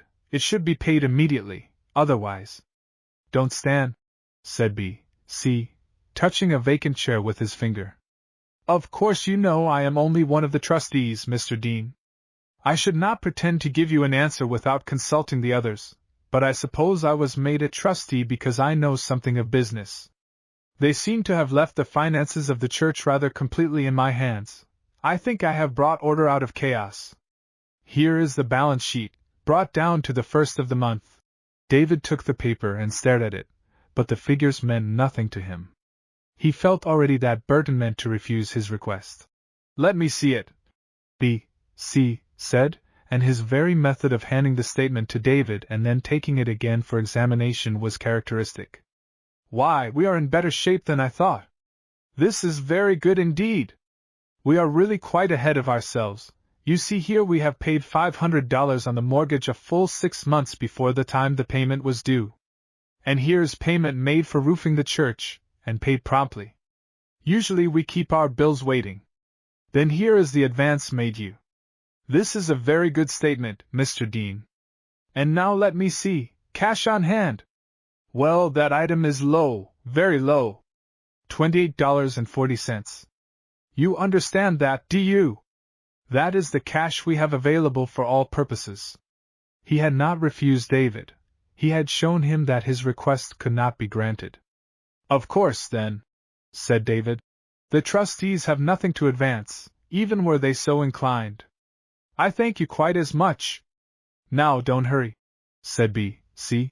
"You don't come in here often, and when you do I ought to be able to spare you a few minutes. Sit down. At our last meeting the trustees were speaking of your salary. We think you should receive more than you are getting. If the church could afford it we would arrange it at once, but you know how closely we have to figure to make ends meet." "I have not complained," said David. "Indeed not. But we think of these things, we don't forget you, you see. I dare say we know almost as much about your affairs as you know. I believe I can tell you the name of the creditor you spoke of. It's old Herwig, isn't it?" "Yes." "I thought so," said B.C. "Of course I knew you traded there, and it is a good thing to patronize our own church members, but it is a pity we haven't a live grocer in the church. I had to leave Herwig. My housekeeper couldn't get what she wanted there. Now, just let me tell you something, and put your mind at rest. If you paid Herwig whatever you owe him you might as well take the money down to the river and throw it in. Herwig is busted right now, and he knows it. If he collected every cent due him he would be just as insolvent. He is dead of dry rot, it is all over but the funeral. The only reason his creditors haven't closed him up is that it is not worth their while. I don't suppose they'll get a cent on the dollar. So don't worry about him, he's hopeless. But what I owe him wouldn't be a drop in the bucket," said B.C. "Don't worry about it. Don't think about it. And now, about a possible increase in your salary. I think we may be able to manage that before long. Lucille Harcum seems to be taking a great interest in your outside church work. She seems eager to give all the help she can. That's good. She is a wealthy woman, Mr. Dean, wealthier than you imagine, I believe. Do what you reasonably can to keep up her interest. She has done very little for the church yet in a money way. She can easily afford to do as much as Mary Durling is doing. Of course we understand she has had great expense in all these things she is doing, that house done over and all. She has probably used more than her income, but she can't get much more into the house without building an addition. She is thoroughly Riverbank now, and we have let her take a prominent part in the church and the Sunday school. She owes it to us to give liberally. I think she could give $1,000 a year, if she chose, and not feel it. The $100 she gives now is nothing. Suppose we say $500. If we can get her to give $500 we can safely add $250 of it to your salary. And you deserve it, and ought to have it. If we can add that $250 to your salary during my trusteeship I shall be delighted. We all feel that way, all the trustees. That is more than I ever dared hope," said David. "It is kind of you to think of it. I wish we could make it 1,000, said B.C. sincerely. Well, I don't want to keep you all day in this hot office. Just humor Lucille Harcum a little. She's high-handed, but I think she means all right." David went out. The sun was hotter than ever, but for a block or two he did not notice it. $250 increase. It would mean that in a few years he could be even with the world again. Then, as he toiled up the hot hill, his immediate needs returned to his mind, and he thought of Herwig. Whether the old grocer must inevitably fail in business or not, the debt David owed him was an honestly contracted debt, and the old man had a right to expect payment. All David's creditors had a right to expect payment. His horror of debt returned in full force. There was not a place where he could look for $1. He felt bound and constrained, guilty, shamed. Before the manse Lucille Hardcome's low-hung carriage stood. He entered the house. "David!"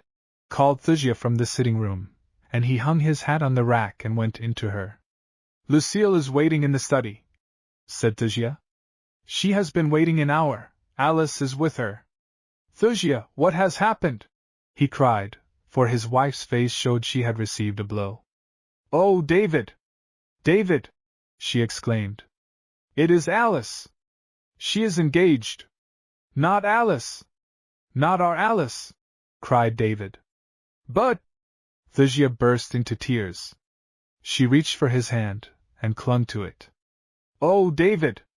To Lanny Welsh, do you know anything about him?" she wept.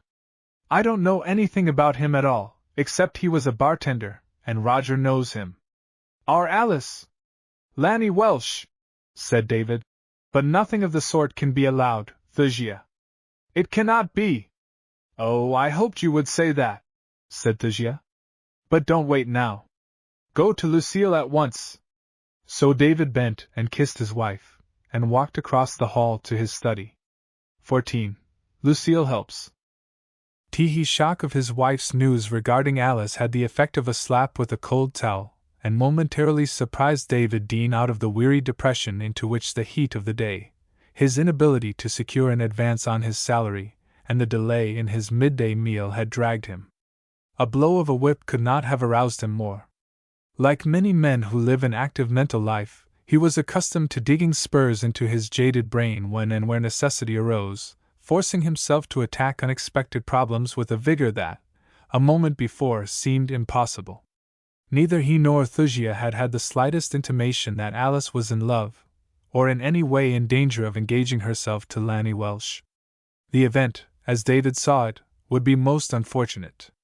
He had heard Roger mention the young fellow's name now and then, and perhaps Alice had discussed Lanny's ball playing with Roger in the presence of her parents. David could not remember. He entered his study briskly. The matters in hand were simple enough. He would get through with Lucille Hardcome as quickly as possible, remembering Burton's suggestion that some attention should be paid her. This would release Alice for the moment, and she could get the dinner on the table, for the Dominie was thoroughly hungry. After dinner he would have a talk with Alice, and he had no doubt she would explain her engagement, and that he would find it less serious than Thusia imagined.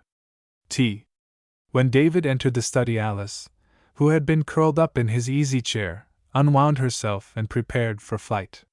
She was in a happy mood, and kissed Lucille and then her father. "No doubt you know that Dominie Dean is about starved, Alice," her father said. "I'll be ready for dinner when dinner is ready for me. If Mrs. Hardcome and I are not through when you are ready for me, perhaps she will take a bite with us." "I shan't be long," said Lucille. "I waited because—" Alice slipped from the room and closed the door, and Lucille, as if Alice's going had rendered unnecessary the giving of a reason, left her sentence unfinished. She was sitting in the Dominie's desk chair with one bracelet arm resting on the desk, her hand on a sheet of sermon paper that lay there. She picked it up now. "I couldn't help seeing this, Mr. Dean," she said.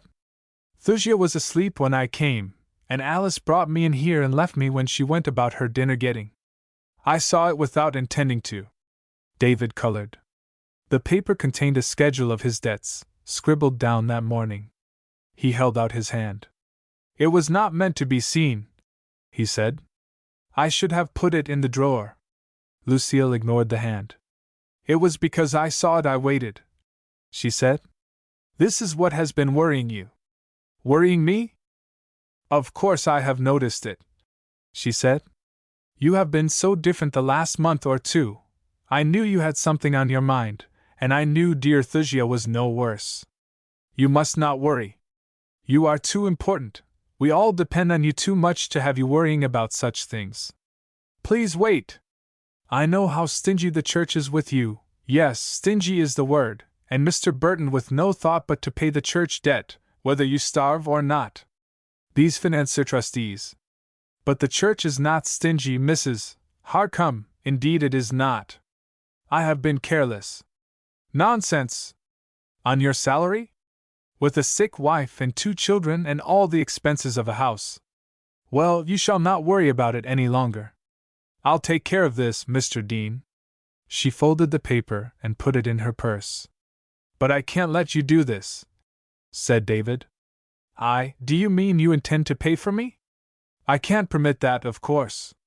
I know how kind you are to suggest it, but I certainly cannot allow any such thing. Lucille laughed. Please listen, Mr. Dean. Do you think I haven't seen Mr. Burton looking at me with his $1,000 eyes? I know what he expects of me. I've heard hints, you may be sure. And no doubt he is right. I ought to give more to the church than I do. And I mean to give more. I meant to give $1,000, subscribe that much annually, and I have been waiting for the trustees to come to me. So you see, don't you, I am doing no more than I intended? Only I choose to give it direct to you. David dropped into his easy chair and leaned his head against his slender hand, as was his unconscious habit when he thought. To get his debts paid would mean everything to him, and, as Lucille explained it, she would be merely giving what she had intended to give. But had he a right to take the sum when she had meant to give it to the church? If she gave it to the church, the trustees, as Burton had said, would set aside a part for him as an increase of his salary. But Burton was clear enough in suggesting that $250 a year more was what they thought Dean should receive out of whatever Lucille might give. If he took the entire $1,000, would he not be breaking a tacit agreement made with the banker? One thing was certain, he would not accept charity from Lucille or from anyone. It would be disgraceful. And if the $1,000 went through the proper channel, the most he could expect was a quarter of the sum. If he took it all, he would be robbing the church. He raised his head. No, he said firmly. I can't take it. I can't permit it. Then I give not a cent more to the church than I am giving now, said Lucille. You see, I have made up my mind. This year I want you to have the $1,000, Mr. Dean. Next year, and other years, the trustees can do as they please. There could be no doubt that Lucille meant it. She was headstrong and accustomed to overriding opposition, to having her own way. The horns of the Dominie's dilemma were two: he must sacrifice his proper pride and take her money, which he could not bring himself to do, or he must lose the church the additional income he had been urged by Burton to try to secure. His duty to his manhood demanded that he refuse Lucille's offer. His duty to his church demanded that he secure her increased monetary support if possible. You are kind, and I know your suggestion is kindly meant, Mrs. Harcum, he said. I admit that my debts do worry me. They worry me more than I dare say. But, if your generosity is such as I believe it to be, my case is not hopeless. He smiled. May I speak as frankly as you have spoken? Then I do not find my salary quite enough for my needs, but, except for one creditor, no one is pressing me. I, and not they, am doing the worrying. Well, my trustees have promised me an ample increase as soon as the church income warrants it. To be quite frank, if you should give, as you have suggested, $1,000 annually, or even half that sum, my stipend will be increased $250. No, wait one moment. With such economies as I can initiate, that would permit me to be quite out of debt in a very few years.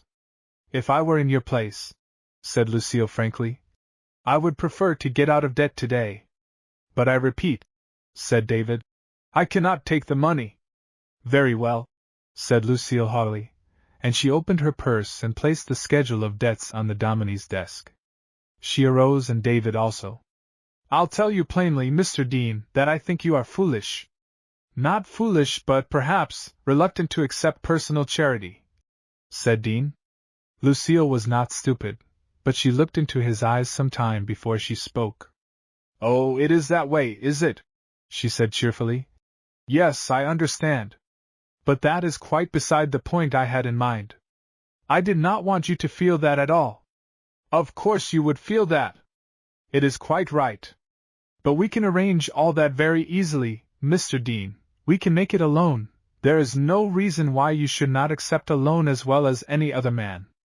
I'll lend you the money, temporarily, and when your increase of salary comes you can pay it back. With interest if you wish. If I could make the payments quarterly on my salary days, hesitated David. Certainly, cooed Lucille, delighted to have won her point. It can be that way.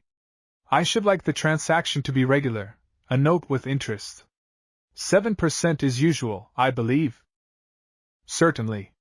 You see, she beamed, how easy it is for reasonable people to arrange things when they understand what they are trying to get at.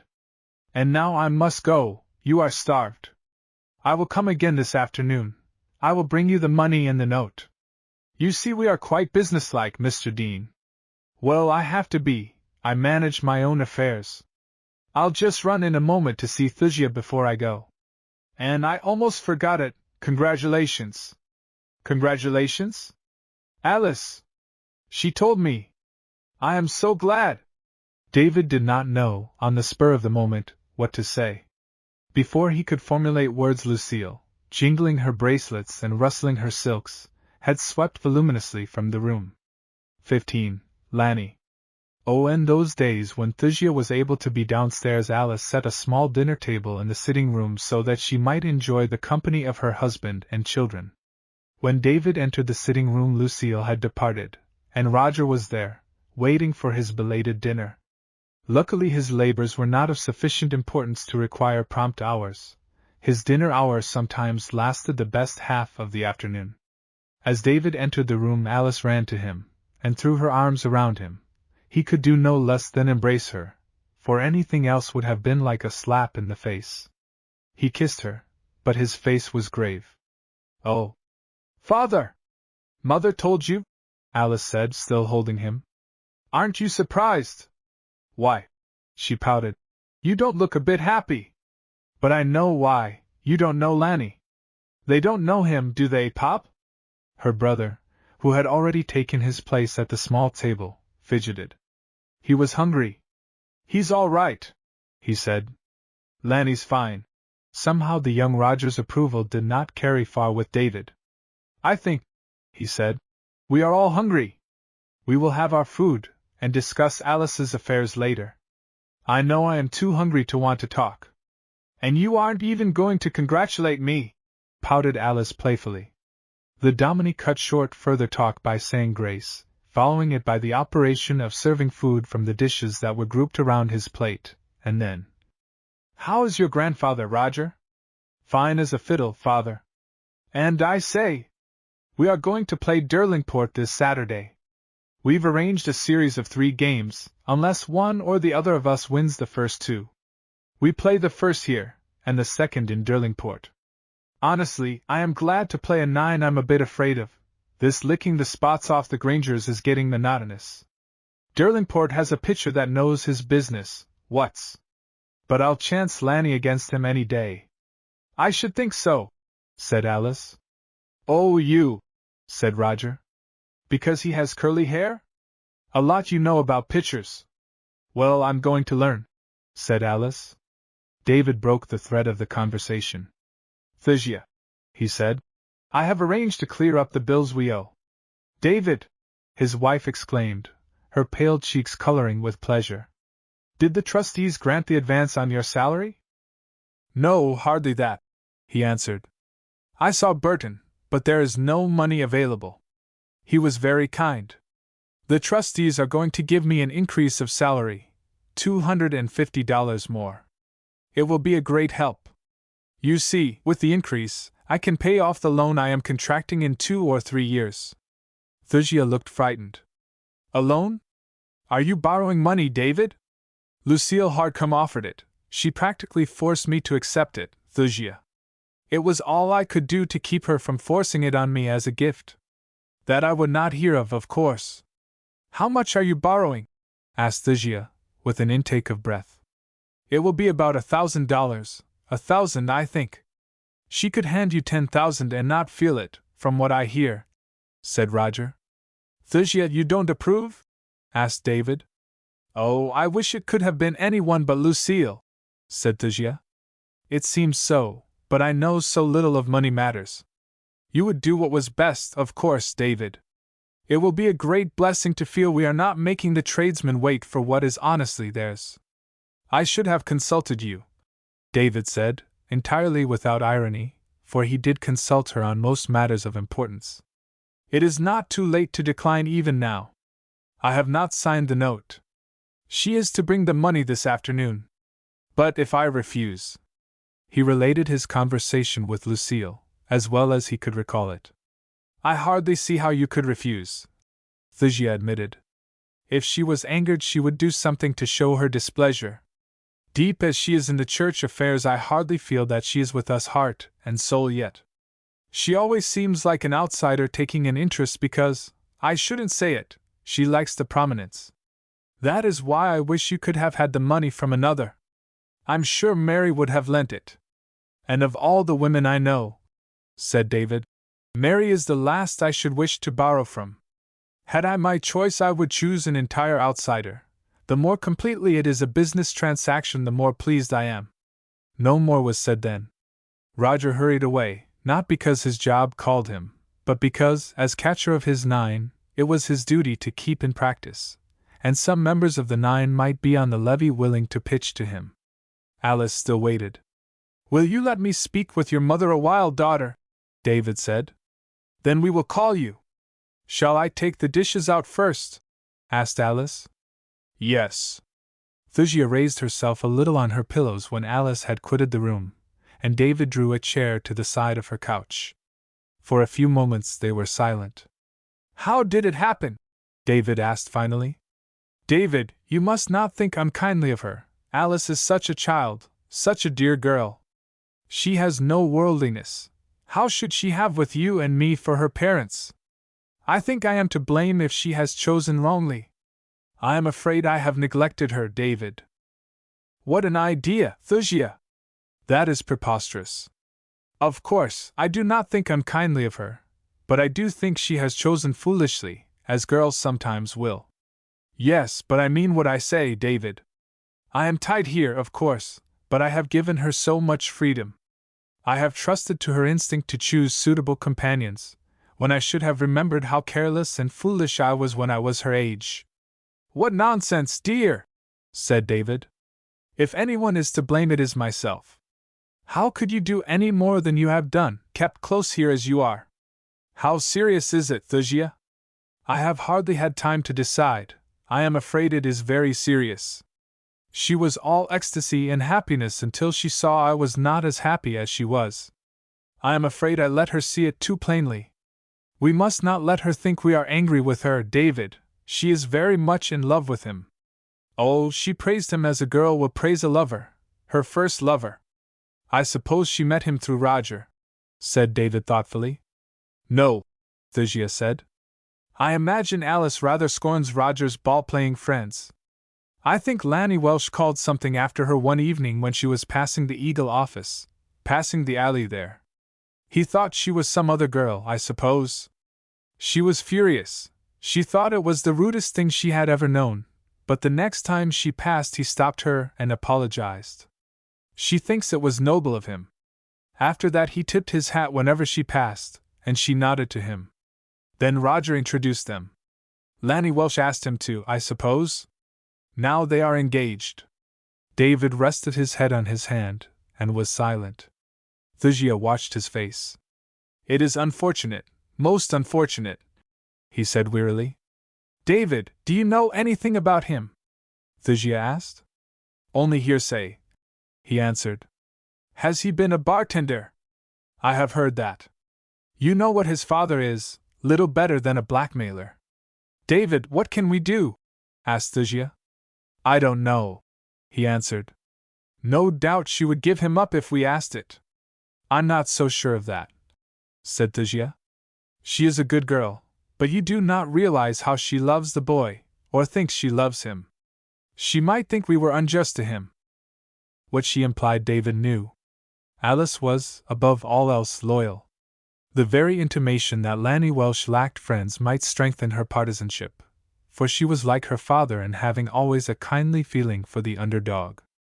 The most uncompromised earthly happiness is not the portion of those who feel for the underdog, for some dog is always under. If a person is to take any interest in the world's dog fights, and seek enjoyment therefrom, he must be thoroughly callous, and not care a snap of his fingers what happens to the underdog. This hard-hearted placidity must yield those who possess it a fund of unvexed joy. Most of us find our joy alloyed by our pity for fortune's unfavorites. A fair amount of carelessness regarding the underdog is necessary for the most complete worldly success, and our Dominie, seeking to know himself, felt that if he had desired to prosper greatly in a worldly way he should have been born without his keen desire to see the underdog on top for a while, or at least without his inclination to prevent all dog fights. On the whole he did not think, however, that the callous-hearted got the best out of life.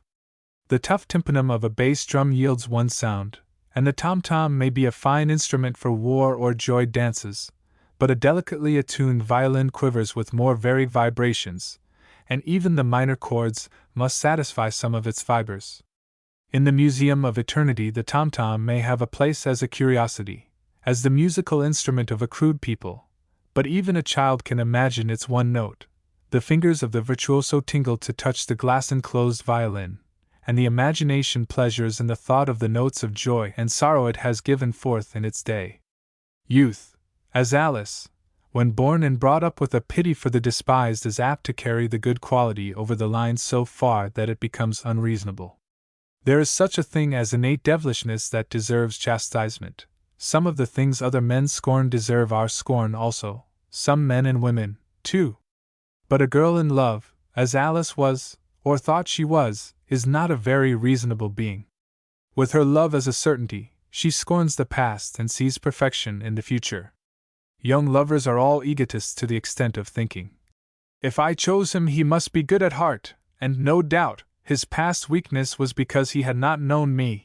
In herself she sees his needed opportunity, and her loyalty to her ideal of herself and to him resents the interference of those who would interpose obstacles.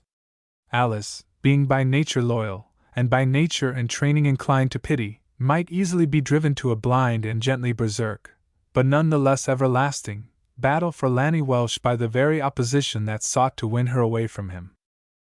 David was the less inclined to do anything instantly because his sense of justice was so strong. He knew too little about Lanny Welsh to condemn the young man in his own mind without further facts. Had he had the giving he would not have presented Alice to anyone like Lanny, for he would have chosen some youth he knew better, and that meant Mary Durling's boy Ben. But, having his innate desire to do justice to all men, and as Alice had already chosen Lanny, David felt he should learn more about Lanny before he made an absolute decision to oppose his daughter's choice. He knew enough of men and life to believe the tags the world put on young fellows were not always the proper tags. If the match was to be opposed, the method of opposition to be adopted would depend on his knowledge of Lanny's character and circumstances, and as yet he knew little, too little to base an active opposition upon. "What have you said to her, Thusia?" he asked. "I told her I was surprised, and that I must speak to you before I could be sure what to say." This was close enough to the fact. The saying had taken an hour or more and had been flavored by affectionate weepings and embraces, but in what she told David Thusia did not miss the fact far. "I'm glad of that," he said. "I'll ask Alice to come in." She came, rosy-cheeked and tremulously happy, and the interview left her happy and less tremulous. Of her father's affection she was sure, and of his justice she never had a doubt. She was not surprised that he should wish to know more of Lanny before he ventured to feel enthusiastic about the engagement, and she was so sure Lanny was the best of men that she had no fear of the final result of her father's gentle investigations. From an interview so kindly, and permeated with affection, she went back to the kitchen happily. "I imagine you'll have very little trouble in finding out all about him," Thusia said, and then, her bravery shattering itself a little against her motherly ambition. "David, I'm sure it is a mistake. I'm sure she should not marry him." "I am afraid Alice has been too hasty," said David. They both meant the same thing, Nothing more unfortunate could have happened. Thusia gave words to one of the reasons when she added, "Mary will be so disappointed." Not a word had ever been said on the subject, but the tacit hope had long been existent in the hearts of Mary and the two Deans that Alice and Ben Durling might become life mates. Until Alice had dropped the bombshell of her engagement into the placidly entrenched hope, everything had seemed trending that way. There was no question that Ben admired Alice, and Alice had seemed fond enough of Ben. Although David had never allowed the filmy intuition to become an actual thought, the gossamer suggestion had floated across his mind more than once that it would be a good thing if Alice and Ben married. He thought, boldly enough, that it would be a suitable match in some ways, marrying in the same faith, marrying one who would be a good husband, marrying one whose social position in Riverbank would increase rather than lower David's own capacity for good in the community. Of the marriage as a financial matter beneficial to himself and Thusia he refused to think, but that gossamer ghost of thought would come floating by at times. An alliance with the Durling wealth would make old age less to be dreaded. Somewhere there would be food and winter warmth and a nook by the fireside, where he and Thusia might end their days without dire penury in case, as is so often the case with ministers, he outlived his usefulness. He felt the thought, gossamer light as it was, to be unworthy, but it came unbidden, and there was comfort in it. And no man is a worse man for not wishing to end his life in an almshouse. Certainly no man is a better man for wishing to end his days on the Riverbank poor farm. The youth, Roger, unluckily, seemed little likely to be able to support himself. If Alice married into poverty, or worse, the state of the family in days to come threatened to be sad indeed. But David went back to his study in hopefulness, for all that. Lanny Welsh might be better than he feared, and if Lucille Harcombe subscribed even half what she had suggested, David might be able to keep even with the world or even save a little. He had hardly entered his study before Lanny Welsh and Alice came tapping on his door. 16. An interview. INA small-town men find themselves tagged far sooner and far more permanently than in the large cities. Let a young fellow attend church for a few weeks, behave decently for a year, and get a job as soon as one offers, and he is tagged as a good young man.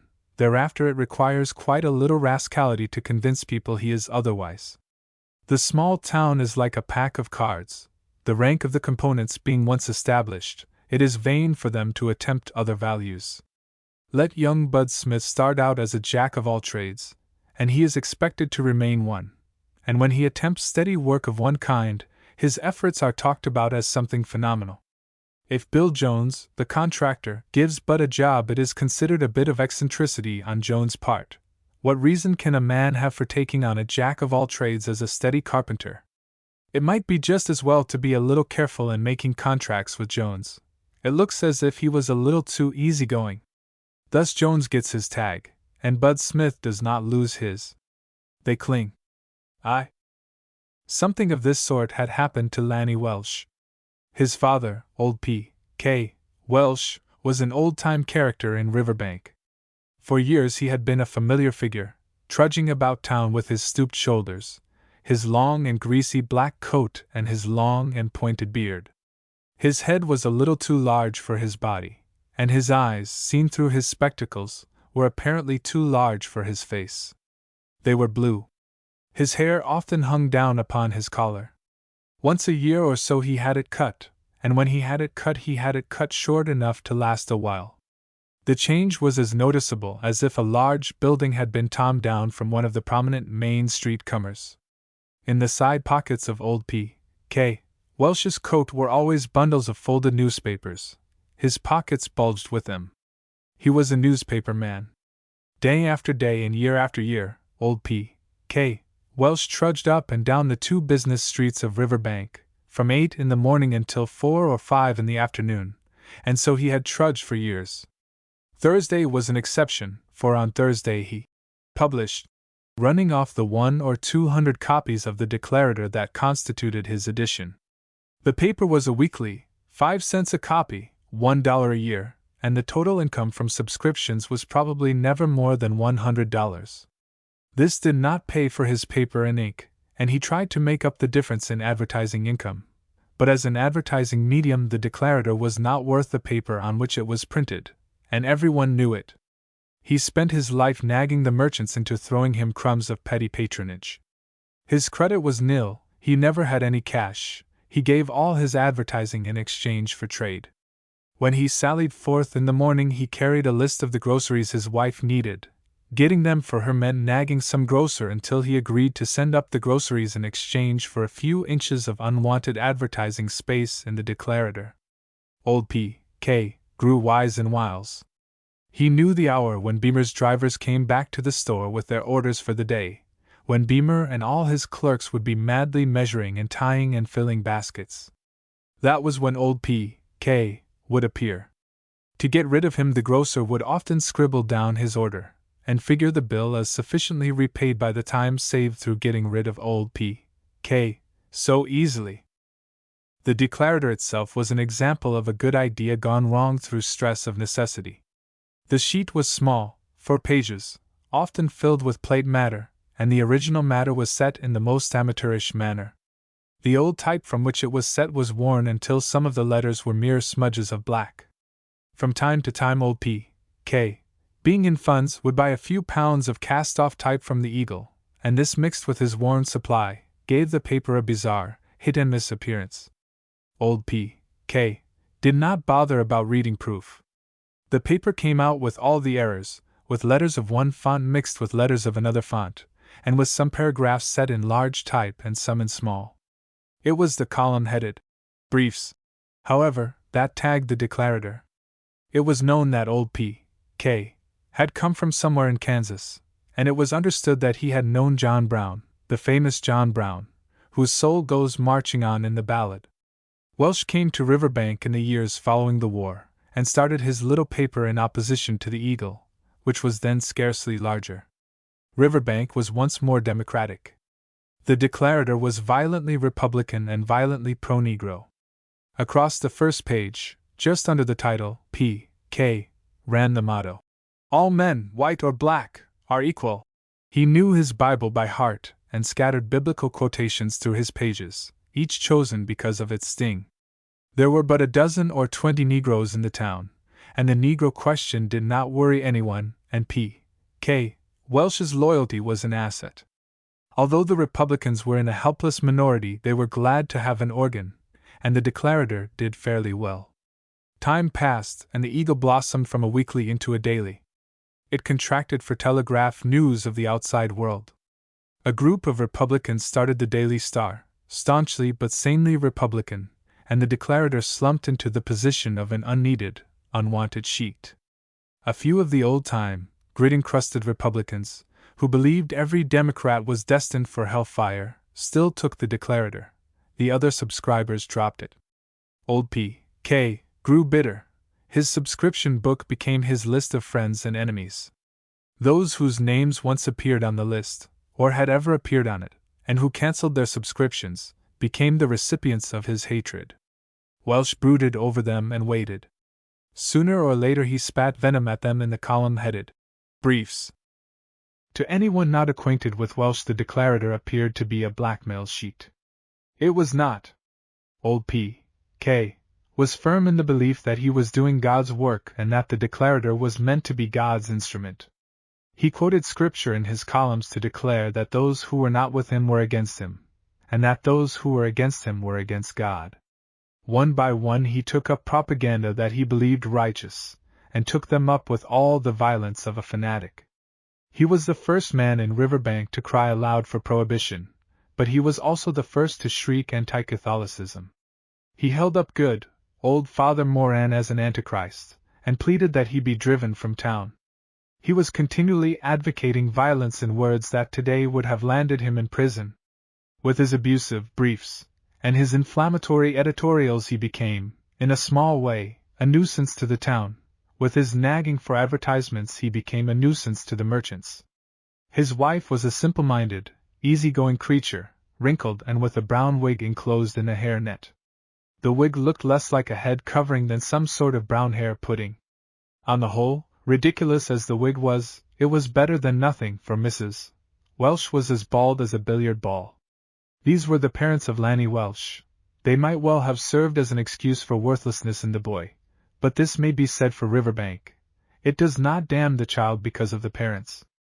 Lanny Welsh won his own tag. At any rate, it was given him through what the town knew of the boy, and not through what it knew of old P. K. and Lanny's mother. You may imagine Lanny Welsh with bright, blue eyes and curly, brown hair, slender, lithe and a little taller than the average. He had a smile that would charm the heart out of a misanthrope. When he smiled, his eyes brightened, the corners of his lips seemed to become alight with good nature, and a dimple flickered in his left cheek. As a boy he was needlessly cruel, but perhaps no more than the average boy, and charmingly sweet in his ways and words when he was not cruel. His mother let him tread on her in everything. Old P. K. seemed hardly to know the boy was alive except when he arose in biblical wrath over some escapade, and beat the boy outrageously with a leathern strap. Lanny howled when he was being beaten, and forgot the admonitions that accompanied them as soon as he was safe outside the woodshed. He smiled his way through school, graduated, and went into his father's printing office as a matter of course. He worked there 6 or 8 months, and left because he could not earn anything either for himself or for his father. The old man hardly missed him until, some months later, he learned that Lanny was working in a billiard room. He took the boy to the woodshed and Lanny knocked him down, not unkindly but firmly, and the old man cursed him in good, round, Old Testament phrases, and disowned him then and there. It did not worry Lanny in the least. He simply declined to take any stock in the curse or the casting off, and probably old P. K. himself soon forgot it. Lanny continued to live at home. He worked in Dan Riley's saloon. All told, he worked for Dan Riley 3 weeks. 2 weeks he swept out the place, polished brasses and glasses and did odd jobs. 1 week he stood behind the bar. 1 week was enough of it. The week was in August, and Dan Riley's saloon was on the sunny side of the street. There was no hotter place in Riverbank on a sunny August afternoon, and Lanny simply threw up the job on account of the discomfort. The 1 week, however, was enough. He was tagged. He was old Crank Welsh's son, the bartender fellow. Lanny loafed a while, and then the Eagle planned and put to press the first town directory of Riverbank, and during the preparation of the book Lanny found a place in the Eagle room setting type. There he remained. The typesetters were an easy-going lot. The side door of the composing room opened on an alley, and Dan Riley's saloon was just across the alley. The little printer's devil was kept busy on hot days running back and forth with a tin beer pail. The Eagle was a morning paper, and between the blowing of the shrill 6 o'clock whistle and the time when the reporters turned in their late copy, the printers were in the habit of sitting in the alley near the street, eating a snack, sipping beer and teasing the girls who passed. It was nothing particularly bad, but it was sufficiently different from what the bank clerks and counter-jumpers did to impress some Riverbankers with the idea that the printers were a bad lot. Thus Lanny grew up. The town had a baseball craze just then, and the Eagle boys formed a 9. Van Dusen, the owner of the Eagle, gave them suits, red, with Eagle 9 in white letters on the shirts, and Lanny, tall, slim and quick-witted, was the pitcher. And he could pitch. It was not long before he was gathered into the Riverbank Grays when critical games were to be played, and he was the first man in Riverbank to receive money for playing ball. The Grays gave him $5 for each game he pitched for them. It was when he began pitching for the Grays that Lanny became well acquainted with Roger Dean, who was generally known among the ball players as Old Pop Dean, a compliment to his ball-playing ability, since Old Pop Anson was then king of the game and the baseball hero.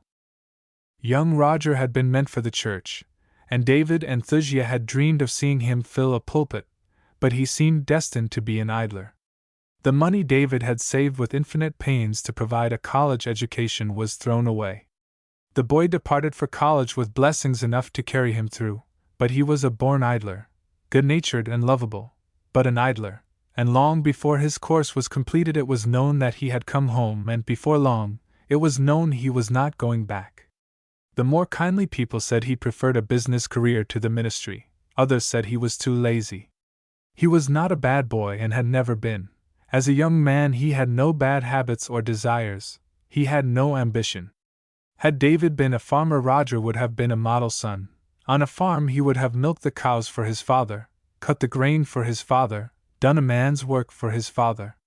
Had David been a merchant, Roger would have sold goods behind the counter for his father, as well as any other man could have sold them, and would have stood in the sun at the door in his shirt sleeves when idle, making friends that would have meant custom.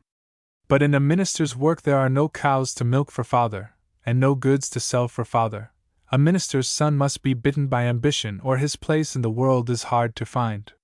He cannot learn his father's trade by working at it, and Roger was the sort of youth who does only what is easily at hand to do. When he had been home a few weeks, he was most often to be found on the back lot playing ball with smaller and far younger boys, and he was always the first taken when sides were being chosen. He was big, and a natural ball player, as Lanny was.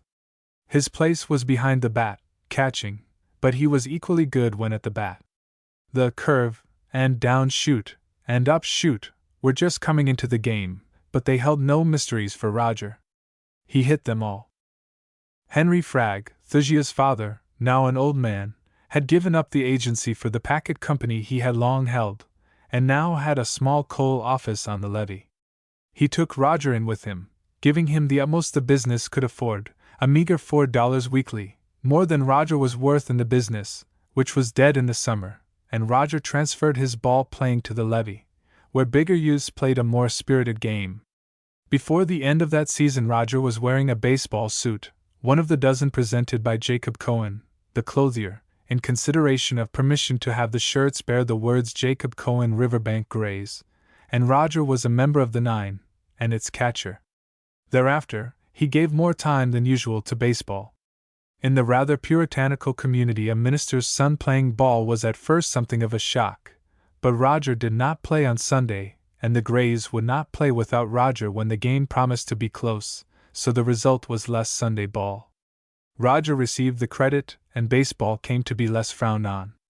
David himself attended one or two of the Saturday games, but some of his church members felt he should not, and, as he cared nothing for the game, he went no more. Alice went occasionally when the game was important enough to draw large crowds, and other nice girls were sure to be present. It is remarkable how easily mortals accept genial incapacity as normal. In a year Roger was accepted as a satisfactorily conducted young man, permanently dropped into his proper place, and even David and Thusia no longer fretted about him. He was always present at meals. He was no different one day than another. He was cheerful and happy and contented. Henry Fragg said he did his work well, which was true enough, but there was very little work. Once a day or so Roger came in from the sandy ball ground, weighed a load of coal, jotted down the figures, and went back to his tippy-up game. There was always the hope that the business would grow, and that Roger would eventually succeed his grandfather in the coal business and prosper. Neither was there any reason why he should not. But Lanny and Alice are still tapping on David Dean's door. "Father, this is Lanny," Alice said, and fled. The Dominie looked up to see a tall, slender, curly-haired youth with eyes as dear and bright as stars. There was no bashfulness in him, and no overconfident forwardness. David liked him, and he was sorry to like him so well. He had a half-formed hope that Lanny would show himself at first glance to be impossible. He was not that so far as his exterior was concerned. "I don't think we have ever met, Mr. Dean," he said, extending his hand, "but of course I feel as if I knew you. Everyone does. Alice told you I want to marry her. Well, I do. I suppose I should have spoken to you before I spoke to her. That's the right way, isn't it? But I didn't think of that until afterward. I asked her sooner than I meant. I made up my mind I'd wait a year. In another year I'll have saved enough to begin housekeeping right. But it came out of itself, almost. I liked her so much I just couldn't help it. I guess that's the answer." "Yes, Alice told me you had asked her," said David. "She also told me she had accepted." "Yes," said Lanny, taking the chair David indicated. "I can't tell you, Mr. Dean, how much I think of her, how much. Well, I never thought for a minute she would have me. Or I did and I didn't. I thought she would, but I didn't believe it would be true. Of course she liked me, but a Dominie's daughter, and she's such a nice girl." "You felt she was not in your class, is that it?" said David. That's it, said Lanny with relief. You know I tended bar once. So I have heard, said David. That was a mistake, said Lanny, and I'm glad I got sick of it when I did. It's no business for a man in a town like this, or any town, if he wants to be anybody. If you can't be a preacher or a lawyer or a doctor, you've got to be in business. I'm going to get into business as soon as I can. I think there's room in this town for a good job office, job printing. A live man ought to make good money. That's what I have in mind, an up-to-date job office, as soon as I can raise the money. I'm doing pretty well now, he added, and he mentioned his wage. I can support a wife on that. David nodded. He had had no idea compositors were so well paid. He was constantly being surprised to learn how many men in the trades were receiving more than he himself was paid. Yes, said Lanny, returning to what seemed uppermost in his mind. You hit it when you said Alice was not in my class. But I did not say that, said David. I only formulated your own thought for you. Yes, that's it, said Lanny. I suppose, being a minister, you don't take as much stock in classes as some folks do. You care more whether a man is good or bad. But I figure a man has got to take some stock in such things in this world. I can feel I'm not in Alice's class, yet. My folks are not like you and Mrs. Dean. I don't know, but I guess if I was marrying a girl out of my family, I'd want to feel I was marrying her out of the family, not marrying myself into it. That's what worried me, Mr. Dean, when I thought of having to talk to you about Alice. I'm making good wages, and I'm good for a job any time, and since I've been a compo I've been clean enough to be a Dominie's son-in-law, but I know I'm not in your class. If I was, I wouldn't be wanting to get into it. I'd be in. But I guess you know a man can't be blamed for the kind of parents he has. But just the same, he is. Have you spoken to your parents? David asked. To Mother. Father don't care whether I'm alive or not. Mother, well, I'll tell you, I've been giving her part of my wages. She wasn't any more pleased than she had to be. Alice says you don't think of being married for a year, said David. Well, I thought that was best, said Lanny. We talked it over, and I guess you know we've seen some thin picking at our house, Mr. Dean. It makes everything go wrong. I don't like it, and I made up my mind long ago that if ever I married it wouldn't be until I had at least enough in the bank to carry me over the between jobs times. I've got $300 in the bank now, but I don't want to chance it on that. Alice and I both think it is safer to wait a year. I don't know what I can save, but it will be every cent I can. David appreciated the exclusion of his own home from the example of those that had thin picking, although it was evident enough that the loverly confidences had included Alice's experience with lack of ready money. David arose and gave Lanny his hand again. I think the year of waiting is a wise idea, Mr. Welsh, he said. Either of you may have a change of mind. If I thought that, said Lanny with a smile, I'd want to get married right away. And he moved to the door. It's mighty kind of you to talk to me without throwing me out of the door, he added. I know how much nerve I have, picking Alice for a wife. David was aware of a sudden flood of affection for the boy. He put his hand on Lanny's shoulder. Welsh, he said, I can say what I must say without offending you, I see. Lanny drew his breath sharply, and looked into David's eyes. The hand tightened a little on his shoulder.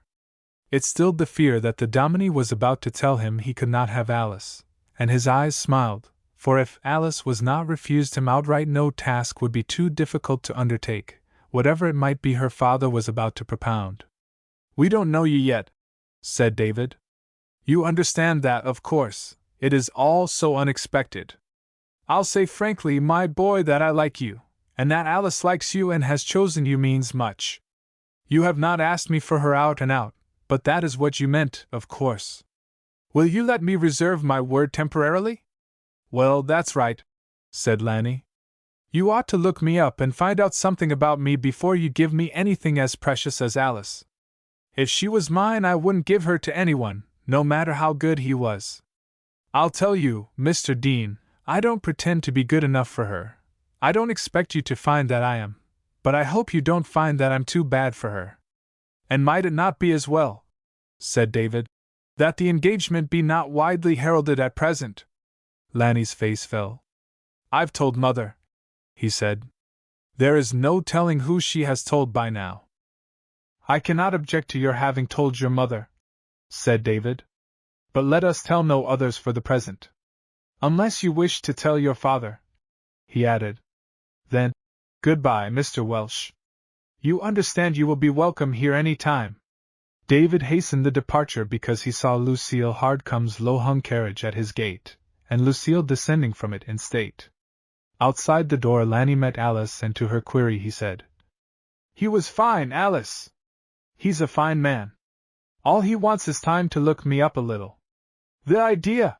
Exclaimed Alice. And when I have looked you up already. But it was said joyfully, and she tempered it with a kiss, quite clearly seen by Lucille Hardcome through the colorless glass of the upper panel of the front door. 17. Lucille to the rescue. Lucille Hardcome, having observed the kiss, instantly pulled the bell, and Lanny and Alice started apart guiltily, and Alice opened the door. Seeing Lucille was a relief, for the visitor might have been anyone, and Lucille further relieved her by pinching her cheek and shaking a playful finger at her, accompanied by a jingling of many bracelets. So this is he, she teased. Am I to meet him, Alice, or are you too jealous to let him know other women? Lanny stepped forward. He shook hands warmly, making Lucille's bracelets jingle like miniature cymbals, and Lucille exchanged a few words, half grave and half gay, taking his measure meanwhile, or thinking she was taking it, for she was a poor judge of individual character, however well she understood it in the gross. She liked the impressive. Henry Ward Beecher's hair meant more to her than Henry Ward Beecher's mind. She could never have understood a blithe statesman, or one not in a frock coat. In time, not being an utter fool, she was apt to see through hollow impressiveness or to see real worth under unimpressive exteriors, but this came slowly. Her first impressions were usually wrong, as when she had misjudged Dominie Dean. In Lanny, standing in the illy-lighted little hall, she saw nothing of the inner Lanny. She thought, a male trifle, hardly worth serious consideration, a girl's first love material, and felt she had him properly scheduled. Your father is in the study? She asked, and tapped on the study door lightly, not to injure the knuckles of her kid gloves. If David had not heard the light tap, which he did, knowing Lucille was in the hall, he would have heard her bracelets. He opened the door. We are apt to give men and women too much credit for pursuing a definite course. The hard heads that, at the beginning of a career, lay clean-cut plans of ambition are in an infinitesimal minority. With most ambition is not much more than a feeling of uneasiness, an oyster's mild irritation at the grain of sand that intrudes into the shell. Just as some forms of indigestion cause an inward uneasiness that urges the sufferer to eat and eat, regardless of what is eaten, and only seeking relief from what seems a pang of hunger, but is actually a pathologic condition, so the victim of ambition feeds on whatever comes to hand. Lucille was such a victim. When David opened the door of his study, Lucille sailed in like a full-rigged ship, and seated herself at his desk. She opened her purse, and disgorged the roll of banknotes, which opened itself like something alive. She pushed the money to the edge of the desk. You'll find that right, she said, and dipped into her purse again. This is the note, if you insist. I've left the time blank, shall I make it a year? She picked up David's pen. I think 6 months. It is to be just as you wish it, she said, and inserted the time, and slid the note toward David, handing him the pen. He was standing, and he bent over the desk and signed his name. Lucille blotted it briskly, and put the note back in her purse. The money still remained where she had pushed it. She put it into David's hand. There! She exclaimed. Now, no more worry! I can't tell you how I appreciate this, Mrs. Hardcome, said David. Please, she begged, raising a hand. She snapped her purse and dropped it into her lap. Alice told me of her engagement, the dear girl, she said. I met the happy man in the hallway just now. Alice told you? Said David, surprised. Oh, this morning, of course. She said nothing just now? We think it best not to make the engagement public yet. They will not be married for a year, at least, they agreed to that, and I thought she might have told you. Lucille put out her hand. There was nothing for David to do but take it. I'm so glad! She cried effusively. Glad the engagement is not to be announced, I mean, glad the wedding is not to be for a year. I wonder if you feel as I do, that so many marriages are too hastily made? Alice is such a dear girl, Mr. Dean, no man could be too good for her. The implication was plain. Lanny was not good enough for Alice. It isn't as if dear Thusia could be up and about, said Lucille, still holding David's hand. We know Thusia would do all a mother should do, but she is so handicapped. Young girls are so impulsive, they need just a bit of guiding here and a word there. We should let them think they are making a free choice, but should help them in making it. Mr. Dean, frankly, don't you think Alice is making a mistake? She dropped the Dominie's hand, and settled herself in his desk chair again. It was impossible to shake off the confidential air she had imparted to the interview. David was not sure that Alice was not making a mistake. He hesitated, seeking some word that would deny that Thusia had not done all she should have done for Alice. What he wanted to tell Lucille Hartcombe was that he and Thusia were quite able to manage Alice's affairs, but it was necessary to tell Lucille more than politely, and he felt at heart that Lucille was perhaps right. Someone should have guided Alice's choice a little. I know you think so, Lucille said without waiting for his reply. I know just how you feel. I feel the same, quite as if Alice was my own daughter. We all feel as if Alice was that, the daughter of the church. Not but what this young man may be thoroughly praiseworthy, Mr. Dean, but is he the son-in-law our Dominie should have? Oh, no! No! In anything he said in Lanny's favor, David must be on the defensive. He did not know enough of the young man yet to speak with unbounded enthusiasm or calm certainty. My short interview with him was quite satisfactory, he said. In the essentials he seems to meet any reasonable requirements. His manner is manly. Lucille interrupted him. Oh, all that, of course. Alice is not a baby, she would not choose anyone utterly impossible, I dare say. Then, leaning toward David, she said, Mr. Dean, you know and I know that Alice ought not marry this Lanny, or whatever his name is. This Welsh, do you know what his father is? He's an awful creature. You know Alice can't be permitted to marry into such a family. Now, please, she urged, just leave it all to me. Men can't manage such things, and poor dear Thusia. But, my dear Mrs. Hartcombe, David began. Oh, my dear Mrs. Nonsense! She cried, rising and mocking him. I think it is about time someone took you in hand, David Dean. I think it is just about time. Thusia is a dear soul, and Mary and Rose are dear souls too, but the whole lot of you haven't enough worldly gumption to say boo to a goose. You'd sit here and let Alice marry a bartender, well, then, an ex-bartender, and you wouldn't see it would be the ruin of the whole lot of us, and of him, too, or if you did see it you wouldn't raise a hand. She spoke rapidly but without excitement, teasingly.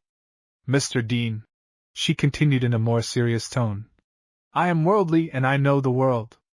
Alice must not marry this young fellow, she must not.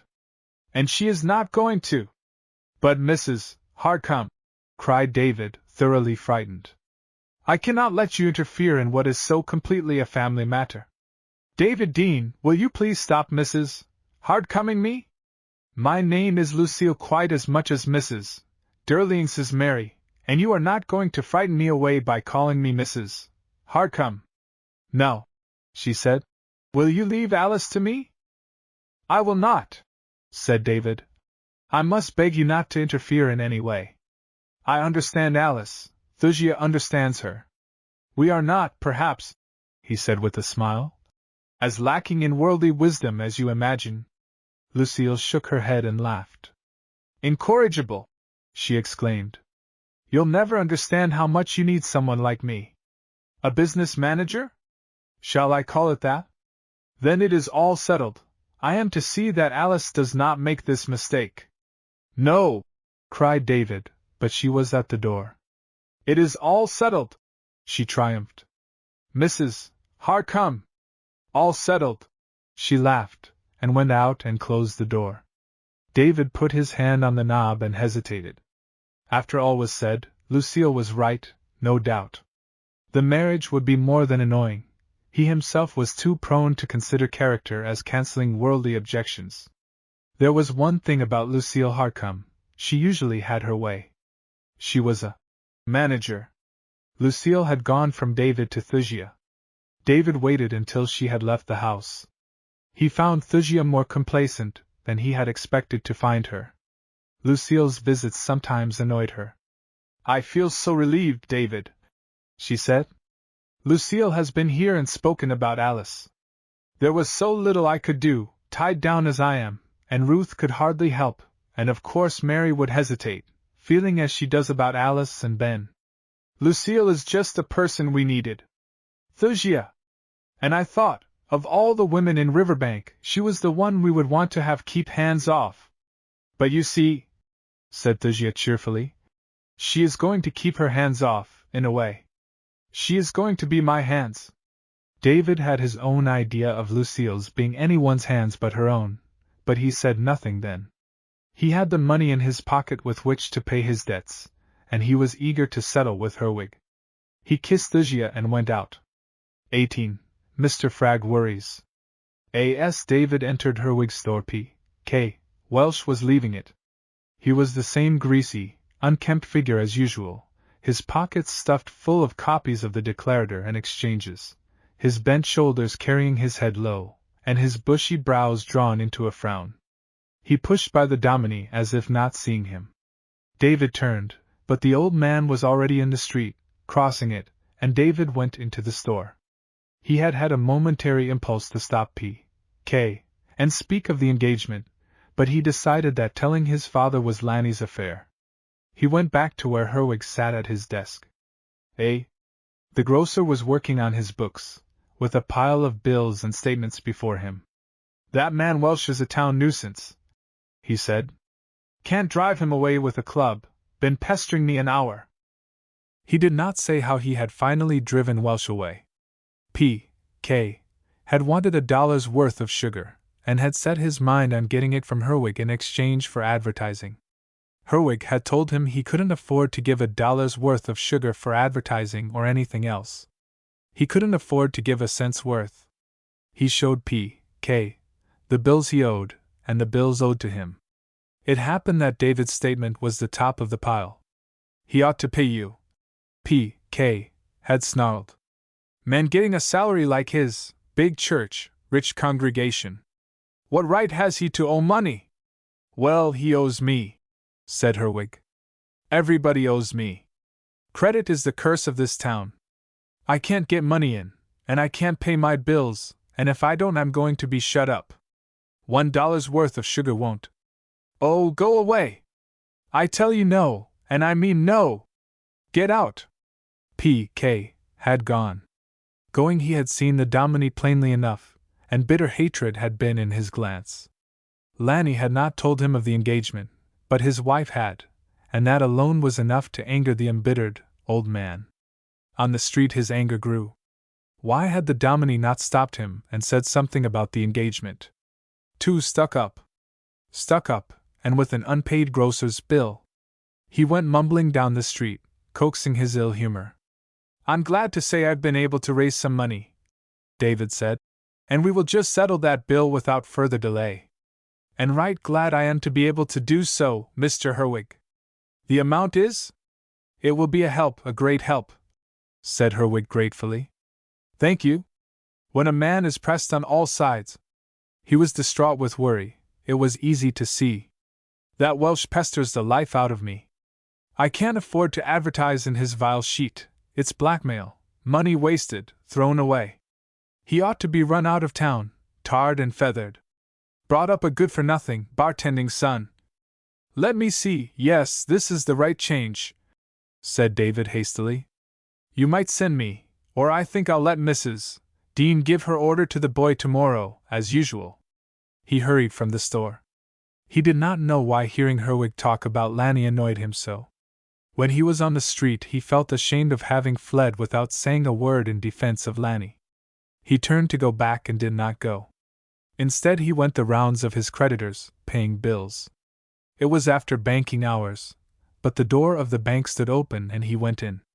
He found the banker in his office, for Burton never hurried home, and David went straight to the matter in hand. Lucille's loan had been enough to cover the advance made by the trustees, and David felt he should repay the church the advance. It had been included in the schedule of his debts Lucille had seen. He placed the bank notes on the banker's desk, and explained what they were for.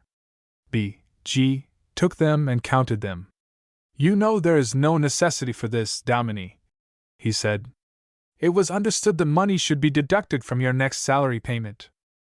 "But having it, I prefer to pay it now," said David. "I was able to raise what I needed. A friend came to my assistance." Burton stacked the banknotes and pushed them back on his desk. It was on the tip of his tongue to say he hoped David had said something to Lucille about an increased subscription, but he thought better of it. That Lucille had loaned David the money he was morally certain, for the banknotes were Riverbank National notes, crisply new and with Burton's signature hardly dry. He had handed them through the window to Lucille himself, remarking to her that she would like some brand new money, perhaps. He remembered the amount of the check she had presented. No doubt it was the amount of the loan she had made David. When the Dominie left, Burton sat in thought. Lucille had not made David a present of the money, he decided, for he could not imagine David accepting any such gift, and it was fairly sure that David would not accept the money as a loan unless he felt sure of repaying it. That meant that he must be sure of an increase in salary, and that in turn meant that Lucille must have promised an increased subscription, doubtless asking that her intention be kept secret for the present. All this was not difficult to imagine, but B.C. was pleased that he was able to follow the clues so well. He decided that it would be safest to let David handle the matter, with an occasional hint to David to keep him working for the subscription. He derided this placidly and with the pleasant feeling that the Dominie's refund, added to the cash already on hand, made the church's bank balance more respectable. He liked a good bank balance. The bank paid the church 4% on its balances, and he was always pleased when the item, bank interest, in his report amounted to a decent figure. He walked home feeling well satisfied. As he passed the old Frag homestead, he nodded to David's father-in-law who was coming through the gateway. The old man crossed the street. "My housekeeper is sick," he said, as a man who feels the necessity of telling his banker why he is neglecting his business during business hours. "She's pretty bad this time, I'm afraid. I've got Rose Hinch, and the doctor has been here. No hope, I'm afraid." "Mary Ann is an old woman," said the banker philosophically. Yes, agreed Frag nervously. What he did not say was that if Mary Ann died he would have to find another housekeeper, and that, in Riverbank, would be a hard task. Mary Ann had been with him while his wife was alive, had been with him when Thusia was born. She knew his ways, and a new housekeeper would not. "Yes, we must all die," he said. "I got your notice that my note comes due next week. I suppose it will be all right to renew it again." "Quite. Not much coal business in midsummer, I imagine," said the banker. "Very little." "Well." He looked at the house and then down the street, and hurried away. The banker continued his easy, homeward way. The note worried Frag more than it worried the banker, because Frag knew more about his affairs. He had mortgaged the homestead to go into the coal business, because the coal business eats up capital, but this did not worry either the banker or Frag. What worried Frag was his last winter's business. Ever since he had gone into the coal business, the bank had loaned him, each year, more or less money to stock up his coal yard against the winter trade. Last winter he had lost money. Bad accounts had eaten into his reserve, had devoured it and more. He had been obliged to use a good part of the money the bank loaned him in paying for coal already sold and consumed. He owed the bank, he owed the mines, he owed the holder of the mortgage. He wondered how he could get enough coal to supply his trade during the coming winter. When he reached his office on the levee, he saw the little card, "Back in 5 minutes," stuck in the door, just as he had left it when called to Mary Ann's bedside. Roger was practicing ball, He waved his hand to his grandfather and went on playing, and the old man entered the office, to pore over his books again, seeking some way out of his difficulties. Through the window he glanced at Roger. He was very fond of the boy. 19 briefs. Hen the declarator for that week appeared. David found a copy in his box at the post office, for Welsh made it a practice to let his victims see how they were handled. He had given nearly all the space in the briefs column to David. The Dominie did not open the paper immediately.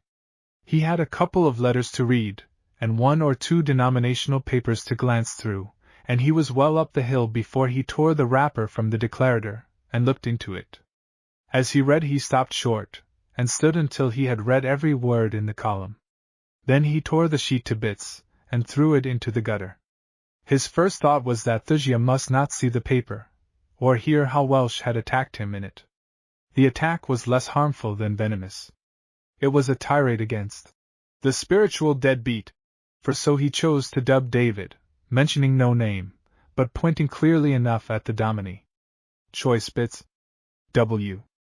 Who is this hypocrite who preaches right living, and owes his butcher, his grocer, his baker, his shoeman, and can't or won't pay? I can't skin my grocer, he knows I'm a deadbeat. I'm a fool, I ought to have set up as a parson. There was an entire column of it. David's thought, after Thusia, was thankfulness that he owed not a tradesman in Riverbank. And this was to be Alice's father-in-law. Lanny came to the house that evening. He asked to see David in the study. Of course you saw the declarator, Mr. Dean, he said when they were alone. I don't know what to do about it. I saw father, and if he hadn't been my father I would have knocked him down with my fist. It's a dirty piece of business. I know what's the matter with him. He's sore because I'm going to marry somebody decent, when no decent person will have anything to do with him. Mother told him I'm engaged to Alice. I talked to him straight, you can believe that. I would have taken it out of his hide if I hadn't thought how it would look. You wouldn't want a son-in-law that was in jail for beating up his own father. What can I do about it, Mr. Dean? David said nothing could be done about it. He said he was glad Lanny had not attacked his father with physical violence, and he urged him to avoid words with his father. He has had a hard life. You and I do not know how hard. It has embittered him. He is not rightly responsible. But why should he attack you, of all men? Lanny cried. Or if he don't like you, what kind of a father is it that tries to spoil things for me? That's what he's trying to do. It's meanness. He has had a hard life, David repeated. You don't think I ought to do anything? You can't suggest anything for me to do? Avoid quarreling with him, said David. There was no other advice to give. It was unfortunate that Alice should have chosen to love a man with such a father. There was nothing Lanny or any other person could do. Welsh was a town nuisance. The next week the declarator retracted, in the manner in which it always retracted when a retraction was necessary. The item in the briefs was headed, "An apology," and ran, "We apologize. The spiritual deadbeat has paid his debts. We wonder who lent him the money." The banker trustee, Burton, meeting David, spoke to him of this. "I see our respected fellow townsman, Welsh, is touching you up, Dominie," he said. "It is a pity we can't run the fellow out of town. Worthless cur!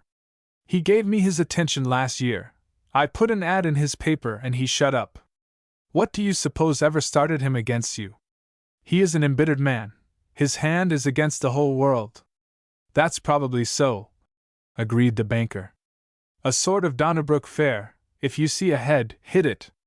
Well, I don't know what we can do about it. He keeps inside the law." He hesitated. "Dominie," he said, "you'll not feel offended if I say something? I guess you know I'm only thinking of the good of the church and of your own good. You don't suppose Welsh knows who lent you the money he's talking about, do you? I'll tell you, I imagine you make no secret of it. I know who lent it. I couldn't help knowing. It was entirely a business transaction. I stipulated that," said David. "Certainly. We know that. Anyone would know it that knew you, Dominie. Well, I've no scruples about borrowing and lending. It is my business, I'm a banker. I'll make a guess that Lucille Hardcombe came to you with the loan idea, and that you didn't go to her, and I'll make another guess that before you were willing to borrow the money from her you heard her say she was going to increase her subscription, maybe $500, and maybe 1,000. Am I right? I thought so.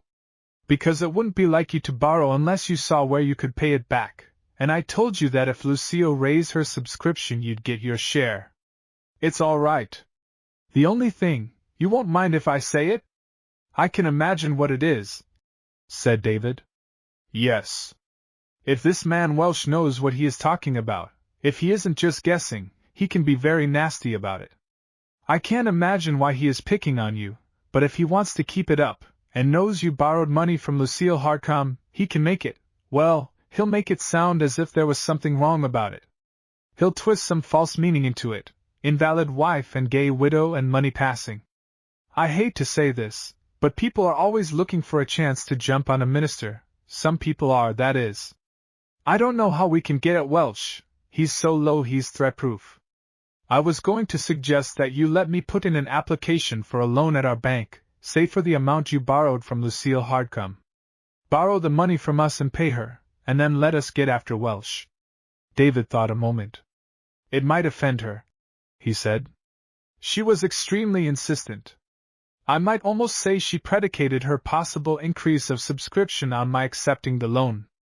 I felt so or I would have refused her. Let me handle her, urged Burton. I'll say nothing until the bank agrees to the loan, anyway.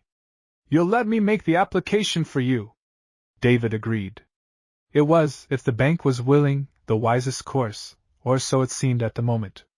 David went about his duties as usual, and it was not for several days that he heard from Burton. The bank's discount committee had declined the loan. Lucille, in the meantime, had not been idle.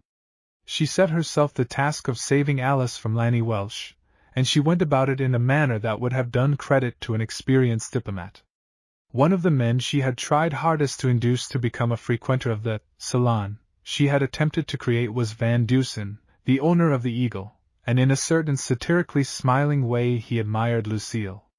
He had once had literary ambitions and, like most small-town editors, he had his share of political hopefulness, especially with reference to a post office, and he recognized in Lucille a power such as Riverbank had not previously possessed. She knew congressmen and senators, and dined them when they came to town, and they seemed to think her worth knowing. A word from her might, at the right moment, throw an office from one applicant to another. Van Dusen cultivated her friendship. He was a good talker and a great reader, and Lucille enjoyed him. He was a busy and a sadly overworked man, hard to draw from his home after his day's work was done, but he did accept Lucille's invitations. His presence at her house meant much. The town considered him one of its illustrious men. Lucille jingled into his office one morning, rustled into a chair and leaned her arms on his desk. "Are you going to do something for me, like a good man?" she began. Van Dusen leaned back in his chair and smiled. "To the half of my kingdom," he said. "That's less than I expected, but I suppose I'll have to make it do," she returned playfully. "Isn't there, Mr. Van Dusen, some newspaper or printing office in Derlingport that pays more than you pay? Some place where a deserving young man could better himself?" "Some of them pay more than the Eagle," he admitted. "And you could get a young man a place there?" "I might. The Gazette might do it for me. Bender is an old friend of mine." "Then I want you to do it," said Lucille. "You won't ask why, will you? Just do it for me? What position does your protégé want?" Van Dusen asked, drawing a scratch pad toward him, and poising a pencil. "Compositor, isn't that it, when a man sets type? It's Lanny Welsh. I want him to have a better job than he has, in Derlingport." She saw Van Dusen frown. "I think I'll tell you all about it," she said. "I know I can trust you with your innermost secrets, on my honor as a bearded old editor," smiled Van Dusen. "Then it is this," said Lucille, and she told about Lanny and Alice. Van Dusen demurred a little. He said Lanny was good enough for any girl, Dominie's daughter or King's daughter, no matter whose daughter. "And have you seen the Declarator?" Lucille demanded. "Is the editor of the Declarator good enough to be a Dominie's daughter's father-in-law?" Van Dusen admitted that this was another matter, and good-naturedly let Lucille have her way. When she had departed, he wrote to Bender of the Gazette. A few days later Lanny came to the manse, half elated and half displeased. "Old Van is all right," he told David. "I can't blame him for bouncing me when there's no work for me to do, and there's not one man in 1,000 that would take the trouble to look up another job for me, and hand it to me with my blue envelope. I'm going up to work on the Gazette, at Derlingport, Mr. Dean. It just rips me all up to go that far from Alice, even for a little while, but I've got to do it. If we're going to be married in a year I need every day's work I can put in, and when you think that the Gazette job will pay more than my Eagle job, I guess you'll admit I've simply got to grab it." "When are you going?" asked David. "Tomorrow," said Lanny. "These jobs don't wait, you've got to take them while they're empty. Between you and me, Mr. Dean, I think I wouldn't have had a chance in the world if it hadn't been for Mr. Van Dusen. He's that sort, though." To David, knowing nothing of Lucille's having a hand in this, it seemed almost providential, this removal of Lanny to another town. "I've got another idea, too," Lanny said. "I think maybe I can get Father to come to Derlingport. He's dead sore on Riverbank, I know, and Mother will be anxious to be where I am. I may be able to make Father think there is a better field for the Declarator there than here. I don't know. After I've been there a while I'll try it. I wish he would leave this town, and let people forget about him." David heartily wished the same thing, and he was soon to wish it still more heartily. At the moment he liked Lanny better than he had ever liked the boy. "I expect you'll excuse me now," Lanny said. "I expect you know I'm wanting to spend all the time with Alice I can, going in the morning and all that. And oh yes, I'm going to look around up there for a job for old Pop, for Roger. I'm pretty sure to get on the Derlingport 9, and I want old Pop to be behind the bat when I'm pitching. I think it would be a good thing for him to get up there, if I can land a job for him. There's no future in that coal office, Mr. Dean, to my mind. They are a live lot of men back of the Derlingport 9, and if I want old Pop to catch for me, and won't listen to anything else, some of them will hustle up a job for him. Maybe there is a coal man connected with the 9 some way.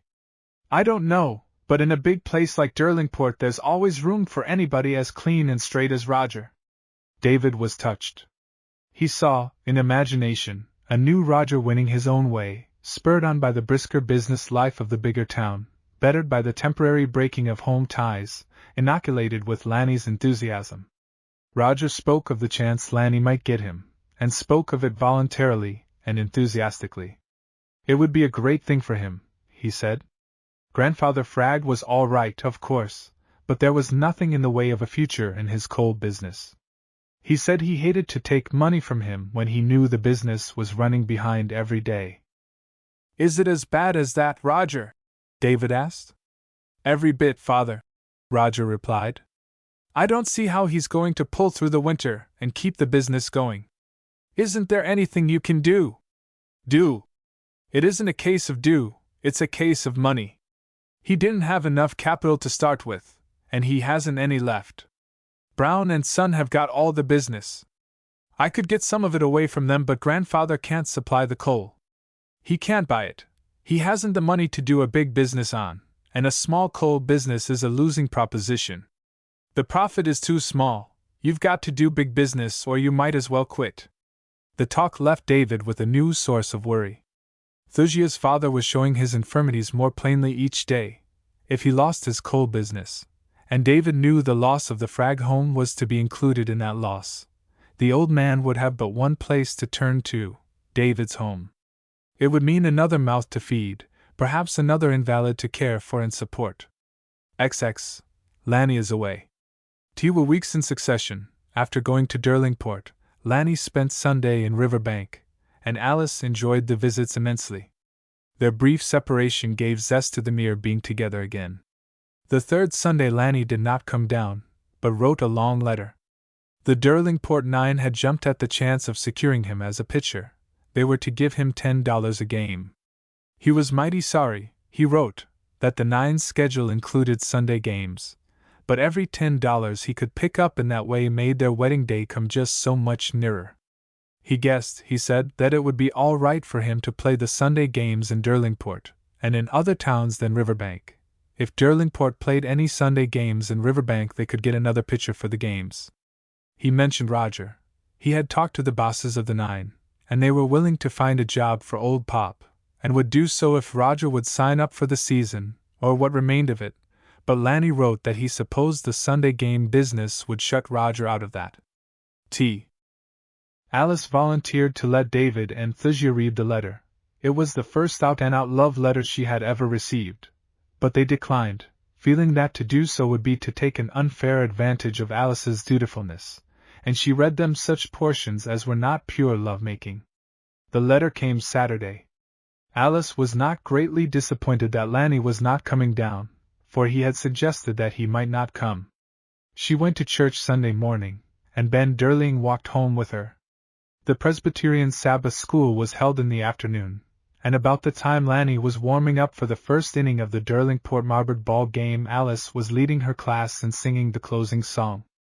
Below the pulpit, Lucille Harcombe beat time with her jingling bracelets, and she smiled to see Ben Derling close his hymn book, and edged past his class of boys with a glance in Alice's direction.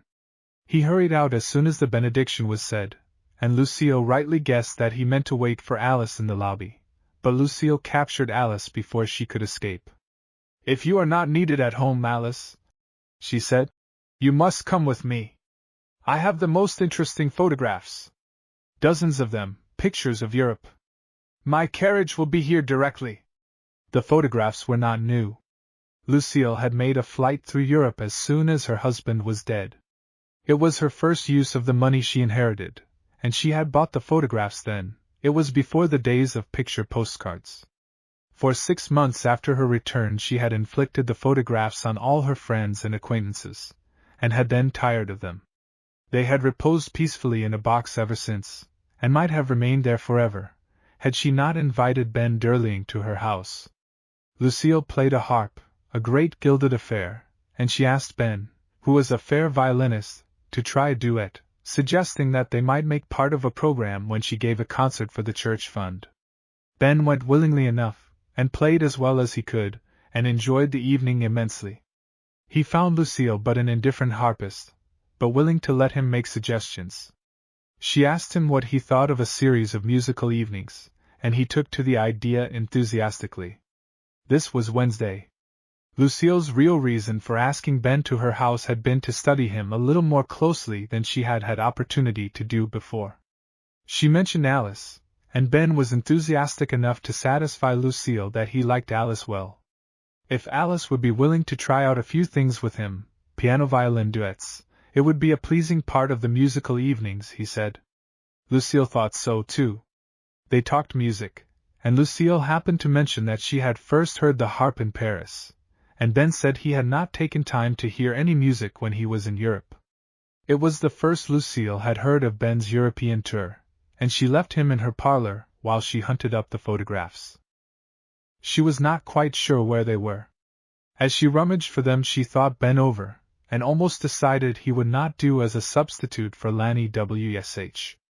There was something gaily sparkling about Lanny, and Ben was anything but gay or sparkling. He was short and chunky, serious-minded and sedate.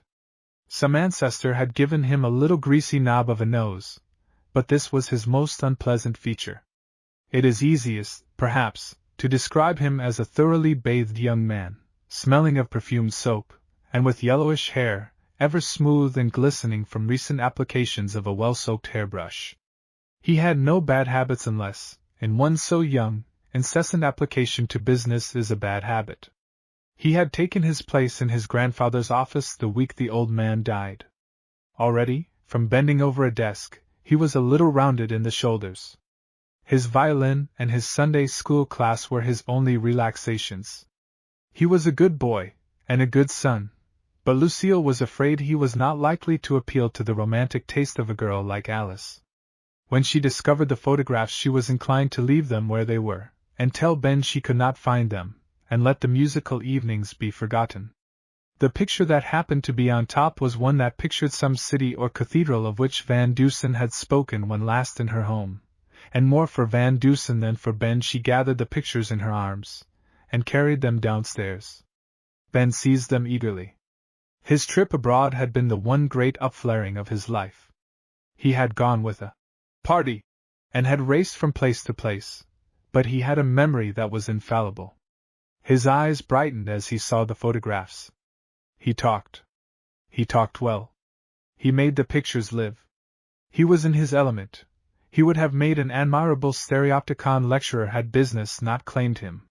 He remembered dates, historical associations, little incidents that had occurred and that had the foreign tang. Before he had gone 1/4 through the pile of pictures, Lucille gathered them up. "No more tonight," she laughed. "We young folks must have our beauty sleep." And she sent him away. "He must show the pictures to Alice," she said to herself. "She will be made to visit Europe when she hears him tell of it. He is quite another Ben." When, Sunday afternoon, Lucille found that Ben, as she had guessed, was waiting in the lobby, she hailed him at once, saying, "How fortunate! I am taking Alice to look at my European pictures. You'll come, won't you?"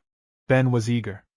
There was room in the carriage for him, crowding a little, which was not unpleasant when it was Alice who was crowded against him. Lucille left them with the photographs while she went to induce the maid to make a pitcher of lemonade. When she returned, Ben was talking. He and Alice were seated on a couch by the window, and Alice was holding a photograph in her hands, studying it. Ben sat turned toward her. He leaned to point out some feature of the picture, and Alice asked a question. Lucille placed the pitcher of lemonade on a stand, and went out. They were doing very well without her. She felt she had made an excellent beginning, Lanny banished, and Alice at least interested in what Ben was interested in. When she interrupted them, it was to suggest the musical evenings. "It will be delightful!" Alice exclaimed. She had, for the moment, quite forgotten Lanny.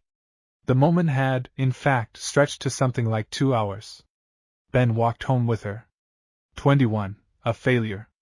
August and September passed, and in passing, seemed as placid and uneventful as any 2 months that ever slipped quietly away. To Alice no day and no week held any especial significance. If she had been asked to tell the most important event of the 2 months, she would probably have said that it was the completion of the set of 12 embroidered doilies, and the centerpiece to match, the first work she had undertaken for her new home, the home to be, since her engagement to Lanny had come about. David Dean could have thought of nothing of particular importance. Old Mrs. Grelling had died, but she had been at death's door so long her final passing through was hardly an event, and nothing else had occurred. Lanny would have said everything was running smoothly, his pitching arm kept in good condition, his work was steady at the Gazette office, and Alice's letters to some extent took the place of the visits to Riverbank which the Sunday ball games made impossible. Old P.K. Welsh seemed to have forgotten his anger against the Dominie, and used the briefs to lambaste other Riverbankers. Herwood was still in business, and Mary and Mr. Fragg's housekeeper clung to life. Rose Hinch was still nursing the old housekeeper and getting Fragg's meals. Thusia was no better and no worse. The 2 months were uneventful. They were months of which we are accustomed to say, "Everything is going the same as usual." We deceive ourselves. The quiet days build the great catastrophes. The greatest builder and demolisher is time, and he works toward his ends on quiet days as well as on noisy days, works more rapidly and more insidiously, perhaps.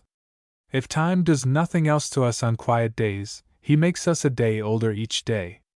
Today I am the indestructible granite, tomorrow a speck of dust touches me and is too small to see, the next day it is a smudge of green, the next it is a lichen, it is a patch of moss that can be brushed away with the hand, it is a cushion of wood violets and oxalis, it is a mat in which a seedling tree takes root, the roots pry and the moisture rots and the granite rock falls apart, and I am dead.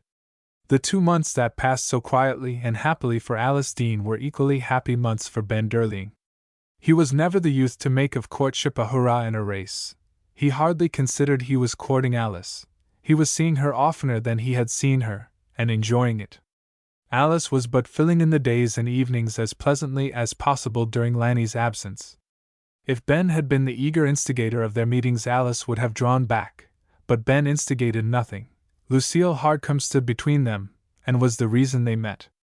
Alice went to Lucille's because Lucille wished her musical evenings to be a success. Ben was there because he was a part of the proposed programs.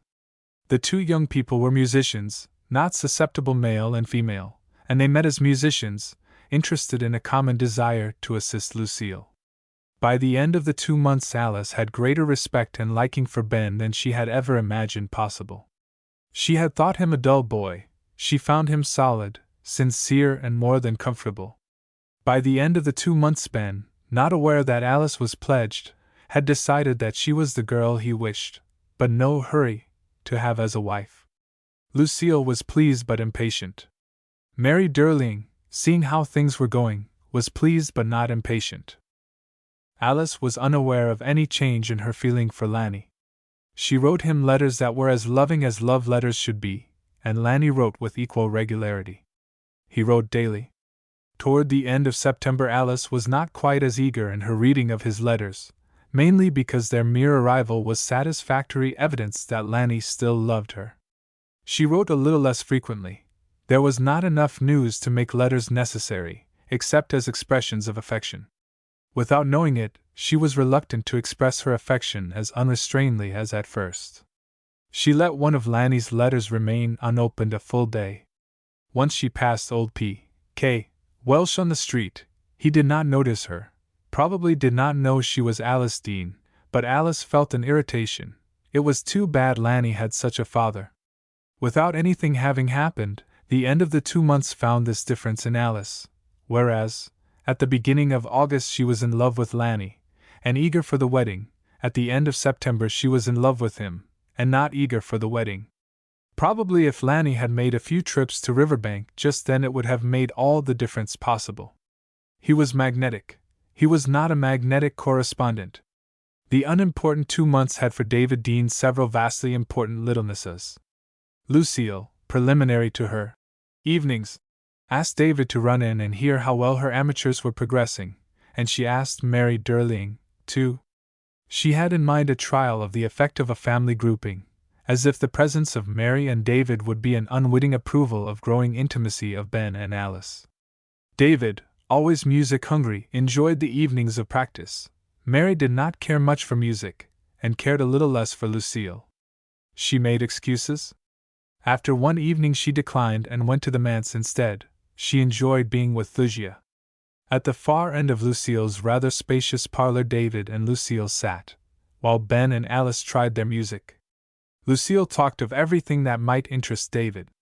She adopted the fiction that she and the Dominie were in close confidence, and attuned her conversation to the fiction. She was continually saying, "But you and I know," and "You and I, however." David as consistently declined to share the appearance of close confidence. But how could he be too harsh when the twin thoughts of what Lucille was doing for Alice, and what he owed Lucille in cash, and hoped to get from her in subscription, were always present? The 2 eventless months also brought the notes 60 days nearer due. They did not bring the subscription Lucille had hinted. Now and then a flush of worry ran through David. How would he be able to reduce the amount of the note when the 6 months were up? Certainly not out of any savings. His expenses seemed to be running a little in advance of his salary, as usual. For Thusia's father the 2 months brought closer and clearer the certainty that he could not keep the coal business intact much longer. After the January settlements, or after the April settlements, at latest, the bank would see that his affairs were hopeless. Concerning his business, all he hoped now was that he could keep things going until Mary Ann died. He had an idea, hazy and which he dared not think into concreteness, that, once out of business, he might make a living doing something. At the same time he knew he could do nothing of the sort. He had not the health. He was merely trying to avoid admitting to himself that he was about to become a charge on David Dean. The crash, and it was a very gentle crash, and well deadened by the bank which did not want unprofitable reverberations, came in April. As the fact reached the newspapers and the public, it appeared that Mr. Fragg was selling out on account of his failing health, and that before embarking in another business he would rest and recuperate.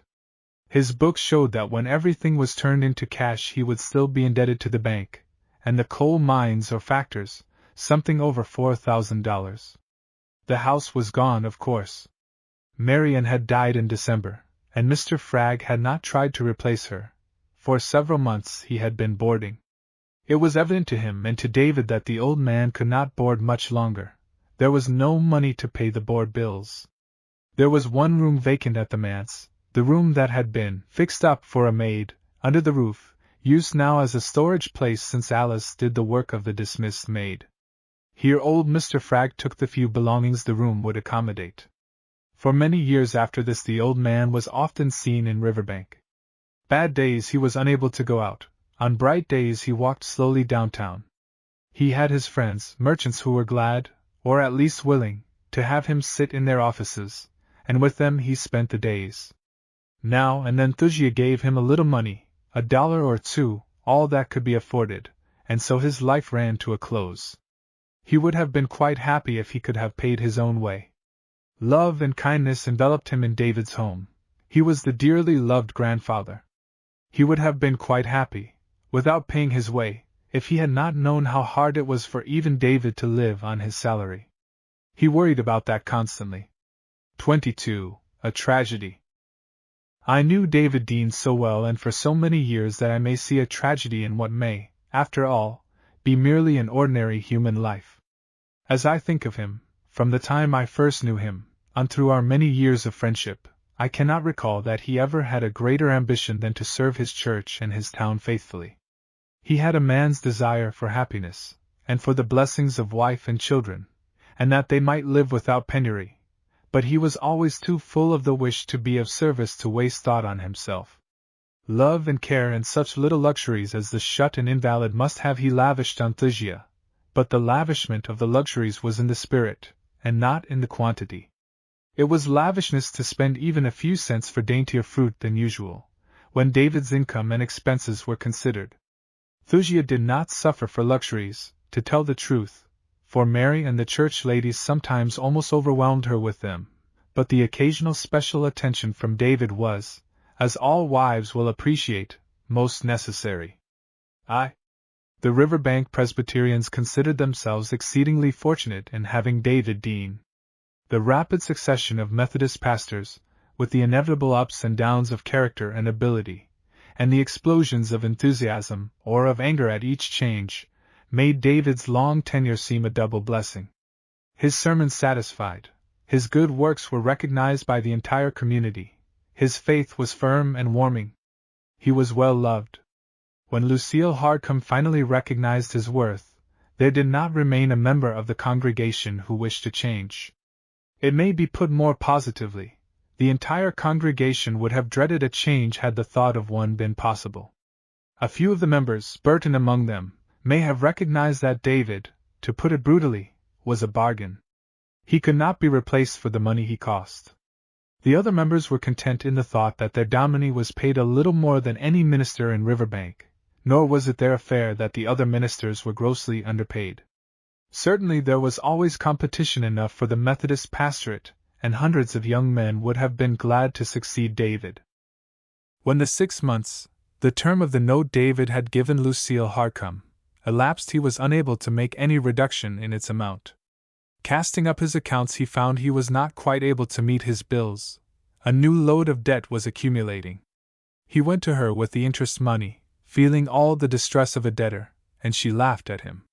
From somewhere in her gilded escritoire she hunted out the note, took the new one he proffered, and made the whole affair seem trivial.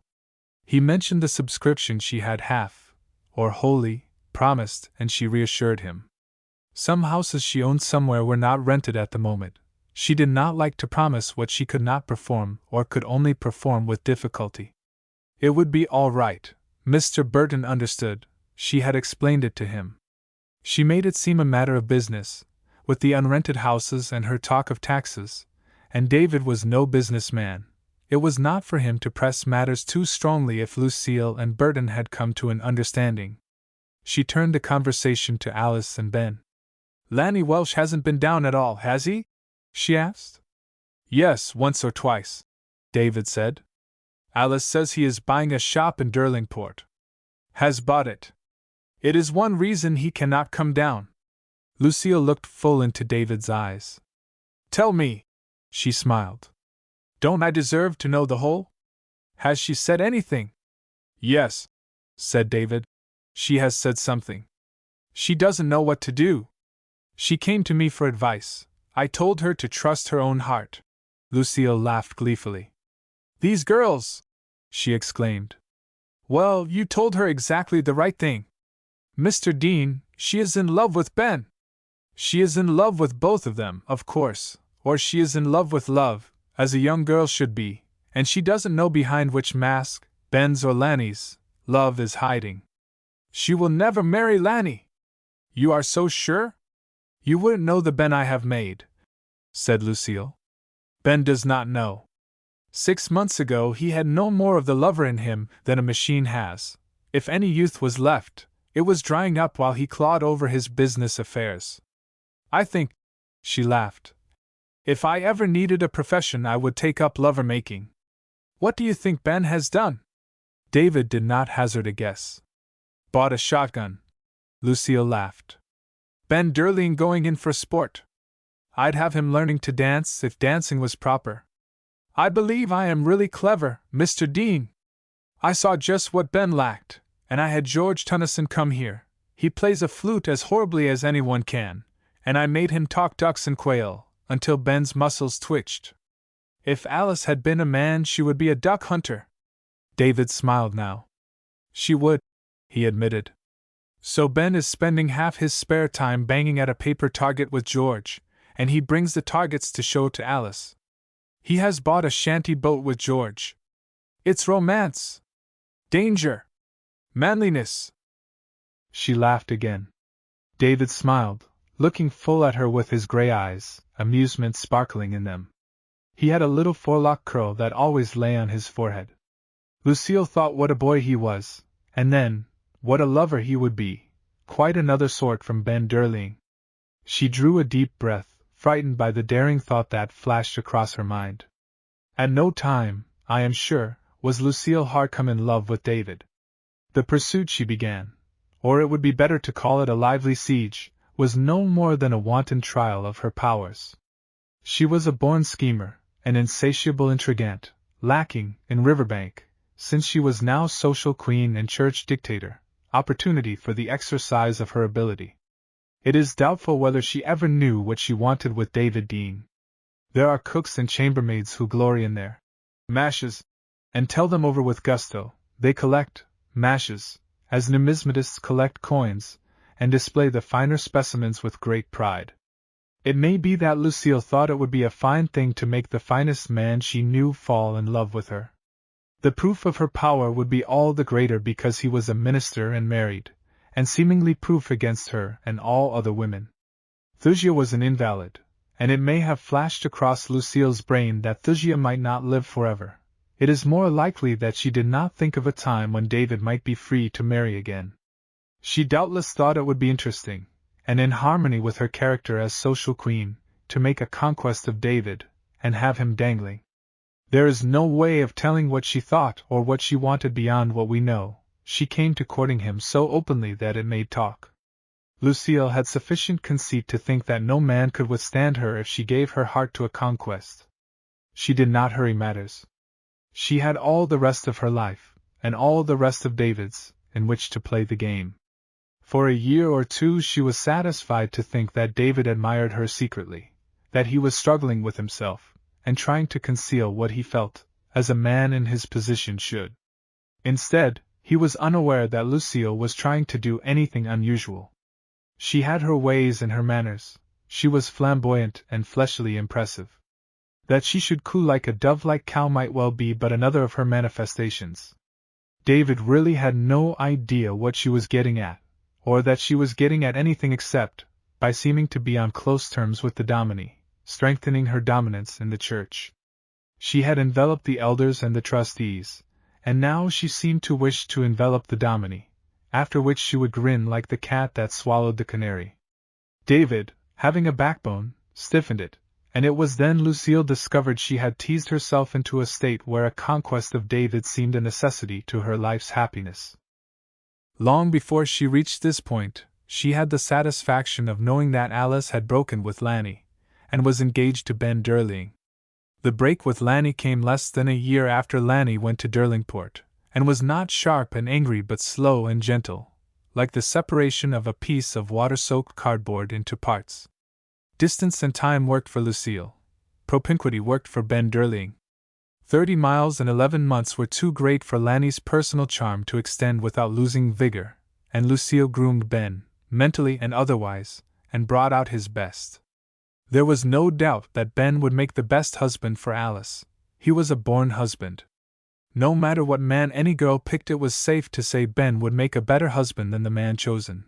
It would only remain for the girl to be able to get Ben, and to feel that, the world being what it is, and perfection often the dullest thing in it, she wanted a best husband.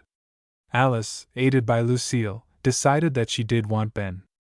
It would be untruthful to deny that David and Thusia were pleased. They liked Ben and loved his mother. Lanny's unfortunate father no longer lurked a family menace.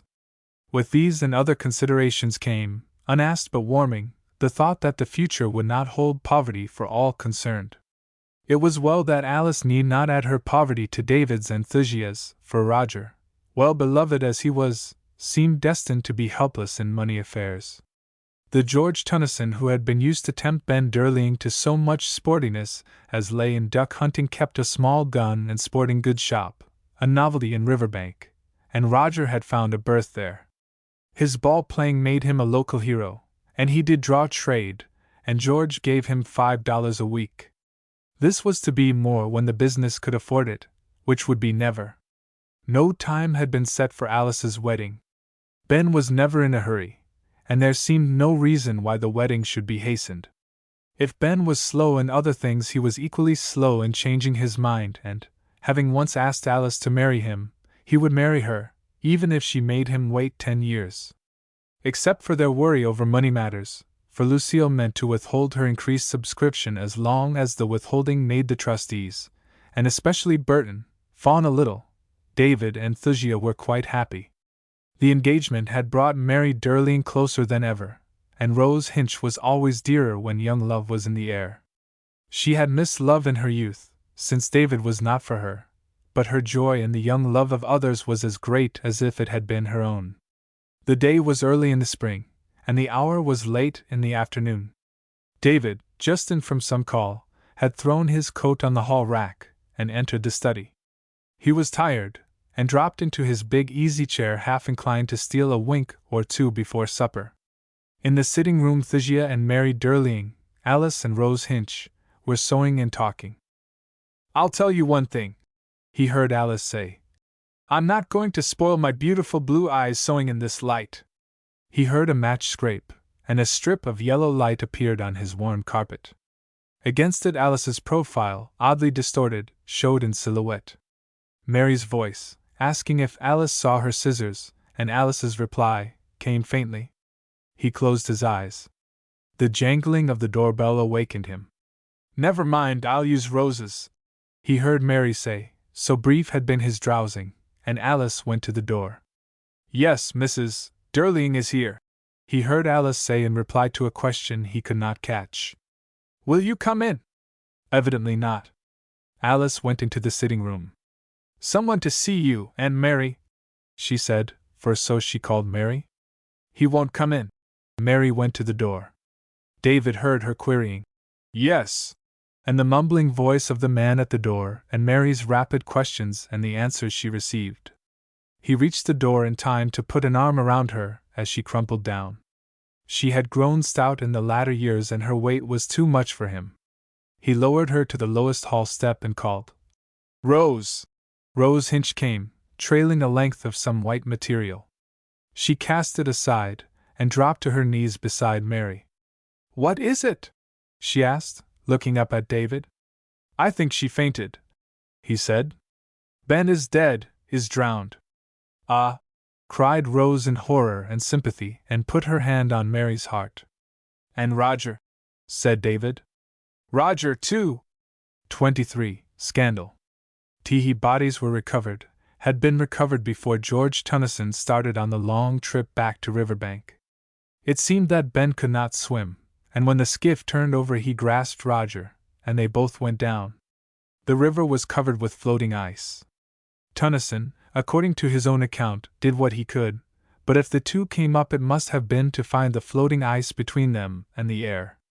They were beyond resuscitation when they were found. Of Mary the doctor's verdict was fatty degeneration of the heart. Any shock would have killed her. In the sad days and weeks that followed, Rose Hinch was the comforter, offering no words but making her presence a balm. She neither asked nor suggested that she come, but came and made her home in the manse. It is difficult to express how she helped David and Thusia and doubly bereaved Alice and querulous old Mr. Fragg over the hard weeks. She was life proceeding as it must. It might almost be said that she was the normal life of the family, continuing from where sorrow had wrenched David and Thusia and Alice and the grandfather from it, and by mute example, urging them to live again. Her presence was comfort. Her manner was a sweet suggestion that life must still be lived. She made the grandfather's bed in Roger's room, for a room vacated by death is an invitation to sorrow. She began the sewing where it had been dropped, and Thusia and Alice, because Rose sewed, took their needles. Work was what they needed. They missed Mary every hour, and David missed her most, for she had been his ablest assistant in his town charities. But the greater work thrown on him by her going was the best thing to keep his mind off the loss that caused it, and Rose Hinch intentionally refrained from giving her usual aid in order that the work might fill his time the more. Lucille Hart come alone. No one could have made Lucille understand, doubled her assistance. The annoyance her ill-considered help caused him was also good for David. It too helped him to forget other things. Grandfather Fragg died within the year. Rose had long since left the manse, unwilling to be an expense after she was no longer needed, and had taken up her nursing again, for she was always in demand. As each 6 months ended, David carried a new note to Lucille, and had a new battle with her, for she wanted no note. She urged him to consider the loan a gift. This he would not listen to. He had cut his expenses to the lowest possible figure, and was able to pay Lucille a little each time now, $50, or $25, or whatever sum it was possible to save. He managed to keep out of debt. Alice, who had rightly asked new frocks and this and that when Ben was alive, seemed to want nothing whatever. She did not mope, but she seemed to consider her life now ordered, not completed, but to be as it now was. She was dearer to David and Thusia than ever, and they did not urge her to desert them. In time she would, they hoped, forget and be young again, but she waited too long, and they let her, and she was never to leave them. Her indifference to things outside the manse and the church permitted David to save a few dollars he might otherwise have spent on her. So few were they that what he was able to pay Lucille represented it. For some time after the tragedy that had come so suddenly, David had no heart to take up the question he had discussed with the banker. Burton, of course, said nothing when not approached, regarding the increase in David's stipend. He did mention to David, however, the desired increase in Lucille's subscription, and with the death of Mary Durling this increase became more desirable than ever. Old Sam Wiggett, and, after his death, Mary, had been the most liberal supporters of the church. It was found, when Mary's will was read, that she had left the church $10,000 as an endowment. Of this only the interest could be used, and her contributions, with what Ben gave, had amounted to far more, to several $100s more. More than ever Lucille loomed large as the most important member of the church. With the wiping out of the last of the Wiggett strain in Riverbank, the Wiggett money went to Durlings and other places, and Lucille became, by promotion, seemingly the wealthiest Presbyterian. Burton wrinkled his brow over the church finances, but, luckily, no repairs were needed, and there was a little money in the bank, and Mary's endowment legacy made his statements look well on paper. I think you can understand how the trustees and the church went ahead placidly, month following month, unworried because feeling sure Lucille would presently do well by the church. She was like a rich uncle always about to die and leave a fortune, but never dying. It was understood that when her investments were satisfactorily arranged she would act. At first this reason may have been real, but Lucille knew the value of being sought. Like the rich, undying uncle, she commanded more respect as a prospective giver than she would have received having given. It was extremely distasteful to David to have to ask Lucille to give. It seemed like asking her to pay herself what he owed her, and when he had done his duty by asking her several times, he agreed with Burton that the banker could handle the matter best. A year, more or less, after Mary Durling's death, the banker was able to announce that Lucille had agreed to give $200 a year more than she had been giving, and that as soon as she was able she would give more.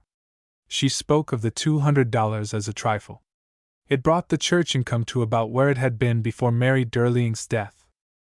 Without actually formulating the idea, Lucille had suggested to herself that she would celebrate her conquest of David Dean by increasing her yearly gift to the church to the utmost she could afford. Her blind self-admiration led her to think she was making progress. David was always the kindest of men, gentle and showing the pleasure he felt in having companionship in good works, and Lucille probably mistook this for a narrower, personal admiration. It was inevitable that he should be intimate with her, she directed so many of the church activities. If he were to speak of the choir, the Sunday school, church dinners, any of a dozen things, he must speak to Lucille. They were often together. They walked up the hill from church together, Banker Burton often with them. Lucille, in her low-hung carriage, frequently carried David to visit his sick, and he considered it thoughtful kindness. Many in Riverbank still remember David Dean, as he sat back against the maroon cushions of the Hardcombe carriage, Lucille erect and never silent. He seemed weary during those years, for Lucille courted him slowly, but he never faltered in his work. If anything, he was doubly useful to the town, and doubly helpful and inspiring to his church people. Sorrow had mellowed him without breaking him. He had been with Lucille on a visit to a boy, one of the Sunday school lads who had broken a leg, and Lucille had taken a bag of oranges. The house was on the other side of the town, and Lucille drove through the main street, stopping at the post office to let David get his mail. He met some friend in the office, and came out with a smile on his lips, his mail in his hand. Lucille dropped him at the manse. He walked to the little porch and sat there, tearing open the few unimportant letters, and glancing at the contents. There was one paper, and he tore off the wrapper. It was the Declarator. He tore it twice across, and then curiosity, or a desire to know what he might have to battle against, made him open the sheet and look at the briefs. The column began. It is entirely proper for a minister of the gospel to ride hither and yon with whomsoever he chooses, male or female, wife or widow, when his debts are paid. We should love our neighbors. A minister of the gospel is, like Caesar's wife, above suspicion. Honi soit! Shame upon you for thinking evil of the spotless. David read to the bottom of the column. It was stupid venom, the slime of a pen grown almost childish, lacking even the sparkle of wit, but it was aimed so directly at him that he burned with resentment. The last line was the vilest. Who paid the parson's debts? Suggesting the truth that Lucille had paid them, as the rest of the column suggested that she and David were more intimate than they should be. He sat holding the paper until Thusia called him. Before he went to her, he walked to the kitchen, and burned the paper in the kitchen stove, and washed his hands. 24. Results. The following day was Sunday. Lucille, who had received and read the Declarator, was present at both morning and evening services, as usual, and took her full part in the Sunday school in the afternoon. Welsh's column had annoyed her, undoubtedly, but in another way than it had annoyed David. To David it had seemed the cruel and unfounded spitefulness of a wicked-minded old man. To Lucille it was as if Welsh had guessed close to the truth, but had carried his imagination too far. It had made her furiously angry, as such a thing would, but she felt that it would do her little harm. Welsh was known to be so vile that she had but to hold her head high, and the town and her friends would think none the less of her for the attack. Those who did believe it, if there were any, would by their belief be offering her a sort of incense she coveted. Several spoke to David about the column, and all with genuine indignation. The story of Welsh's attack had spread, of course, but none of us who knew David Dean thought one iota of truth was in it. The thing was preposterous. It came down to this: David Dean was not the kind of man of which such things were possible. We did not believe it then, and we never believed it. The town did not believe it. Even his few enemies knew him better than to believe such a thing. Welsh himself did not believe it. But Lucille Harcombe did, conceit-blinded creature that she was. Some day during the week, Wednesday it may have been, she drove her low-hung carriage to the manse. The driver's seat was a flat affair on X-shaped iron rods, so arranged that it could be turned back out of the way when Lucille wished to drive and dispense with her coachman, and she was driving now. David came to the door, and went in to get his hat. He wished to visit the same broken-legged boy, and the carriage was a grateful assistance. He spread the thin lap robe over his legs, and Lucille touched the horses with the whip. "Jimmy's first?" she asked, and David assented. "You have oranges again, I see," he said. "How he enjoys them! Doesn't he?" Lucille replied, and then, "I'm glad you do not mean to let that declarator article make any difference. I was afraid it might. You are so sensitive, David." It was the first time she had called him David. Mary had called him that, and Rose did. He was David to many of us. But the name did not sound right coming from Lucille's mouth. She was so lordly, so queenly, usually so rather grandly aloof, calling even dear Thusia Mrs. Dean, and Rose Miss Hinch. Sensitive? I have never thought that of myself, he answered. "Oh, but you are," she said. "I know you so well, you see. I almost feared that article would frighten you away, make you afraid of me. As if you and I need be afraid of each other. I'm sure we need not be," David answered, and she glanced at his face. She did not quite like the tone. "I thought you might not come with me today," she said. "If you had suggested that, I meant to rebel, naturally. Now, if ever, that would be a mistake. That would be the very thing to make people talk. Your friendship means too much to me to let it be interrupted by what people say." "It need not be interrupted," said David. "It means so much more to me than you imagine," Lucille said. "Often I think you don't realize how empty my life was when I began to know you. You are so modest, so self-effacing, you do not know your worth. If you knew the full story of my childhood and girlhood, so empty and loveless, and even my short year of married life, so lacking in love, you would know what your friendship has meant. Just to know a man like you meant so much. It gave life a new meaning." Unfortunately, you cannot see Lucille Harcombe as David saw her when he turned his face toward her, perplexed by her words, not able to believe what her tone implied, until he saw her face. She had grown heavier in the years she had been in Riverbank, and flabbier, or flabby, for she was not that when she came to the town. She wore one of the flamboyant hats she affected, and she was beautifully overdressed. The red of her cheeks was too deep to be natural. She was artificial, and the artificiality extended to her mind and her heart, and could not but be apparent to one so sincere as David Dean. Her very words were artificial, as she spoke. The same words coming from another woman would have been the sincere cry of a heart thankful for the friendship David had given. Coming from Lucille they sounded false. They sounded, as they were, the love-making of a shallow woman. David was frightened. He was as frightened as a boy who suddenly finds himself enfolded in the arms of a lovesick cook, half smothered, and only anxious to kick himself out of the sudden embrace. He saw, as if a dozen curtains of gauze had suddenly been withdrawn, the meaning of many of Lucille's words and actions he had formerly seen through the veils of misunderstanding. There was something comical in his dismay. He wanted to jump from the low-hung carriage and run. He said, "Yes. I'm quite sure. So it means so much to me that we are not to let anything make a difference," Lucille continued. "I think we need each other. In your work, a woman's sympathy. I think I'll have to get out," David said. "I'll just run in here and—" He waved a hand toward a shop at the side of the street. It happened to be a tobacconist's, but he did not notice that. He threw the lap robe from his knees, and put a foot ont of the carriage. Lucille was surprised. She stopped her horses. She thought David might mean to buy a package of tobacco for some old man he had in mind. He stepped to the walk. Once there he felt safer. His wits returned. "I think I'll walk if you don't mind," he said. "I need the exercise." "No, really, I'll walk, thank you." Lucille looked after him. "Well," she exclaimed, and then, "I'm through with you, Mr. David Dean."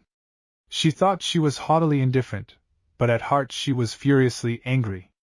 She turned her horses and drove home. To prove how indifferent she was, she told her coachman, in calm tones, to grease the harness, and entering the house, she told her maid to wash the parlor windows. She went to her room quite calmly and thought, "What impudence! He imagined I was making love to him." And then, as evidence that she was calm and untroubled, she seated herself at her desk, and wrote a calm and businesslike note to David Dean. It said that, as she was in some need of money, she would have to ask that his note be paid as soon as it fell due. She still believed she was not angry, but how does that line go? Is it, "Earth hath no fury like a woman scorned"? 25. Lucille loses. Hen. It was announced that Lucille Hardcombe was to marry B. C. Burton. Riverbank was interested, but not surprised. The banker went up and down the hill, from and to his business, quite as usual, but with a little warmer and more ready smile for those he met. He accepted congratulations gracefully. After the wedding, which was quite an event, with a caterer from Chicago, and the big house lighted from top to bottom and every coach the town liverymen owned making half a dozen trips apiece, there was a wedding journey to Cuba. When the bridal couple returned to Riverbank, Lucille drove B. C. to and from the bank in a low-hung carriage, and B. C. changed his abode from his own house to Lucille's. Otherwise the marriage seemed to make little difference. For Dominie Dean it made this difference. The only trustee who had, of late years, shown any independence lost even the little he had shown. Having married Lucille, he became no more than her representative on the board of trustees. Never a forceful man, Burton became milder and gentler than ever after his marriage. He had not married Lucille under false colors. Lucille had married B. C. had reached for him and absorbed him, but without caring much. She had imagined him a wealthy man. When it developed that he had almost nothing but his standing as a suave and respected banker, Lucille, while saying nothing, gently put him in his place, as her wedded pensioner. She had hoped she would be able to put on him the burden of her rather complicated affairs, but when she guessed his inefficiency as a money manager for himself, she gave up the thought. Lucille continued to manage her own fortune. She financed the house. All this made a B. C. a very meek and gentle husband. He did nothing to annoy Lucille. He was particularly careful to avoid doing anything to annoy Lucille. He became, more than ever, a highly respectable nonentity. Having, for many years, successfully prevented the town from guessing that he was a mere figurehead for the bank, he had little trouble in preventing it from saying too loudly that he was only not henpecked because he never raised his crest in matters concerning Lucille, except at her suggestion. Lucille did not marry B. C. to salve her self-conceit only, not solely. She felt the undercurrent of comment that followed Welsh's ugly attack in the Declarator. She feared that people would say if they said anything, "David Dean is not that kind of man," and Lucille Hardcombe probably thought nothing of the sort, but she is that kind of woman. Marrying B. C. Burton was her way of showing Riverbank she had never cared for David Dean. It also gave her a secure position of prominence in Riverbank. Her house was now a home, and we think very highly of homes in Riverbank. None the less, Lucille still burned with resentment against David Dean. The mere sight of him was an accusation. Seeing him afflicted her pride. The Dominie went about his duties as usual. Then or later we saw no change in David Dean, although we must have known how Lucille was using every effort to turn the trustees and the church against him. He must have had, too, a sense of undeserved but ineradicable defilement, the result of P. K. Welsh's virulence. You know how such things cling to even the most innocent. If nothing more is said than, "It is too bad it happened," it has its faintly damning effect on us. We won for David at last, but Lucille's fight to drive him away had its effect. At home David hesitated over every penny spent, cut his expenses to the lowest possible. in an effort to pay Lucille as much as he might when the note came due. He had no hope of paying it in full. Pay it, however, he did. One afternoon Rose Hinch came into his study and closed the door. "David," she said, "you surely know that I know you owe Lucille something, some money?" "I suppose you do, Rose," he said sadly. "Everyone knows." "Thusia told me long ago," she said. "I asked her about it again today. I would rather you owed it to me, David." She had the money with her, and she held it toward him questioningly. He took it. That was all. There was no question of a note or of repayment, no spoken thanks. He was not surprised that Rose had saved so much out of her earnings, either did he hesitate to take the money from her, for he knew she offered it in all the kindness of her heart. He hoped, too, that by scrimping, as he had been, he could repay her in time. Thusia was neither better nor worse in health than she had been. Bright and cheerful, she had learned the great secret of patience. "If I must go," David told her when there was no doubt that Lucille had set her heart on driving him from Riverbank, "I will go, of course, but until I know I am not wanted I will do my work as usual." And Thusia was with him in that. In the long battle, never above the surface, that Lucille carried on, David never openly fought her. He fought by being David Dean, and by doing, day by day, as he had done for years. He visited his sick, preached his sermons, busied himself as always. The weapons Lucille used were those a woman powerful in a congregation has always at hand if she chooses to try to oust her pastor, and in addition she used her husband. Here and there she dropped hints that David was not as satisfactory as formerly. His sermons were lacking in something. Was it culture or sincerity? She asked, and she questioned the advisability of long tenure of a pulpit. By hint and question she tried to arouse dissatisfaction. It was the custom for ministers to exchange pulpits. She was loud in praise of whatever minister occupied David's pulpit for a day. Slowly she built up the dissatisfaction, until she felt it could be crystallized into a concrete opposition. She was a year or more doing this. With all the while of a political boss she spread the seed of discontent, trusting it would fall on fertile soil. There were plenty of toadying women who gave her lip agreement when she uttered her disparagements, and at length she felt she could strike openly. She used B.C. for the purpose. B.C. did not relish the job. Like most of us he admired David, and had high esteem for him, but Lucille's husband would have been the last man to oppose Lucille. It really seemed an easy task. Lucille was an undisputed ruler in the church. The trustees were nonentities. The older members, those who had loved the young David in his first years in Riverbank, were dead or senile. B.C. spoke of the finances when he broached the matter of getting rid of David, and he had lists and tables to show that the income of the church had been stagnant. He suggested that a younger man, someone livelier, was needed, a money-raiser. The trustees listened in silence. For some minutes after B.C. had spoken no one answered. Then one man, the last man B.C. would have feared, suggested mildly that Riverbank itself had not grown. He ventured to say that Riverbank, to his notion, had fewer people than 5 years before, and all the churches were having trouble in keeping their incomes up to their expenses. He said he rather liked David Dean. Anyway, he didn't think a change need be made right away. They might, he thought, ask some of the church members and get their opinions.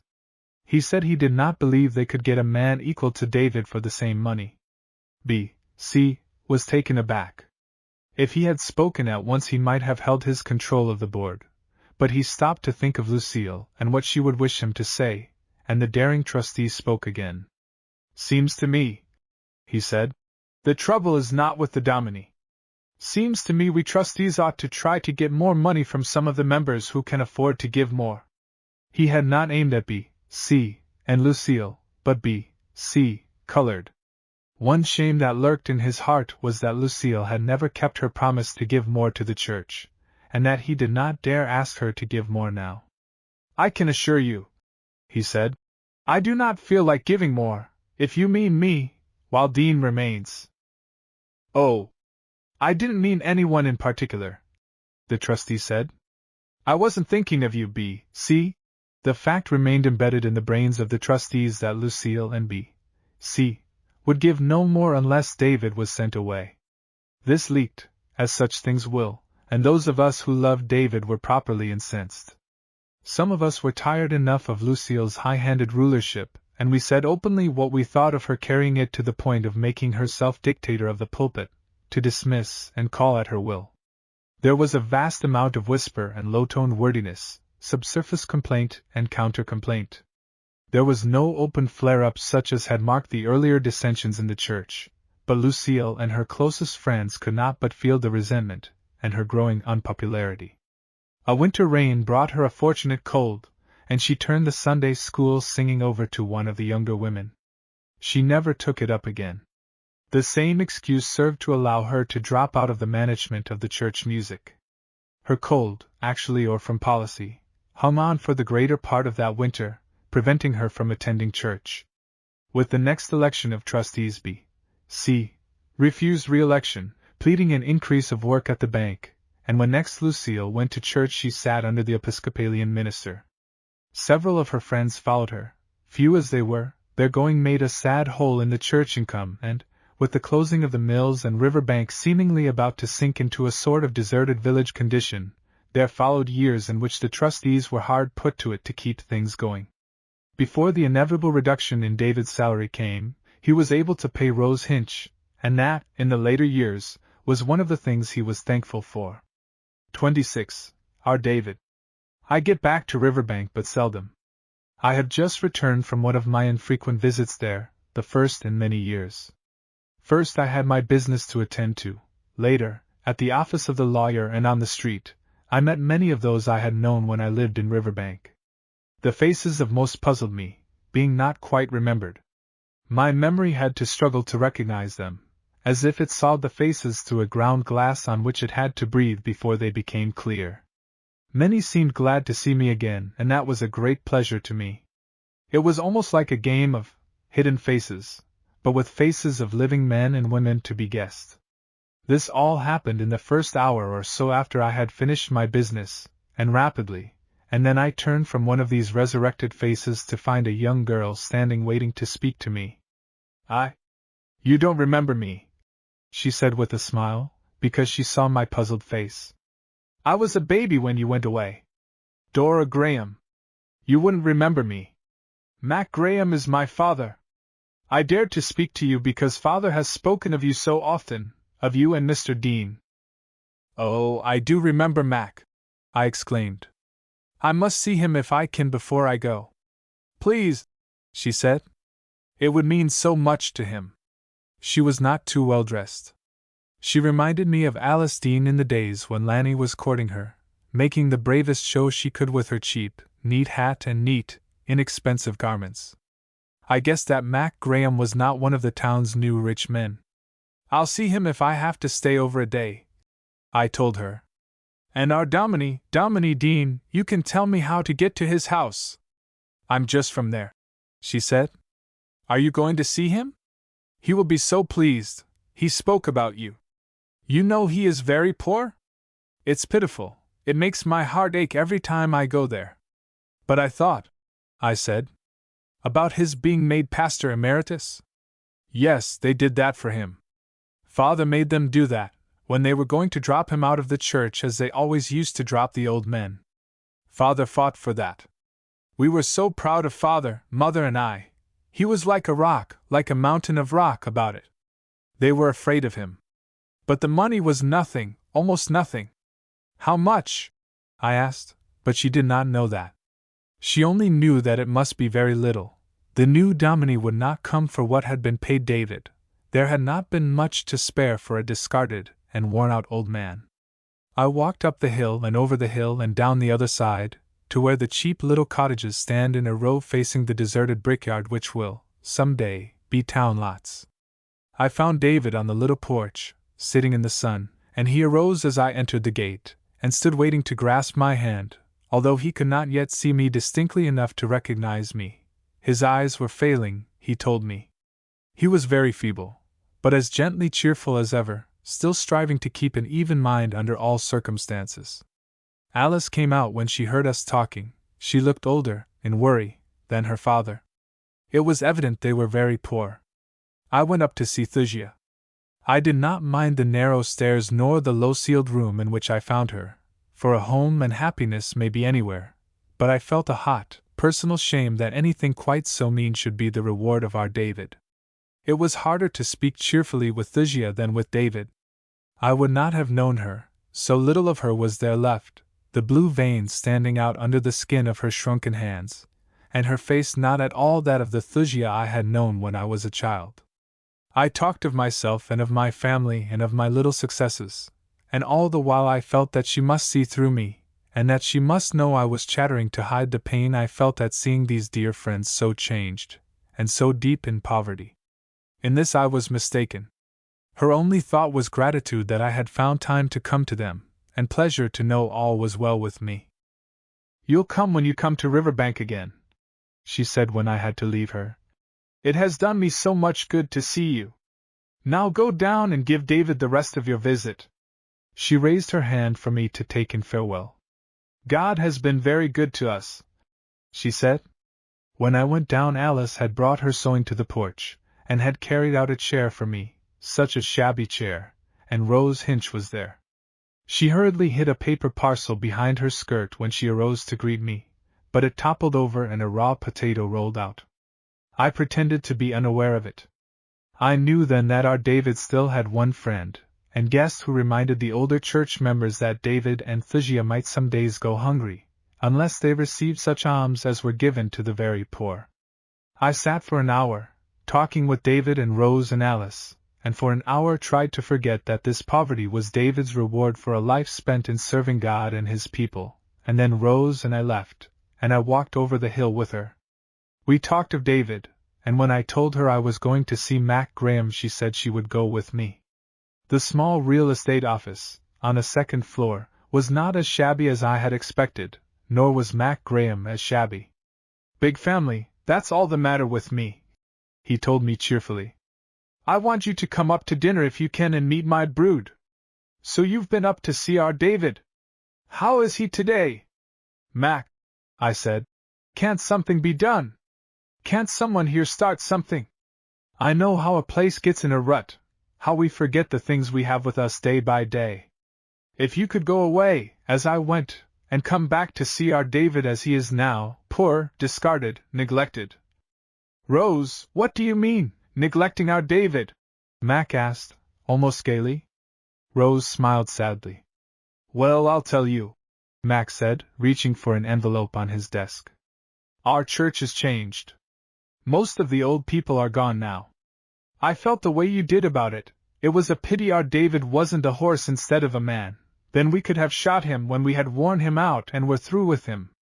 Folks forget things, don't they? Well." He drew a letter from the envelope and passed it to me. When I had read the letter I was not quite as ashamed of my kind as I had been a moment before.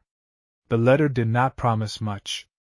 It seemed there was not a great deal of money available and the calls were many, but, after all, there was a fund and it could spare something for David, as much, perhaps, as a child could earn picking berries in a season each year.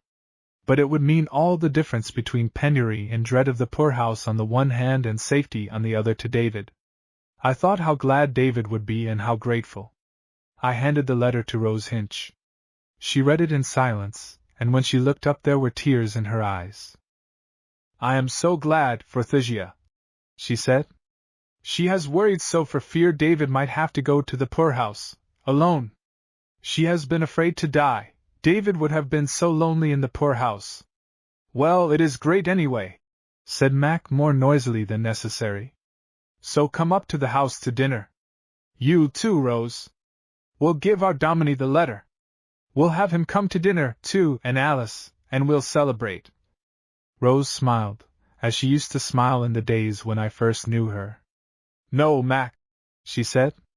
"We will give him the letter when he has put on his hat and coat, and is going home. He will want Thusia to be the first to be glad with him."